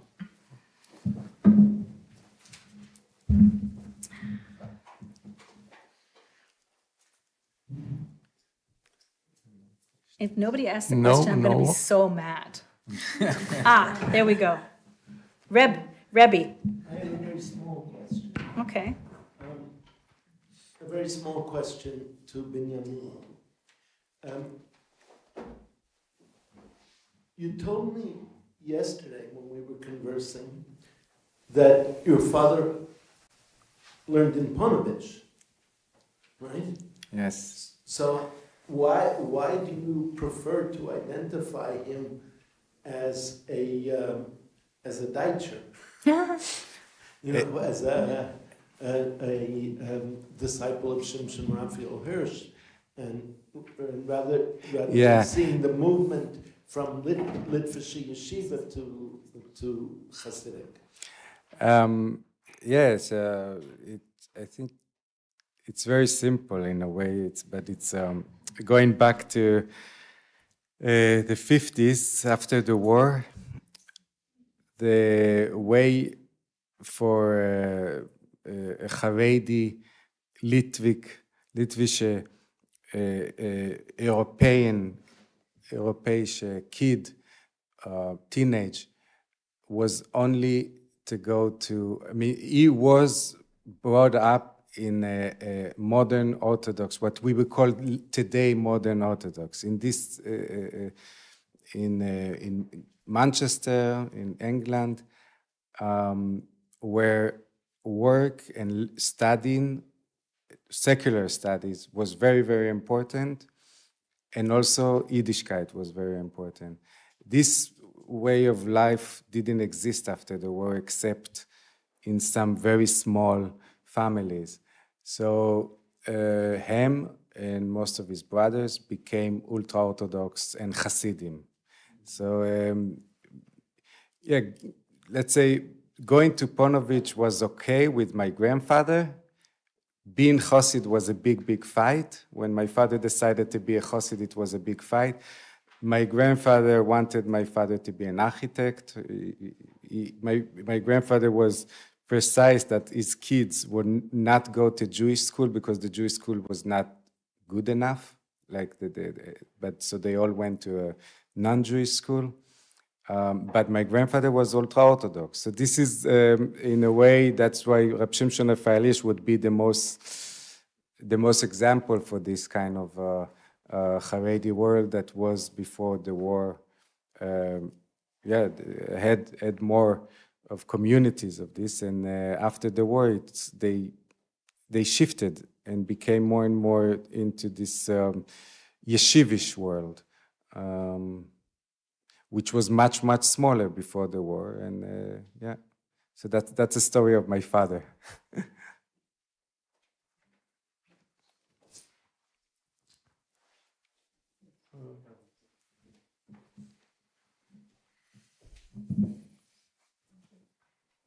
Thank you. I'm just very curious to hear, you talked a little bit about collaborations between you, if I understood correctly, and I'm wondering if you see yourself as a part of a certain group of artists. That's a question for both of you. A group of artists in contemporary Berlin, and if the answer is yes, if you do, you do define yourself as belonging to a certain, not to put it a circle or a collective, how would you define this? What are the contours of the collective? And of course, I have in mind other Jewish artists in contemporary Berlin, other perhaps also Benjamin Israeli in Greece who work here. I wanna start by saying I hope I didn't sound like I took any credit. I don't want to take any credit for Benjamin's work. Benjamin and I are friends for a very long time. For me, he's like a brother. And we influence each other a lot. So he influences my work a lot. He's the person who opened the door, intellectually speaking, for me to understand what is going on behind the scenes here in Berlin, what is up with the appropriation of Jewish identity, what is up with the abuse of it, and so on. He explained everything to me. And I'm very involved, in his creative work, the way we're all involved in each other's creative works because we're close and because we come from similar backgrounds, and I want to know what he's working on, and I want to give him my thoughts, and he listens. And sometimes we do work together. This photo was taken as part of a series that we created together about the mikvah. But Benjamin is really his own artist, and I think we are only collaborative in the sense that all artists are naturally collaborative. And we have a group in a way. But our group is ex-Orthodox. Right. That's the thing. It's like, I think it's really, there is some weird network all over the world of ex-Orthodox people, and we recognize each other immediately from across the room based on body language and accents and so on. Then we argue which Hasidim. Yeah, of course. And we argue about many things. We argue about what's the right way to leave and what kind of contact should we maintain and how should we speak about the place we come from. But we are a network, and he's one of the reasons I moved to Berlin, because he showed me that there is an underground network of ex-Orthodox people in Berlin and that it's a good place to disappear. And I think that, yes, we are part of that world. To say that we are part of a bigger Jewish art collective, I think that might be starting to be true now. Yeah. No, but I think also as ex-Orthodox, we don't really want to be part of groups completely. We always try to be we are in and out. Suspicious of belonging. We're very suspicious of community. Yeah. This is true. I remember I once went to Tel Aviv to speak to Hillel, which is an organization in Israel that takes care of people who are leaving Orthodoxy. And I was really shocked by something. All of them asked me, how did I let go of God? And I said, I didn't. I didn't think about it. It was completely irrelevant. I was letting go of the rules and the regulations and the control, but I didn't think about if I was letting go of God or not. It had nothing to do with God for me. And I speak to many people leaving Orthodoxy in the US, and men will often say, yes, it's also a crisis of faith, but women will say it's a very practical journey. You want safety for your kids, you want safety for your own body, you want independence, freedom, the right to study, the right to have a job. But I came to Israel and I met a lot of young women who had left, and they all said to me, but what about kosher? But what about turning on the light on Shabbos? Like, what if God will be angry? And I realized that there is like a difference between leaving Orthodoxy in Israel and leaving it in the diaspora, which is that in Israel, it's so much more about letting God down and not letting your family down. Yeah. And that was really surprising to me. Shaul. Thank you. I wanted to ask you about a difference that I see between the kind of move away from Orthodoxy in the late 19th century, early 20th century, which in many ways was very intellectually generated. Those people that left the yeshiva in the Eastern Europe and they went to universities in the West.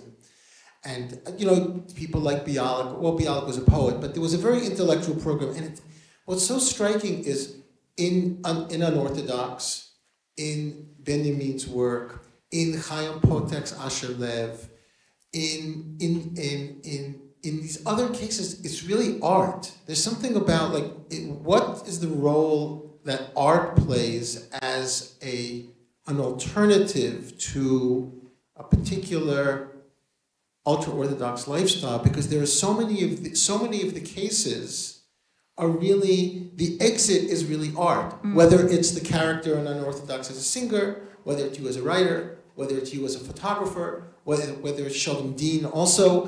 There's something about art as a vehicle for reconstructing a particular personality coming from that world. I might add that in Israel we also have quite a few authors that are yotzim b'she'ela, like Dov Elboim, for example. Yeah. I definitely see that. I see multiple elements there. When I was growing up, art as an expression of individuality was very strictly controlled. We were allowed to create art for the sake of glorifying God. So, for example, you could decorate the sukkah, and if you had like very talented people in your family who were good with art, it was the one time of year where they were allowed to be craftsman-like and to be creative and make things. But otherwise, it was a source of shame. Like, I had a cousin who was incredibly talented, and he was also left-handed, which was another source of shame, and somehow the left-handed was connected to the art. And he made these beautiful, what do they call these, dioramas? He made dioramas for the sukkah. I mean, incredible wooden boxes with like entire lifelike scenes depicted sculpturally and tactically. And he would work for weeks on it because it was the only time of year where he was allowed to do it. And even then they wouldn't praise him, and it was seen with suspicion, and it was more like, okay, we will tolerate this because somehow he has to get out of his system once a year. But the danger of art, where I come from, was that it made you an individual. It made you different from other people. And it made you have some way of expressing and communicating that couldn't be controlled by the community.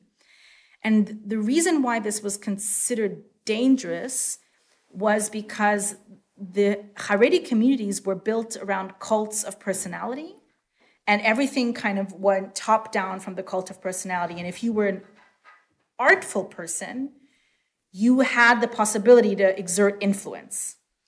And this could not be allowed.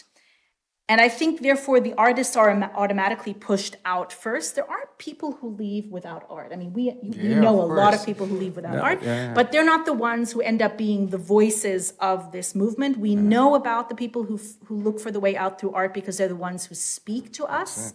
They're seeking to communicate. They're not allowed to communicate within their own world, so they leave in order to communicate. But so they are not the most people that come out are not artists. No. It's just that artists are... For example, Akiva and Shtisel, right? The way in which they're depicted. Yeah. It's not reconcilable with a conformist way of life. And so it becomes, in a sense, Akiva doesn't want to leave, but he's being pushed by the irreconcilability. And so people like us, we are pushed out. We are not fleeing. I mean, I know a lot of people who fled because they wanted to have a good time in life. Yeah, that's the number one reason. Like, you want to have fun. You want to be able to dance and to travel and to have relationships and to eat burger. Yeah, you want to have a good time. And we went because we were tormented, in a sense. And we're not having a good time. No. Not really. Nobody is, yeah, that's true. Elad, could we keep it for a few more minutes, or should we? Having so much fun. Yeah, okay, so Zahia. Thank you so much. This is illuminating for a Muslim. I wanted to ask you, like, we were speaking the last few days about people who are reformers and people who are... Like, there is a bit of difference sometimes between reformers and revolutionary or transformers, which is where I would ask you, like, you exit your, let's say you exit your community, but do you have any kind of responsibility of those who stayed behind to try to transform their life to also have fun, or you just exit and you want to have fun? I mean, I think actually because we're artists, we feel strong senses of responsibility. You seem to feel a strong sense of responsibility in the sense that you maintain close contact. To have a responsibility is to also say to yourself that you are in the light and they are in the dark. Like to give, it's a certain judgment of saying, I have to save them from where they are. I don't think they are in the dark because I don't think I'm I found the light. So I don't try to influence them, if that's what you were referring. And yet you do, because you're in constant exchange with them. Yeah, I'm sure I do, but it's not by also like, let's say, in another way, I'm not doing work that are political. I'm doing what I do, what I like, or what I think is beautiful, and then there is this. What comes out of it. And in the same way, photographs that could be provocative for ultra-Orthodox. Like a woman in a talit. Like this picture. So this is my life. I'm doing only what I believe, or the way I live, or the way I see it. And then there is what comes out of it. Sometimes it would be, it would seen as provocative or change a mind, but it's never in my mind when I do what I do. It's subconscious, but yeah. he's involved in a lot of change because he's constantly engaging them, and he's engaging them by challenging them. And because he maintains the contact and he maintains the trust, he gets to have conversations with people and say, well, why should a woman not wear the traditional prayer shawl? And then he gets them to try to justify their position, and then kind of slowly, because he's not pushing, he gets them to move on their position as well. So I find he has even more influence than I do. But I remember when I left, I felt this strong sense of responsibility to help other women. I was the first woman at the time who was able to leave with her child. Right before me in 2008, a young woman named Gitti Greenwald had made the headlines by attempting to leave with her daughter from Kiryat Joel, and her daughter was kidnapped from a playground. And she was, on 8 pages in New York Magazine trying to get her daughter back. And the community did what they always did, what I remembered from my own childhood, which is they hid the child, and they dragged out the court case for years. And eventually the New York judges say, well, it's in the best interest of the child to remain where the child was raised, and that is in the Orthodox world. And many women lose their children that way. I remember as a child, we hid Yosef Schumacher. I don't know if anybody remembers Yosef Schumacher, but I knew as a child where he was hiding. I walked past the basement where he was hidden every day on the way to school, and it never occurred to me to tell anyone, because it was our job as an entire community to hide this child from his family.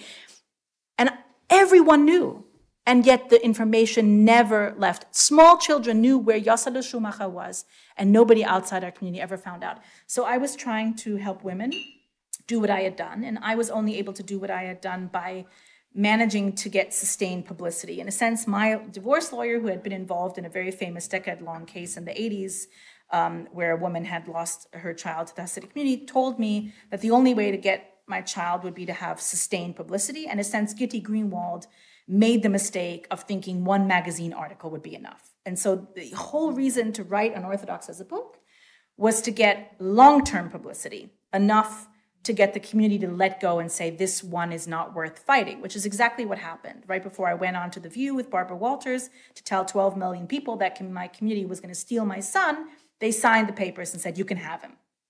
Good riddance, right? And I tried to set up like a system of support for other women, lawyers who would take on their cases, some kind of system of press contacts. And it was hard, and it was tough going, and occasionally there were times when I could help, and occasionally there wasn't, but I felt for a long time this responsibility. And I remember also feeling really guilty because there is only so much publicity for a story like this. Usually we like to rally around one story, see it as sort of symbolic and representative for all the others.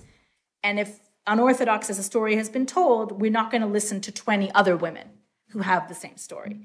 And so I had a strong sense of guilt. There was a wave of suicides of women who left the community after I left, which followed me all the way to Berlin. I remember in 2015, it was Fagi Mayer that jumped off of a skyscraper in Manhattan. And for a long time, there was the sense of the ones who get to escape are responsible for the ones who don't make it, in a sense. We escape at the cost of the others who don't get to escape. So my way of reforming has been more to speak to the outside world and draw attention to the injustice, and to draw attention to the lack of equal rights and the lack of basic civil rights. For example, in the US, one of the major issues that has been in the New York Times in the last years has been the lack of secular education in the ultra-Orthodox community. So technically we have a civil right to education. We get millions of dollars from the government for an education, but we don't receive a high school diploma. We're not equipped to take part in the outside world. The same goes for the issue with Brit Milah. In my community, it's standard for the circumcision to be done mouth to penis, so without surgical tools and without proper anesthetic and without hygiene. And there was, a lot of attention being paid to this because babies were dying of herpes. And yet the New York State government was unable to have any real influence on this practice other than forcing parents to sign a waiver, which of course they sign under pressure from the community. And the reason is this, that the Hasidic Jews, very much like Haredi Jews in Israel, have gotten so smart politically and they understand exactly how to use their political and democratic power. They vote as a bloc. Every single person who is eligible to vote votes, and they vote exactly how the rabbi tells them. We would get postcards in the mail with images of how the ballot box would look like and where to put our X. Like, we didn't even know what the X was for. The rabbi told us where to put the X. We were bused to the ballot box. Every eligible voter voted exactly how the rabbi told them. The politicians would visit our rabbis. The rabbis would tell them what they wanted. The politicians would say, you got it? Muster your block vote for us. And so, civil rights didn't apply because anybody who wanted to be in political office in New York needed to look the other way in order to get our votes. And looking the other way meant looking the other way from the rights of women and children in favor of what the rabbis felt was best. And in Israel, we see that the current right-wing extremist bloc is this unlikely cooperation between religious Zionists and religious anti-Zionists. Now, I will say that religious anti-Zionists don't hate religious Zionists as much as religious Zionists hate religious anti-Zionists, because religious anti-Zionists still feel close to religious people more so than secular. So in fact, I think a religious anti-Zionist will pick a religious Zionist over a secular anti-Zionist, in my opinion. I don't know where this question started. I think it was art. I don't know. I lost my tangent. No, but the ending was very interesting. Anyway, we are out of time, so thank you very much. And I would invite Eva to sing 3 more songs. Thank you so much.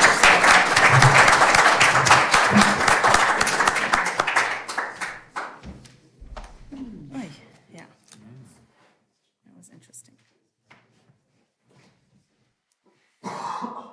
Eine blasse Wäscherin wäscht zur Nachtzeit bleiche Tücher. Nackte silberweiße Arme streckt sie nieder in die Flut. Durch die Lichtung schleichen Winde, leis bewegen sie.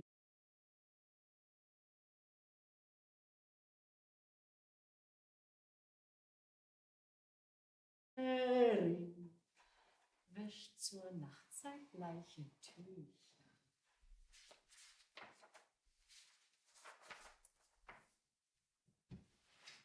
Wie ein blasser Tropfen Bluts färbt die Lippen eine Kranken.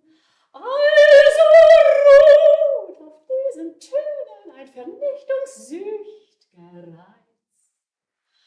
Widerlos Akkorde Stimmen der Verzweiflung, eisend froh.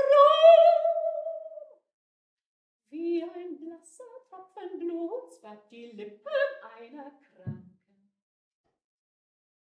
Heiß und jauchzend, süß und schmachtend, melancholisch düsterer Walzer, kommst mir nimmer aus den Sinnen, haftest mir an den Gedanken, wie ein blasser Tropfen Blut.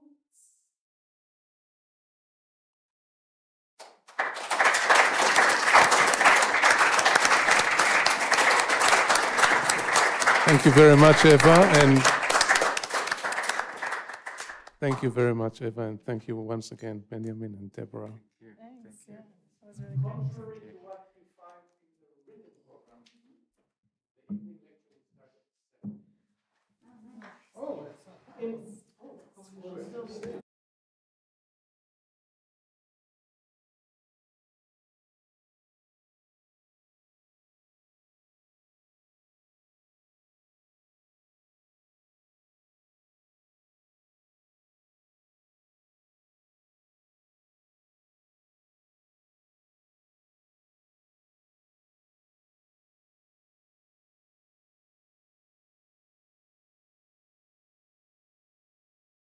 Everyone, good evening. I am not Miriam Urup.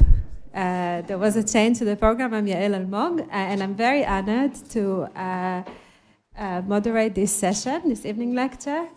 Our speaker is Professor Daniel Boyarin. He's a Taubman Professor of Talmudic Culture and Rhetoric at UC Berkeley. He has been an NEH Fellow twice, a Guggenheim Fellow, a Fellow of the Institute of Advanced Studies in Jerusalem, a holder of the Berlin Prize at the American Academy in Berlin, and a Ford Foundation Fellow. He spent the academic year 2012 till 13 as a Fellow of the Wissenschaftskolleg in Berlin and was a von Humboldt Forschungspreisträger at the FU Berlin in 2017. He is a Fellow of the American Academy of Arts and Sciences 2006. Boyarin has written extensively on Talmudic and Midrashic studies, and his work has focused on cultural studies in Rabbinic Judaism, including issues of gender and sexuality, as well as research on Jews as a colonized people and lately colonizing people. His most recent research interests centered primarily around questions of the relationship of Judaism and Christianity in late antiquity and the genealogy of the concepts of religion and Judaism. Lately, he has been thinking extensively about diaspora as a political, cultural ideal. His most recent book is No State Solution, a Jewish Manifesto by Yale University Press, 2023.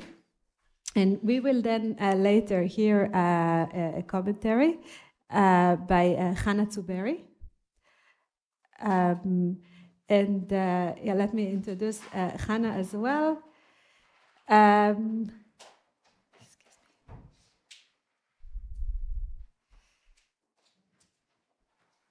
Yes. Hannah studied Jewish studies and Islamic studies at the Freie Universität Berlin and was a research assistant at the Institute for Jewish Studies at the FU Berlin. She was a postdoctoral researcher in the collaborative research project Beyond Social Cohesion, Global Repertoires of Living Together at the FU Berlin, directed by Professor Shirin Amir Muazzami. She also co-edited with the special issue of Jewish Studies Quarterly titled Jewish Friends, Contemporary Figures of the Jew. And she is working on a book project titled Reviving Judaism, Reviving the Nation, Post-Holocaust Imaginaries of the, in brackets, German nation, and then end of brackets, nation state, of the German nation state. Intriguing.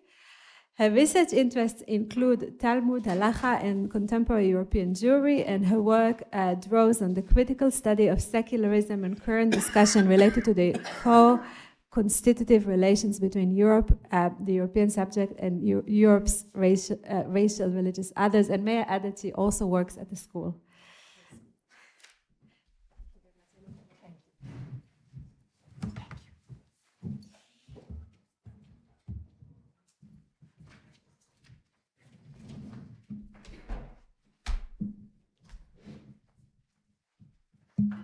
I should be very nervous because this is one of the first times in a 50-year career of giving papers that I don't have a written out text. And the reason I don't have a written out text is because I had a written out text, and Hannah did me the great favor of saying, yes, but what does this have to do with the conference, you know? And she suggested various possibilities, and none of them appealed to me.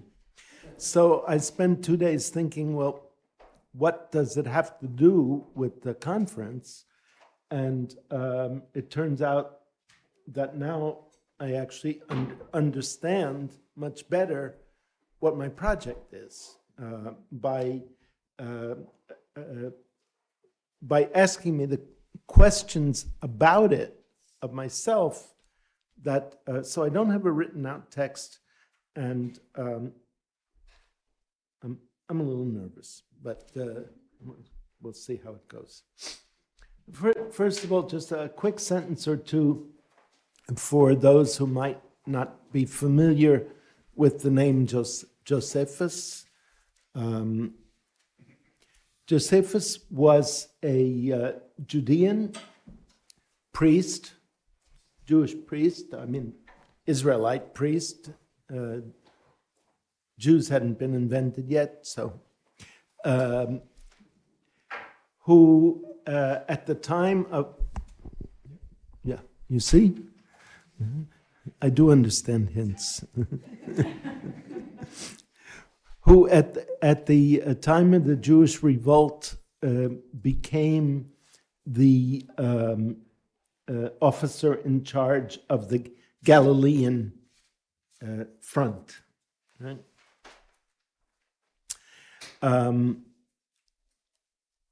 At a certain point, which I will be going into, he concludes that the war is hopeless, and that hopeless wars are totally useless and destructive, and ends up being initially taken prisoner by Vespasian, and ultimately becoming a kind of client of Vespasian. He's given one of Vespasian's old houses to live in, spends 20 years writing histories of the Jewish people, apologetic accounts of the Torah and Jewish law, a small tendentious autobiography, and the history of the Jewish war, which is really, I think is his most significant work. So one quick word about this text. It is read as a history book, as a work of historiography. Josephus himself is one of the major characters for much of it.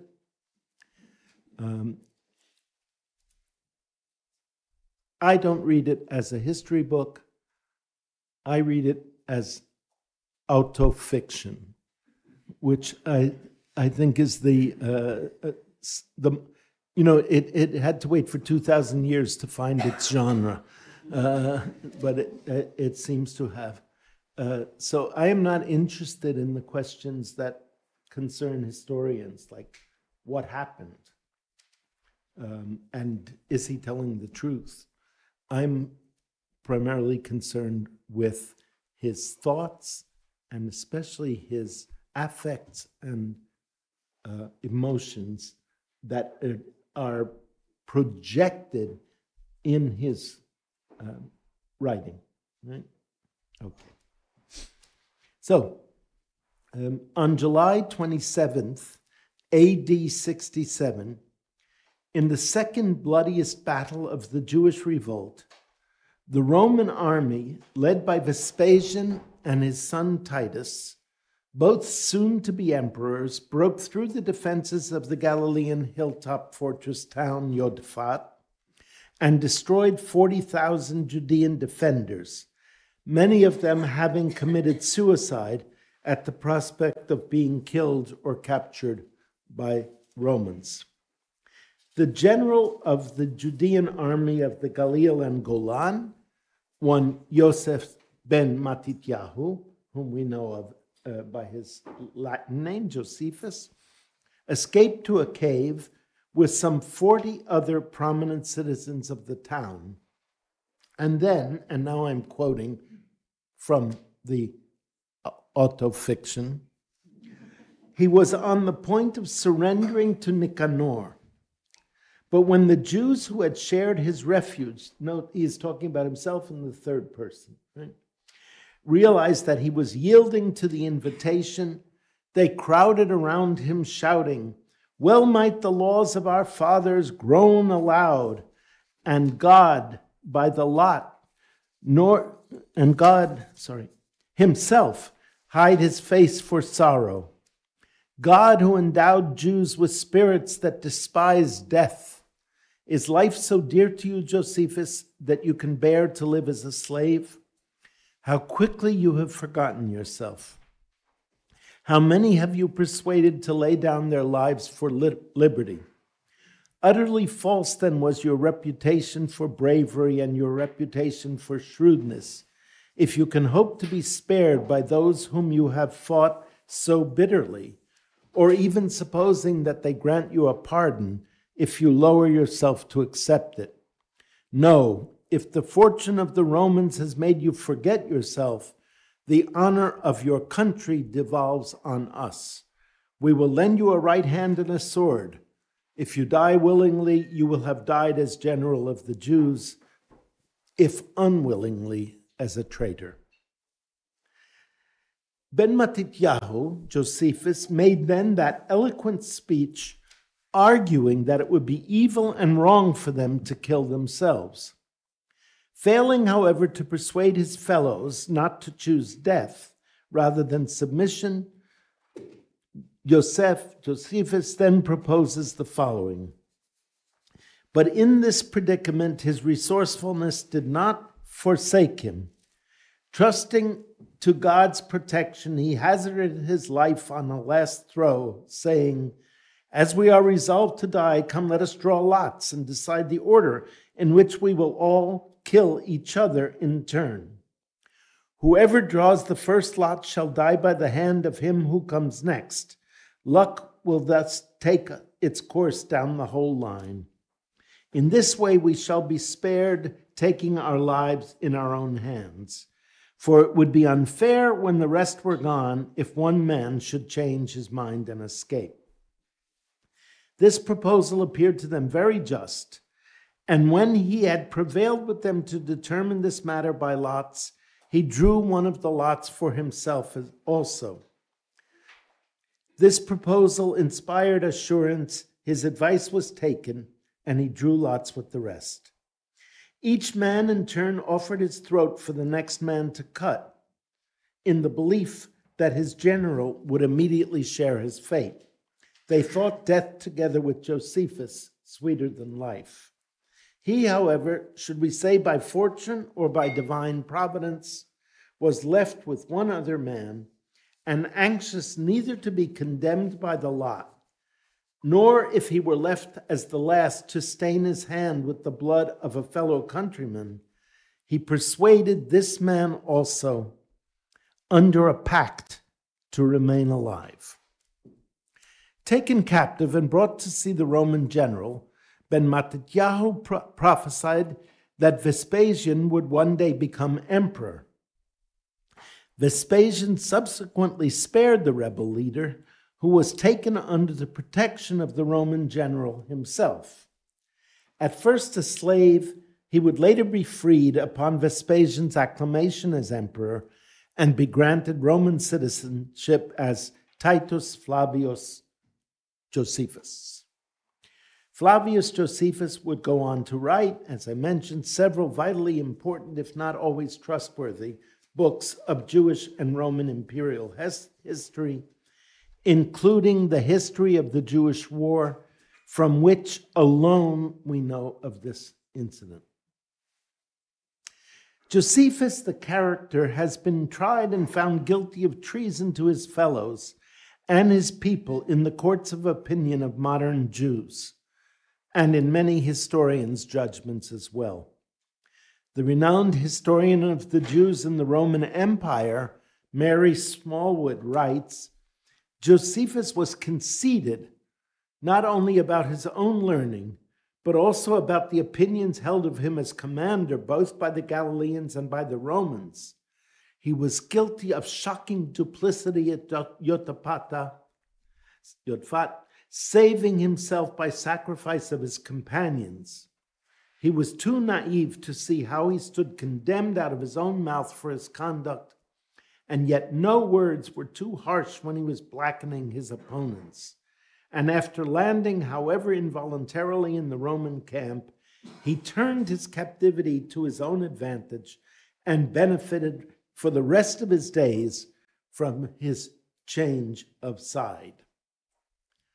Many have referred to Josephus as the Jewish Benedict Arnold, or in the European context, the Jewish Quisling.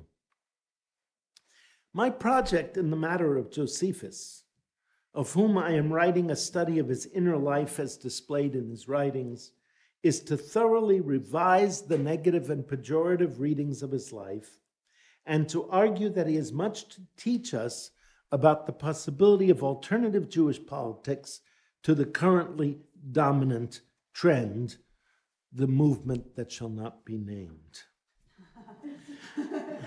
Not even a deserter, I argue, nor a fortiori a Quisling, I will suggest here and argue at length in the full version of this text.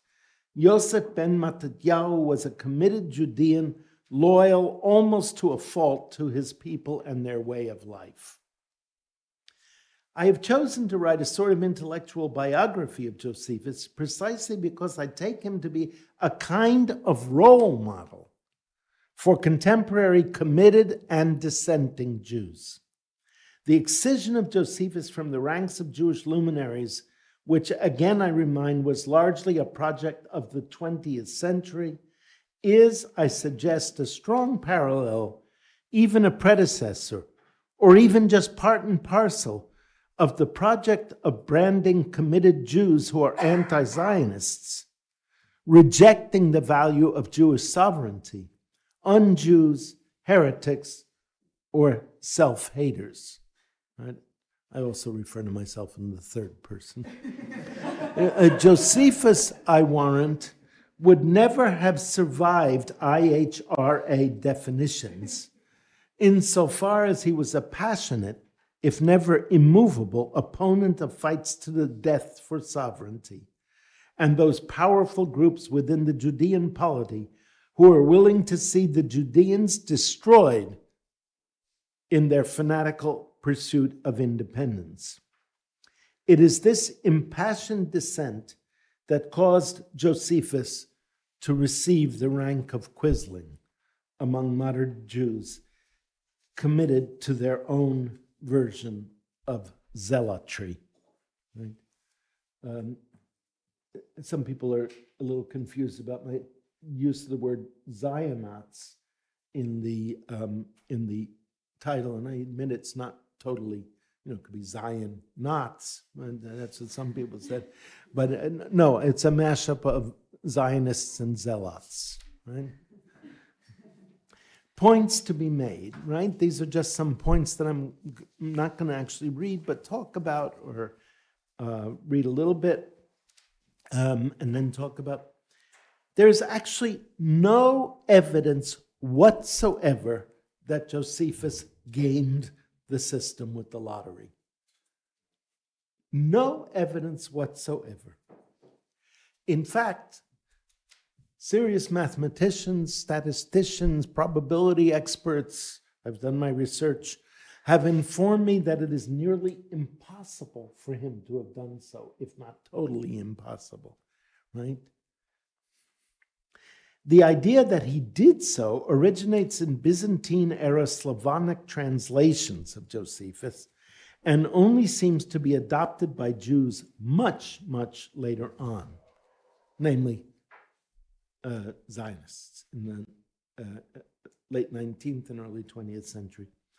Even a progressive Zionist and a serious philosopher such as Avishai Margalit, professor of philosophy at the Hebrew University, takes it as established fact that Josephus saved himself by sacrificing his companions. Were we to take the story as true as told, Josephus relied on luck or divine providence. He gives us both possibilities, and ended up the last. He had bitterly opposed the whole suicide project from the beginning, so he hardly sacrificed those who embraced it. He had tried to persuade them all to abandon suicide with really an eloquent and beautiful argument, deeply connected with Socrates' argument against suicide in the Phaedo. And of course, in the longer version, I talk about that. Secondly, what there is of evidence, and here we have quite a bit, namely the rest of Josephus's writings, manifests a brilliantly and constantly loyal defense of the Torah, the temple, and the Judean polity, right? Every single one of his works, including the Jewish War, is to glorify, apologize for, in the good sense of apologize, defend, be the defense attorney for, and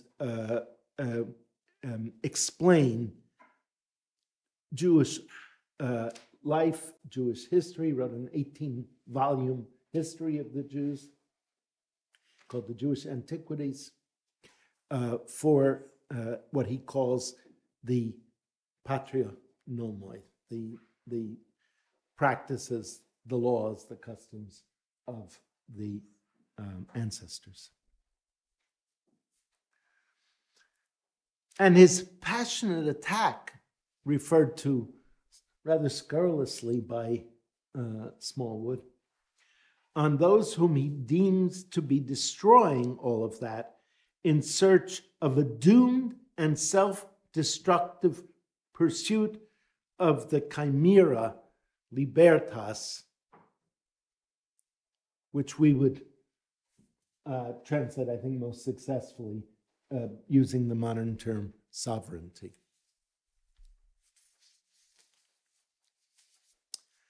Three, rather than characterizing Josephus then as a traitor, a quisling, one who cravenly changed sides, which he didn't, we might consider him a brave dissenter from the dominant forces of fanaticism of the war parties among the Judeans. Yigal Yadin notoriously named Josephus a good historian and a bad Jew. I would precisely overturn this judgment and hope to be able to convince others as well. That's sort of the apologia for my book. I have no more paper, although I do have something to read from the computer, but not something I wrote. But what I'm finding through this work, and this is not what I set out to find, I was attracted to Josephus for other reasons, less impassioned, more scholarly reasons, right? But I am finding, and Hannah's question was sort of like, it was a light bulb went on, although it took 3 days for the light bulb to come on, right? Is an answer to a dilemma that, or a way through the worst of a dilemma that has been biting at me in my stomach since October 8th, 2023, which is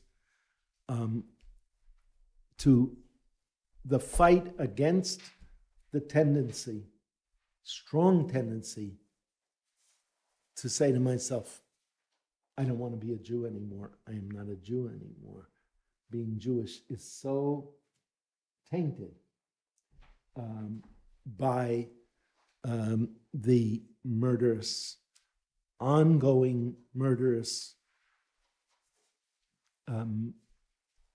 practices of the zealots and Sikari, the knife wielders that were mentioned in the last section as well. And Josephus's, I'm going to use the word loyalty or constancy to identification as a Judean, to passionate, dare I say it, love for the Torah and the customs, the way of life of Judeans, later on Jews, through his, and I mean through chronologically, not by means of, but through his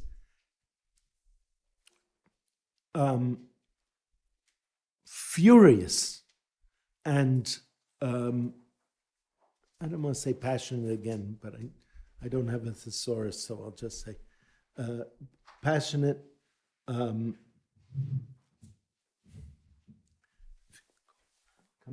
If you go out, come around and go in the other door. There are some seats over there. Yeah, thank you.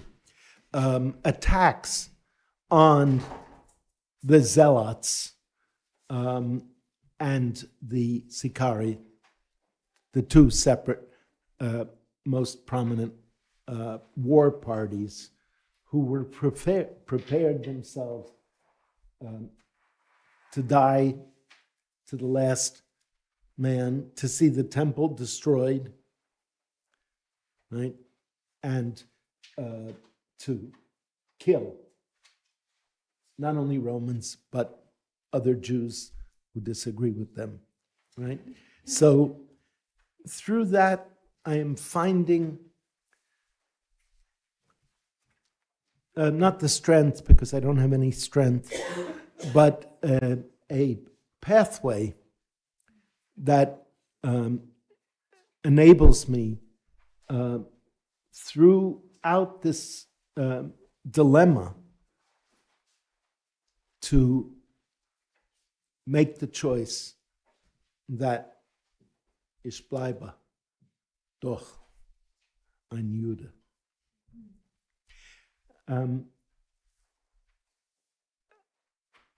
One final comment, and then I'm going to read a poem to you. It's not a poem that I wrote. I'll tell you more about it in a few minutes after I read it.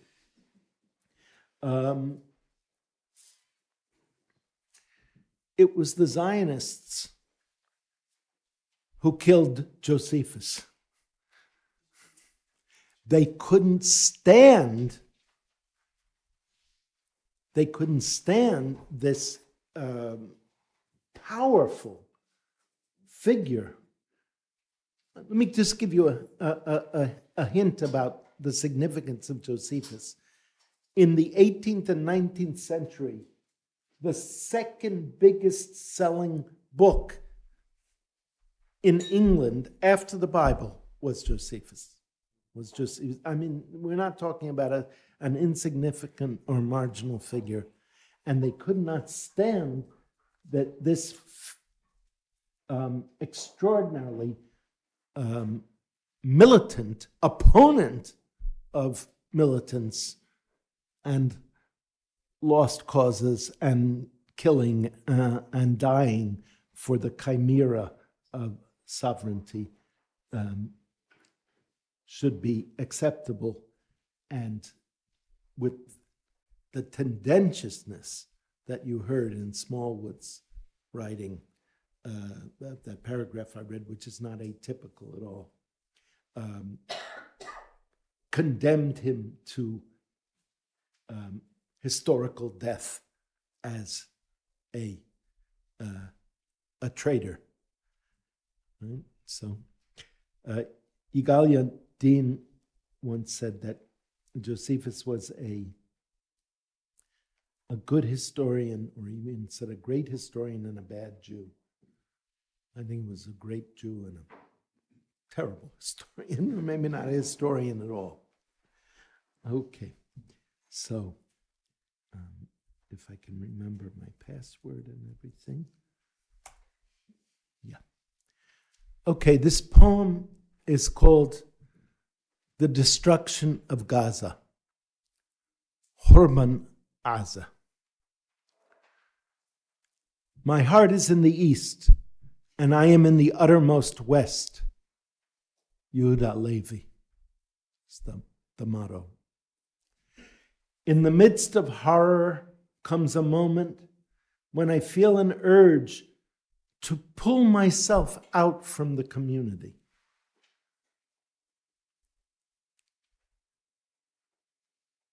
Letsat min haklal. Just then a voice inside me speaks, how can you deny your origin when the tears on your baby boy's cheek remind you of the destruction of the temple? When the destruction of Gaza begins, I find myself in Guernica.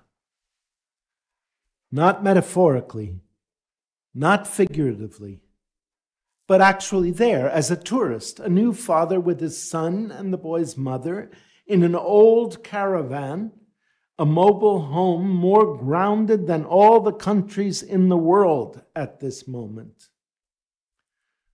On the telephone, my father reminds me of Abba Kovner's line, a Guernica on every hill.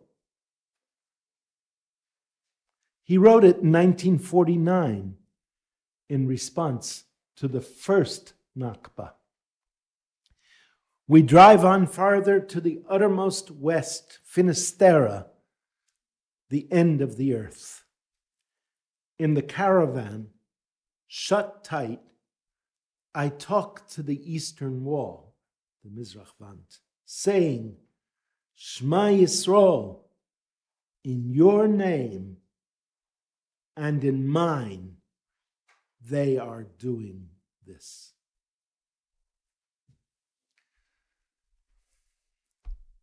This poem was written by Tal Chibovsky. It was written in Yiddish about less than 2 weeks after the beginning of the Horban Aza, the destruction and murder of Aza. Horban is the word that is used in Yiddish, as it is earlier in Hebrew, for the destruction of the temple, for the destruction of Jerusalem. And it is the only appropriate Yiddish word for the Nazi genocide also. It's called the Chorban. So this powerful, powerful allusion at work here in referring to this at least third Nakba as a Chorban. And of course, what I find most moving about the poem is the dramatization, minor key, but still dramatization, of the desire, the almost lust to take myself out of the Klal, out of Klal Yisrael, and say, I am no longer part of Klal Yisrael because I cannot be a part of a collective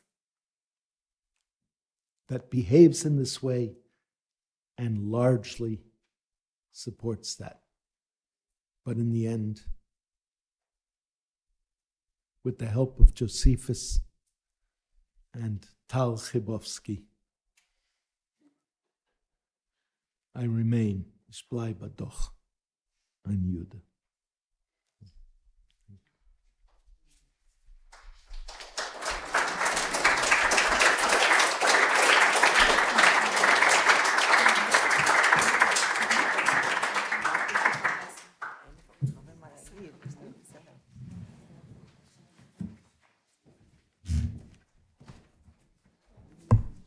Thank you, Daniel.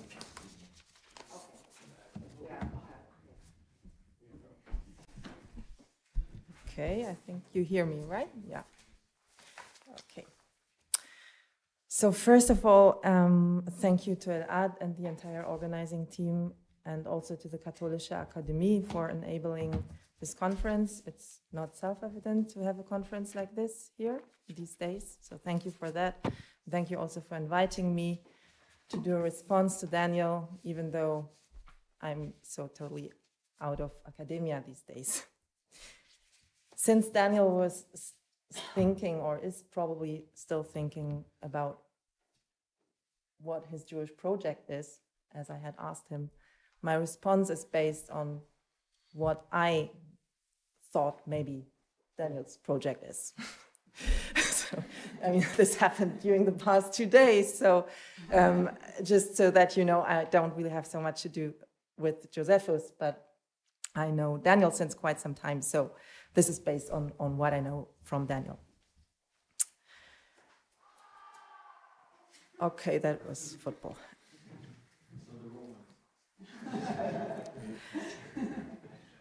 At the heart of the diverging evaluations of Josephus, traitor or loyal committed Jew, seems to be the question of collective political agency.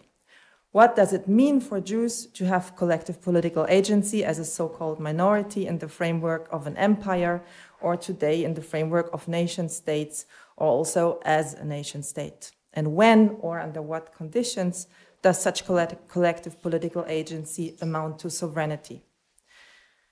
I will try to think about these questions through transferring them to a contemporary Jewish project in Berlin, namely the Jewish school that I'm currently co-directing since roughly 2 years in Berlin. So I'm speaking about here, about where I am. I'm not speaking about the entire world.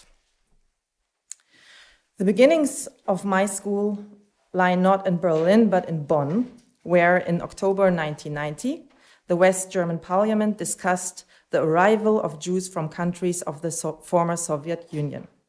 Up to this moment, the arrival of Jews had transpired largely without the parliamentarians' ado. During the previous decades, Jews, mostly from Israel, had constantly migrated or returned to post-war West Germany. Their arrival, however, did not trigger any public attention. West Germany did not conceive of itself as a migration country, and Jews also did not conceive of Germany as a desirable or legitimate destination to relocate to.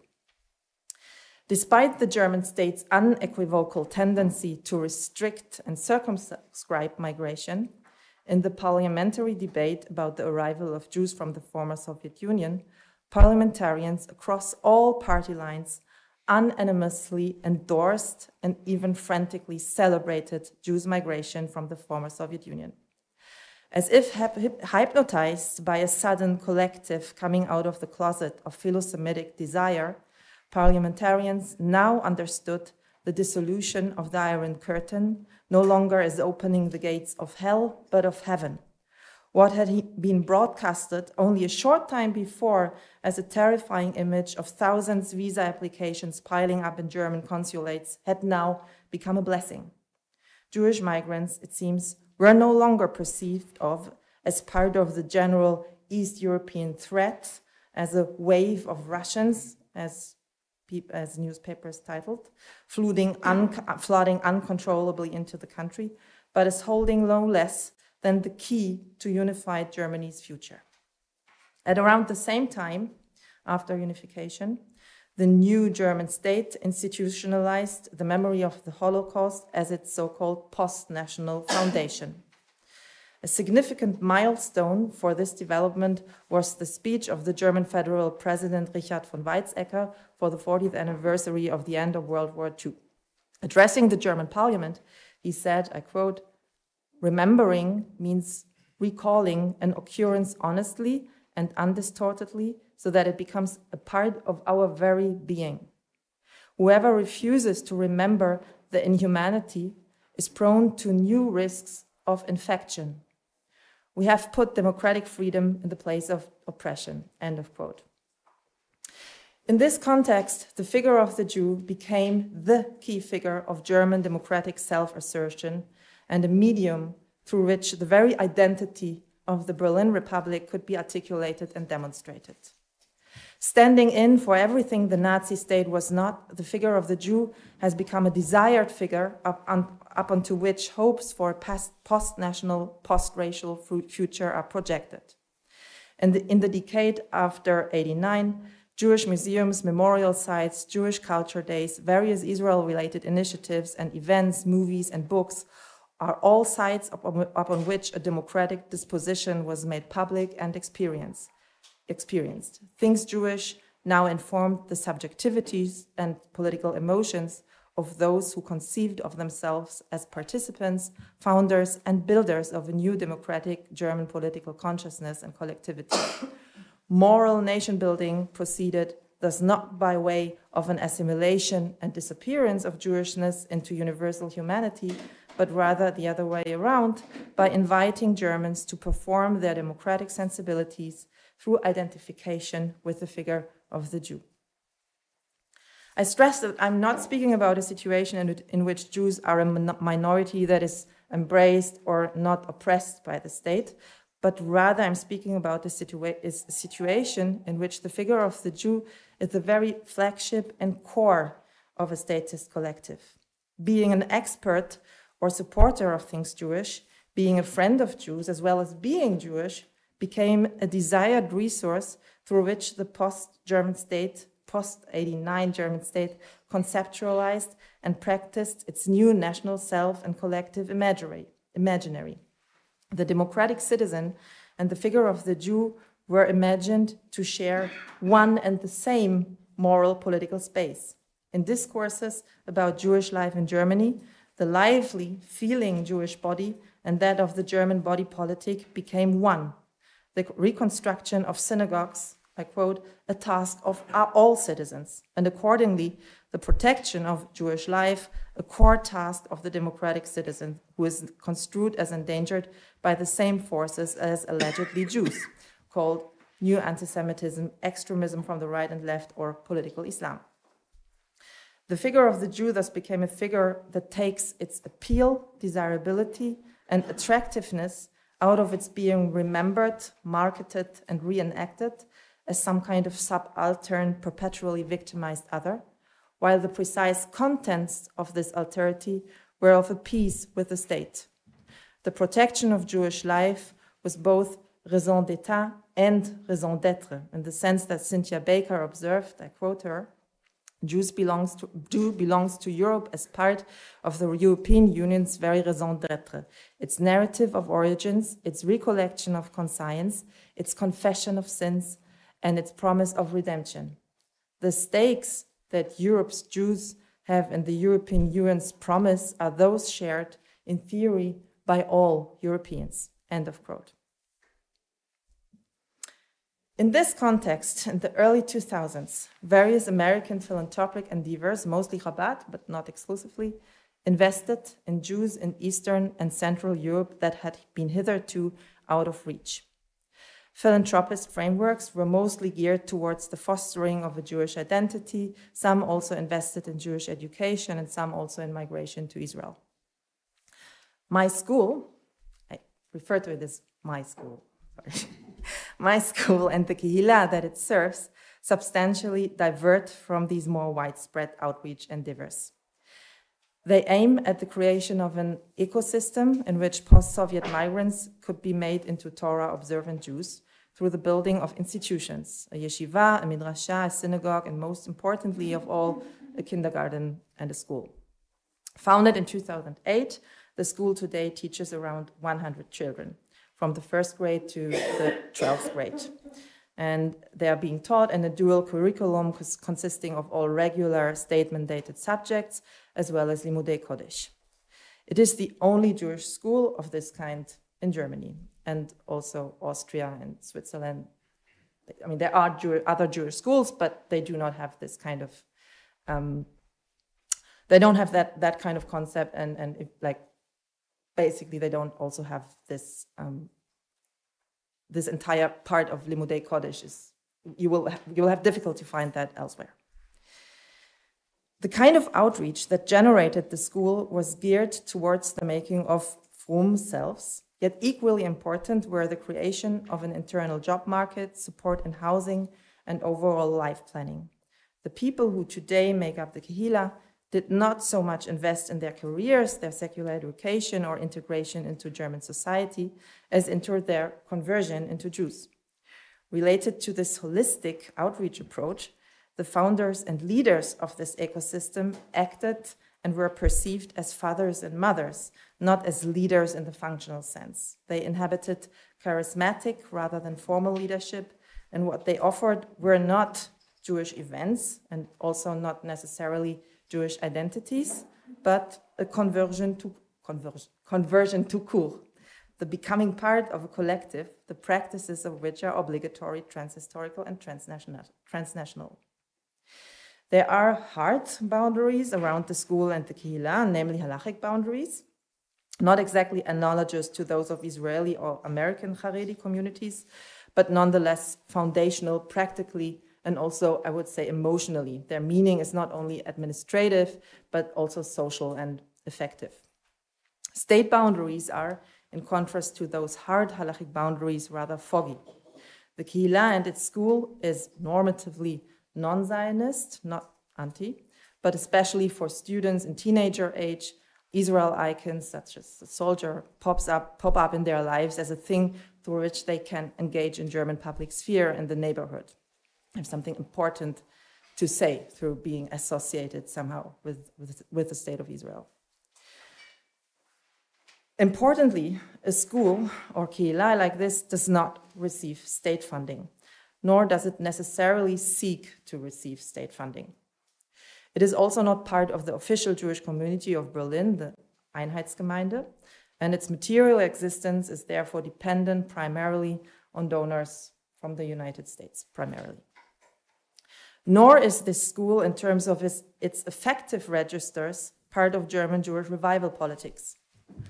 When, after unification, the representation of German democracy was no longer centered on the voice of the Jewish survivor, but became increasingly inspired by the vision of active, visible, forward-looking Jewish life, a gap between this vision of a Jewish revival and the revival of the state opened up.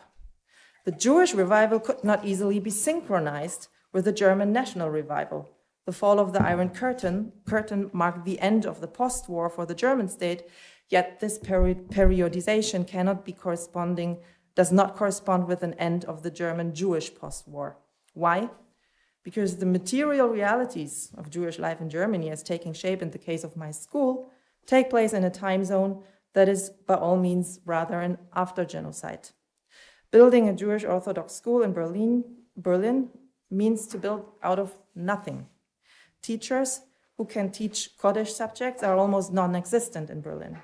The making of habits, intuitions, a certainness, a certain security about who we are proceeds here without stable, rooted models. The children of the school are first-generation Jews, with parents who migrated from the Soviet Union to Germany and from secular citizenship to Jewishness. When I said beforehand that the founders of the Kehillah and its institutions were perceived as fathers and mothers, this is so in part also because there really were no competing Jewish fathers and mothers, let alone grandparents. I want to stress this really, really strongly. I think as people working primarily in academia, you cannot imagine what it takes, what effort it takes, what level of care work, resources it takes to build up a school like this. This is a precarious endeavor, and it's not just running, whatever. It's just not just running. It takes in a way like every school, but this so the more, because these are the material realities. It's built up on nothing, upon destruction. Through the boundaries of the law, the boundaries of the Kehillah are relatively stable. The German state's boundaries, as I said before, are mostly not much appearing in the daily life of the school. And Germany comes to the fore primarily in those moments in which a transaction of mutual recognition is pursued. The politics of recognition, as practiced by contemporary Germany, deals with socially and historically situated subjects, with human beings understood as members of communities and as bearers of particular identities. The ideal of recognition anchors sovereignty in knowledge, that is, the prospect of arriving at a clear understanding of who you are and of the nature of the larger groups and communities to which you belong, of securing the respectful recognition of these same facts by others. The politics of recognition takes the past seriously. History here takes the form of identity, and identity is understood as a given set of facts about who we are, a fact that both precedes and governs, or at least determines and impacts actions. The ideal of recognition thus brings agents back into the thick of social life, but it also preserves the state's aspiration of sovereignty. To appeal to the state for recognition of one's own identity, to present oneself as knowable, is to offer the state the reciprocal recognition of its sovereignty that it demands. To present oneself as knowable, however, is something that the school or the Kehillah cannot easily do, or sometimes cannot do at all. A circumstance that becomes clearest maybe in the specific German context of anti-Semitism. In a state in which the figure of the Jew is foundational, anti-Semitism is the dominant idiom through which Jews are addressed, framed, and interpolated. In exchanges of recognition between the state and Jews, the latter are therefore required to represent themselves as perpetually vulnerable, as perpetual victims of a transhistorical, quasi-metaphysical category that is anti-Semitism. Jewish victimhood has to be constantly performed and reiterated so that the German state can constantly ascribe meaning to Jewish suffering as the foundation of its new reborn political collective. Anti-Semitism hence is perceived and also becomes a major ingredient of Jewish practice. For example, the visible presence of, say, kippot or something like that in the German public is commonly framed in the media and by politicians as a sign against anti-Semitism. The fact that there are not so many people who wear kippot in the streets of Berlin is read as an outcome of Jewish fear, anti-Semitism, rather than somehow related to there being almost no kippah-wearing people in Berlin after the Holocaust. The expanded bureaucratic state apparatus geared towards the fight against anti-Semitism is politically and discursively tied to Jewish life. In 2018, the federal state appointed its first federal government commissioner for Jewish life in Germany and the fight against anti-Semitism. These two things are one. Right? They are in one position. They're framed as one. Not surprisingly, the precise dates at which the school is contacted by German politicians are November 11th, January 27th, and lately the aftermath of October 7th. As exemplars of the post-war moral order, Jewish actors thus have on the one hand tremendous power. They stand in for the state. Yet on the other hand, as exemplified in the context of anti-Semitism, this power is shallow. In the given discursive and political regime, appeals to the state for recognition, including for protection and rights, are bound to the memory of the Holocaust and the inscription of Jews as victims or avengers of anti-Semitism. Practices that one acquires as a member of a shared way of life that is translated from one time to another and that is not necessarily translatable into a universally accessible idiom, these practices are worthy of protection because Jews were already sacrificed. Yet there is more. Exchanges of recognition between the German state and Jews make it possible for the state to enjoy an imperfect simulation of the invulnerability it desires, with others carrying the costs. As I have mentioned before, in order for the state to constitute itself through anti-Semitism, anti-Semitism needs to be constantly reproduced, detected everywhere. One could cynically say, the more the better. At times, it seems as if there was a certain joy, a perverse desire, in the production of Jewish victimhood, and relatedly, of course, Arab and particularly Palestinian perpetratorship. The only possible answer to this, however, I think, is not the turn to iterations of brotherhood or dialogue, but I think the very sincere consideration of Torah and mitzvot as the primary tools of Jewish agency in the world, and the investment in the building of institutions, schools, that nurture the subject that are capable of using these tools. Thank you.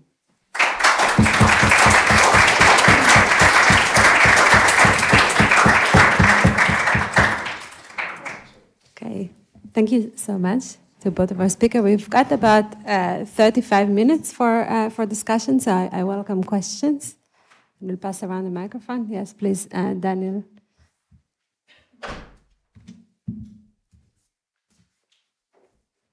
Great, thank you for the talk, both of you. My question is with regard to Josephus. I think overall your account is convincing in what it says, and the way I'd want to push you further would be the question of if Josephus is not a traitor, right, and he's upholding in his writing accounts of Torah and Judea, etc., Judean tradition, where, if you read him sort of as an allegory for things in the present, to what degree, where does it fall the fact that he ends up supporting the Roman Empire? That, you know, because it's one thing to say he turns away from the zealots in Sicarii, but then if he's, instead of that, he writes in support of the Roman Emperor, Vespasian, etc., that seems like another risk. And it could be out of the frying pan into the fire, and so you address more the frying pan, but is there a place also to address worrying about the fire? And does he avoid it? Yeah. Good question. And it goes to the heart of critiques of my whole project, some of which I suspect we're going to hear tomorrow. I'm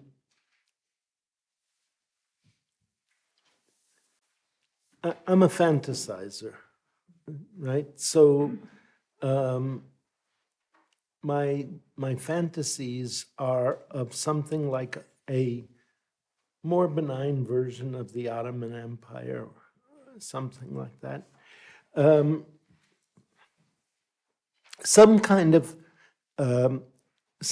of administrative governmental structures that you know, take care of the roads and the hospitals and collecting taxes and when necessary defending borders, although I think there ought to be less and less reason for that, etc. So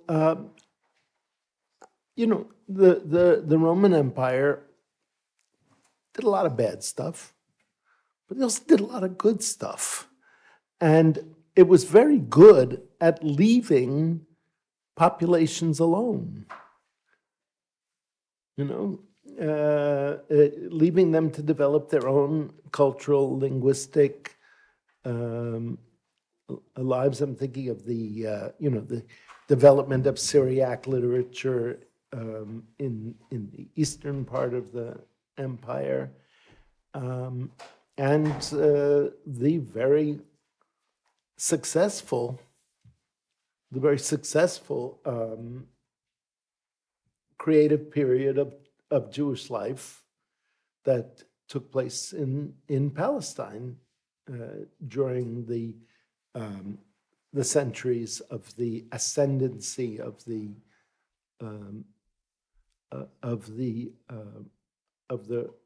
Roman Empire. Now, Josephus is kind of an apologist for Rome, more than I am, but he had more at stake. But I'm not sure it's typically read as toadying, or if you read these works, they are not toadying. They're works of defense of the Judeans, the Jews, from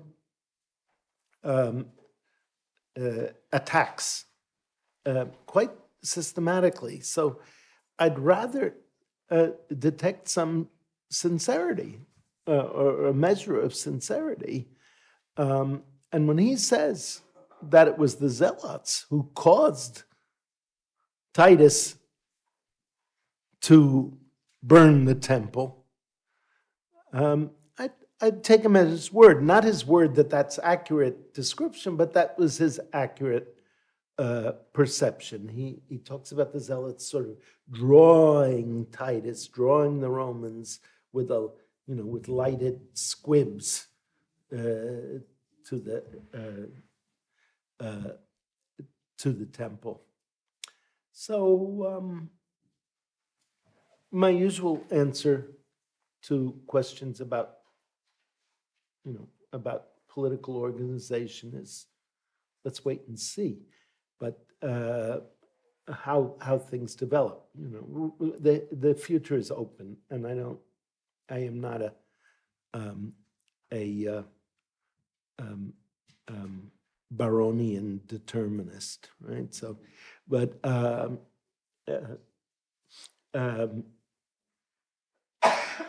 I do think that say again that the more we set our eyes, our hearts on certain kind of imaginaire of Jewish life in many places, and I'm careful to say this without pushing it too far, as an example for how minorities can organize diasporic life productively and not belligerently, then I suspect that to the extent that happens, and I'm not sanguine as to how much extent it will happen, the possibilities of future political organizations being better. Is it good for the Jews? Yes. But if it's good for the Jews, in this sense, it would be good for humanity as well. So, yeah. I saw there was one question at the back.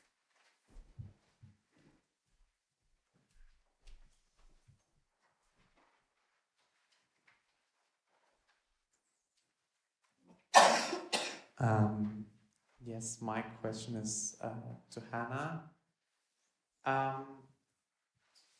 Something that I got from your talk was that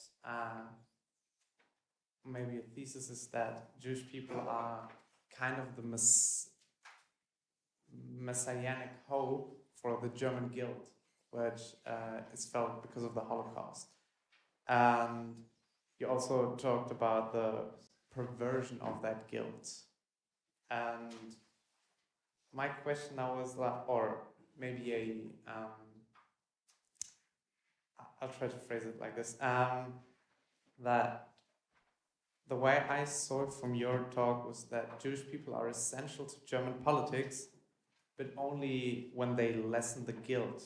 Like when Jewish people speak up against mainstream politics, they're still attacked. Like, so Germany doesn't really allow real political autonomy for Jewish people. Like 2 days ago, what we talked about that they had in the ghettos only if it fits the German narrative. Do you get the question? Yes. Okay. So there is a bit of literature about the theological underpinnings of Holocaust memory, the way that the way that the Holocaust is constantly evoked and remembered as also as a foundation of the new collective, akin to the way that Christians after the crucifixion, not in parallel, but in terms of the dynamic, akin to the way that Christians after the crucifixion of Christ remembered or had to attach meaning to the event of crucifixion, and thereby through identification became a new collective. This is really this is much more complicated and complex. I'm just putting it like that. Now, I'm really not so much interested in this whole guilt, no, because it has kind of jumped the shark, I feel. But what the current situation certainly leads to, or the way it progressed throughout the past 20, 30 years, is that political conflict is not perceived anymore as political conflict, but takes place on a moralized plane, right? When before unification, you had different political conflict. What was discussed in terms of what's the best political organization for people, communism or capitalism or whatever. And now this is about how to be a good moral person, namely through having the correct posture towards Jews and the figure of the Jew, including the state of Israel as one of the primary figure of the Jews. So that, but right, I mean, you may be this dynamic of moralization, you may be, and the depolitization and the ultimate and the horrors that it entails are maybe most blatantly visible in the moment one is trying to speak about the state of Israel and Germany as a state that actually does certain things, that is actually doing something apart from being somehow a figure of the Jew in the grand narrative of German Holocaust memory and redemption, right? We're not getting there. We're not even getting there. We're not even getting to having that that discussion, that fight. That is, I think, yeah, that's what I could say about that. Okay, I see two questions. Adi Ophir over there, and later I'll add. Yeah.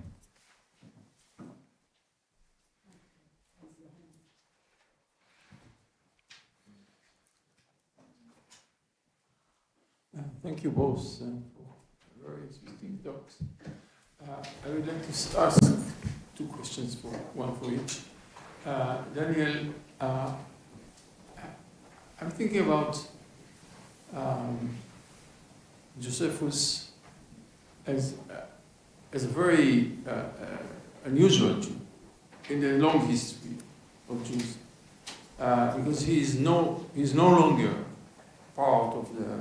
He's what? No longer. I mean, in his life, in his work, he left the Zionists, right? He was almost there.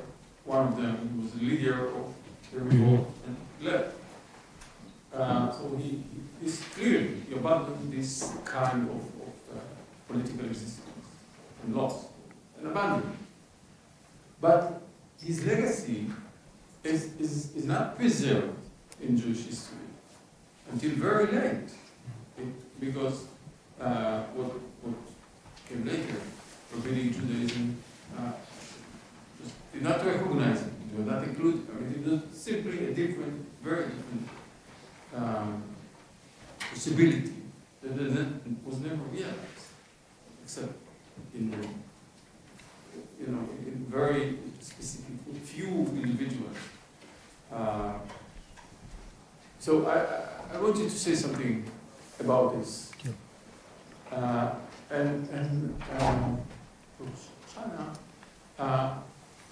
I heard you very critical of the anti-Semitism campaign, culture, I didn't hear you say anything about the way the school, the community, not just the class, react to this. Doesn't. It can't. Is it as if something big is going on the back of the Jews, and you turn inward, studying Torah, and let it be? Is it Yeah, totally. the right question? Okay. Yeah, first of all, I think that the first point that you made is actually a mischaracterization. Josephus does not leave the fray. He ends up giving what I take to be a very, very eloquent speech outside the walls of Jerusalem before Titus enters Jerusalem to persuading the Judeans within, the Jews within. Sorry, he left? The Jewish rebels. Yeah, but he was always opposed to the radical wings, right? And he leaves at the point where he becomes convinced that the cost of the war to a living future for Judeans is so much greater than this chimera of libertas, in the context where, particularly where Rome is ruling the whole world. You know, he says that, you know, that God has now given rulership to the Romans. And so I don't think that's... Now, the question of the loss of Josephus to Jewish culture is until sometime in the Byzantine period, when Yosipon is written, you know, which is a kind of epitome of Josephus. I'm more and more convinced through my own scholarship, but also primarily from scholarship of others, there at Noam, for instance, that Josephus's stories and literature and ideas suffuse rabbinic literature. That you know, that there is a Nachleben, not for his books, which were written in Greek and seem not to have been translated into Hebrew or Aramaic, but through some kind of reception categories. And I'll just give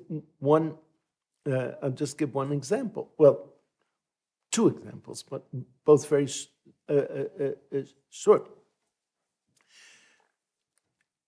In rabbinic literature, the standard account that is parallel to Josephus's meeting with Vespasian is Rabbi Yochanan ben Zakkai. Right? Rabbi Yochanan ben Zakkai is fighting against the Zealots. He's in opposition to the Zealots inside of Jerusalem, as Josephus was bitterly fighting against the Zealots. He has himself carried out in a coffin, approaches Vespasian, hails him as future emperor of Rome, since they get to tell the story more from scratch, at that very moment, the army hails Vespasian as emperor. It's almost exactly the same story, and more to the point, it manifests almost exactly the same values, in the sense of the zealots are going to lead to the total destruction of not only of the people, but of the sancta of the people. What Rabbi Yochanan says is, give me Yavna and its sages, wise ones, right? And with that, Jewish cultural survival is ensured at the moment that sovereignty, libertas, are renounced. So and there's much more. There's much more. That's just one very dramatic example. Later on, when Josephus does become known, you get a lot of medieval Jewish legends about Josephus and Rabbi Yochanan ben Zakkai meeting there, and having a conversation. But I think it's much more satisfying from a historical point of view to read Rabbi Yochanan ben Zakkai as the avatar of Josephus in that story. So I think that's the very terms of saying Josephus abandoned, etc. When they don't pay attention to for instance, to the amount of attempt in his autofiction, the amount of effort he tried to persuade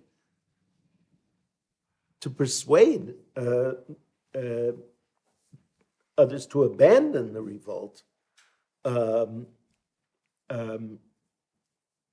because, as he says, it would bring destruction to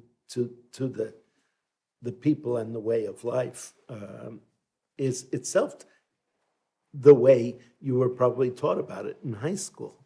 I mean, I don't mean this as in any way an ad hominem thing. I think it took me 2 or 3 years of study of Josephus before I was ready to say, oh, what he did at Yotfat was so terrible, and why does he tell that story, and et cetera, and realize that that's not the story he's telling. He's telling a story of how, after he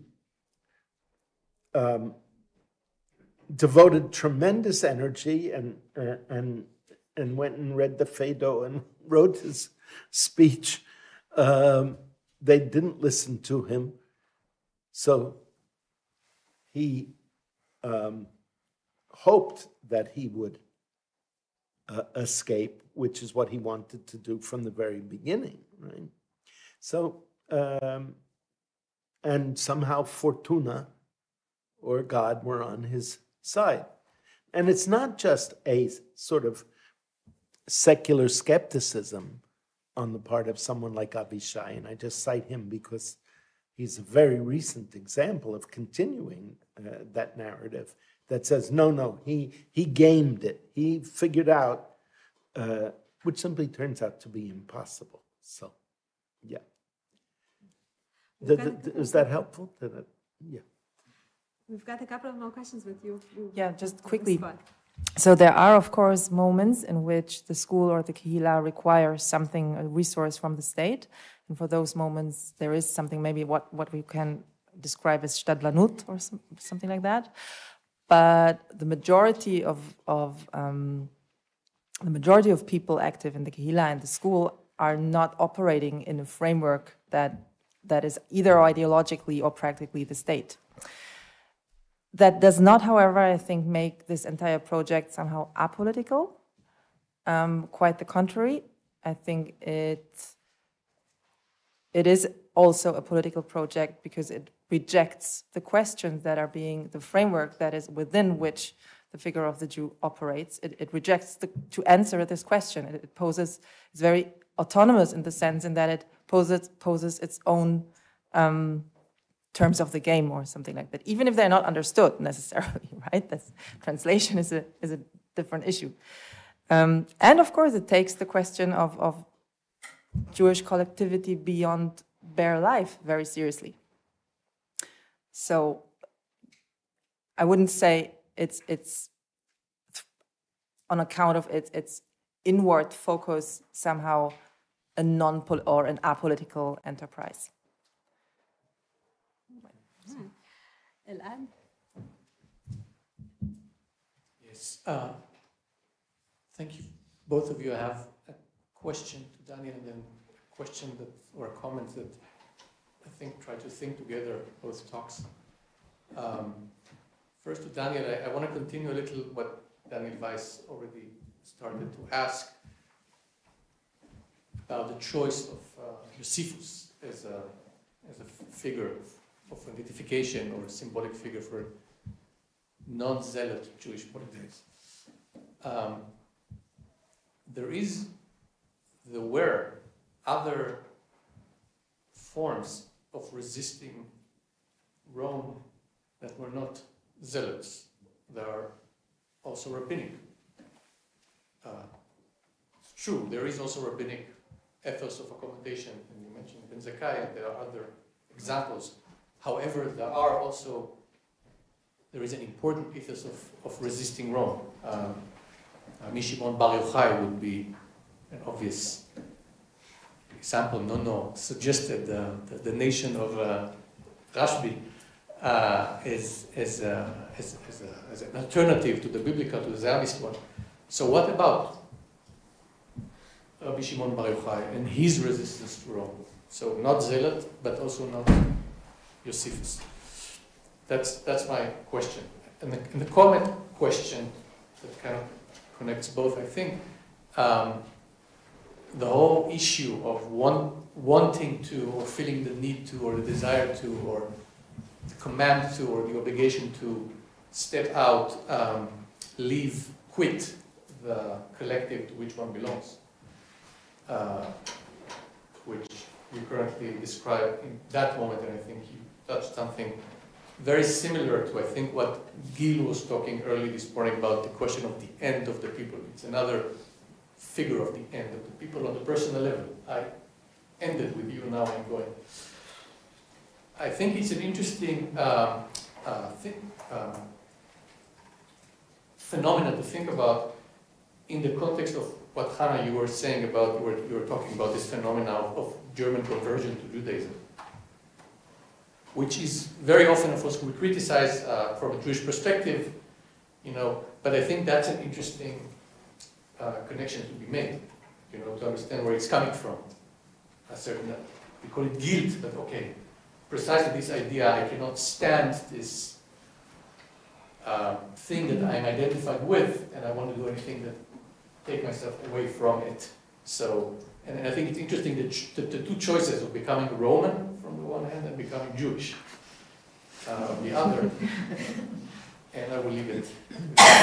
Okay. Comment on that or not about the. Okay, I'll be quick. First of all, I don't think Josephus became Roman. That's the point. And I don't, I think Feuchtwanger's narrative, that a great German Schriftsteller wrote a massive 4-volume novel about Josephus that was a tremendous bestseller twice. First of all, in the 1920s when it was written, but it was reprinted in the 1960s and sold more than 1 million copies in Germany as well. And he stages it all as a conflict between being Jewish and being Roman, as if Josephus is. I don't think that's the point at all. The point is, the way I read the text, and obviously it's in the book that I'll have to make this stick with my readings, is that he remained absolutely and unequivocally committed to Judean, what we would call identity. I suspect that that's a bit too anachronistic, but identification, practice, defense of the Torah as without wavering at all. Now you ask me why I would choose Josephus rather than other figures of resistance to Rome. It's because Josephus is the one that is called the traitor. He is the one that is called the anti-Semite, to use modern terminology. And this was so pervasive through the time between World War I and World War II in Europe, and after just before and after the founding of the State of Israel. Almost every high school had a trial of Josephus, in which you may believe he was acquitted about as often as Palestinians are acquitted in Israeli courts. So that's important, because I want to emphasize both his ability to remain with that fealty, complicated in many ways, and I hope to be able to acknowledge them adequately, but nonetheless, and while being in a position of radical and passionate dissent from the political project that was dominant among the Judeans of his time. Shimon Bar Yochai is, of course, a century and a half later as well. Yeah, I have two answers, and maybe they don't really match.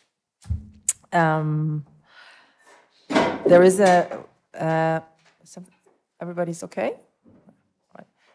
There is an article by Dirk Moses titled "The Non-German German." It's from the 90s, and it describes this attempt of Germans to be non-German Germans as something that is very,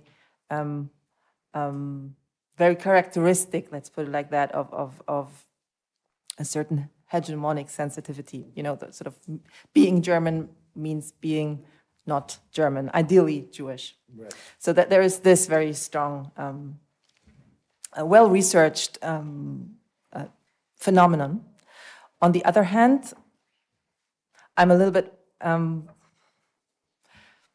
uncomfortable with this also often heard narrative of, Germans want to become Jews because they feel guilty. Why? Because it sort of forsakes the possibility of a person or more persons being actually touched and changed in the course of their lives by a Jewish person, the Jewish collective, the Jewish tradition, whatever. There is a certain, it sort of sterilizes and makes impotent the actual, what there is as concrete Jewish collective life, tradition, whatever. That's a thing that has power, that has agency. Not only anti-Semitism has agency and affects Jews, also the Jewish tradition has agency and affects Jews. And it can do something, it can change. It's a powerful, it's a very, very potent, so to say, thing. And which is often, I think, maybe a little bit forgotten, or it's so, it's just a text, it's a scriptural tradition, and it's a nation state, and it's a lot of people like a lot of whatever. But it has the power to do something. It has the power to generate change, to touch, to also make Jews. So, it's because it's not blood. It's not about blood. It's not about. I think Gilad and Hava wanted to ask. Daniel, maybe a quick remark that we try to position what you're doing in respect to the disaster that we are experiencing now. I'm thinking about earlier tendencies in Jewish history to deal with disasters, and the disaster of the Holocaust, for instance. And after a disaster of such magnitude, there is sometimes difficulty to speak about the event itself. And you need to find another event in order to tell your story and to give your take on it. And after the Holocaust, there is a group of Jewish intellectuals who are dealing with the Akedah and the Akedah in the Crusades, beginning with Bayer, advancing to Shai Agnon, and maybe the most influential one or the most important one for me is Shalom Spiegel. Yeah. And Spiegel reads Rabbi Ephraim Ibon and is able to understand him, and he reads him together with the whole tradition, but at the end he says, this is not our Akedah. Our Akedah is not about martyrdom, it's about life. So I'm interested to know if you think about your project in this way, thinking about the disaster through a historical event. And my second question is, with whom are you reading Josephus? Is it sola scriptura Josephus, or there are certain agents throughout history which you use in order to read him differently? Yeah, that's interesting. I actually think that this is a kind of nearly unique disaster. Insofar as we are not the victims but the perpetrators, and I don't have any clear sense of how we will have to, if we may, atone. So that's the urgent political task, it seems to me, is to do everything we can to make it stop, right? And that's not theory, and I don't know how it can be done, or how we can affect it.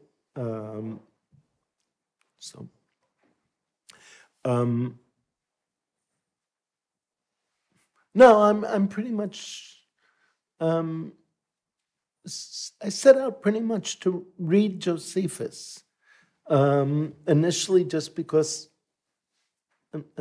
because I just thought it was a great book, a great way to read a lot of Greek, about something that's interesting, a lot easier to read than Thucydides, for instance, but he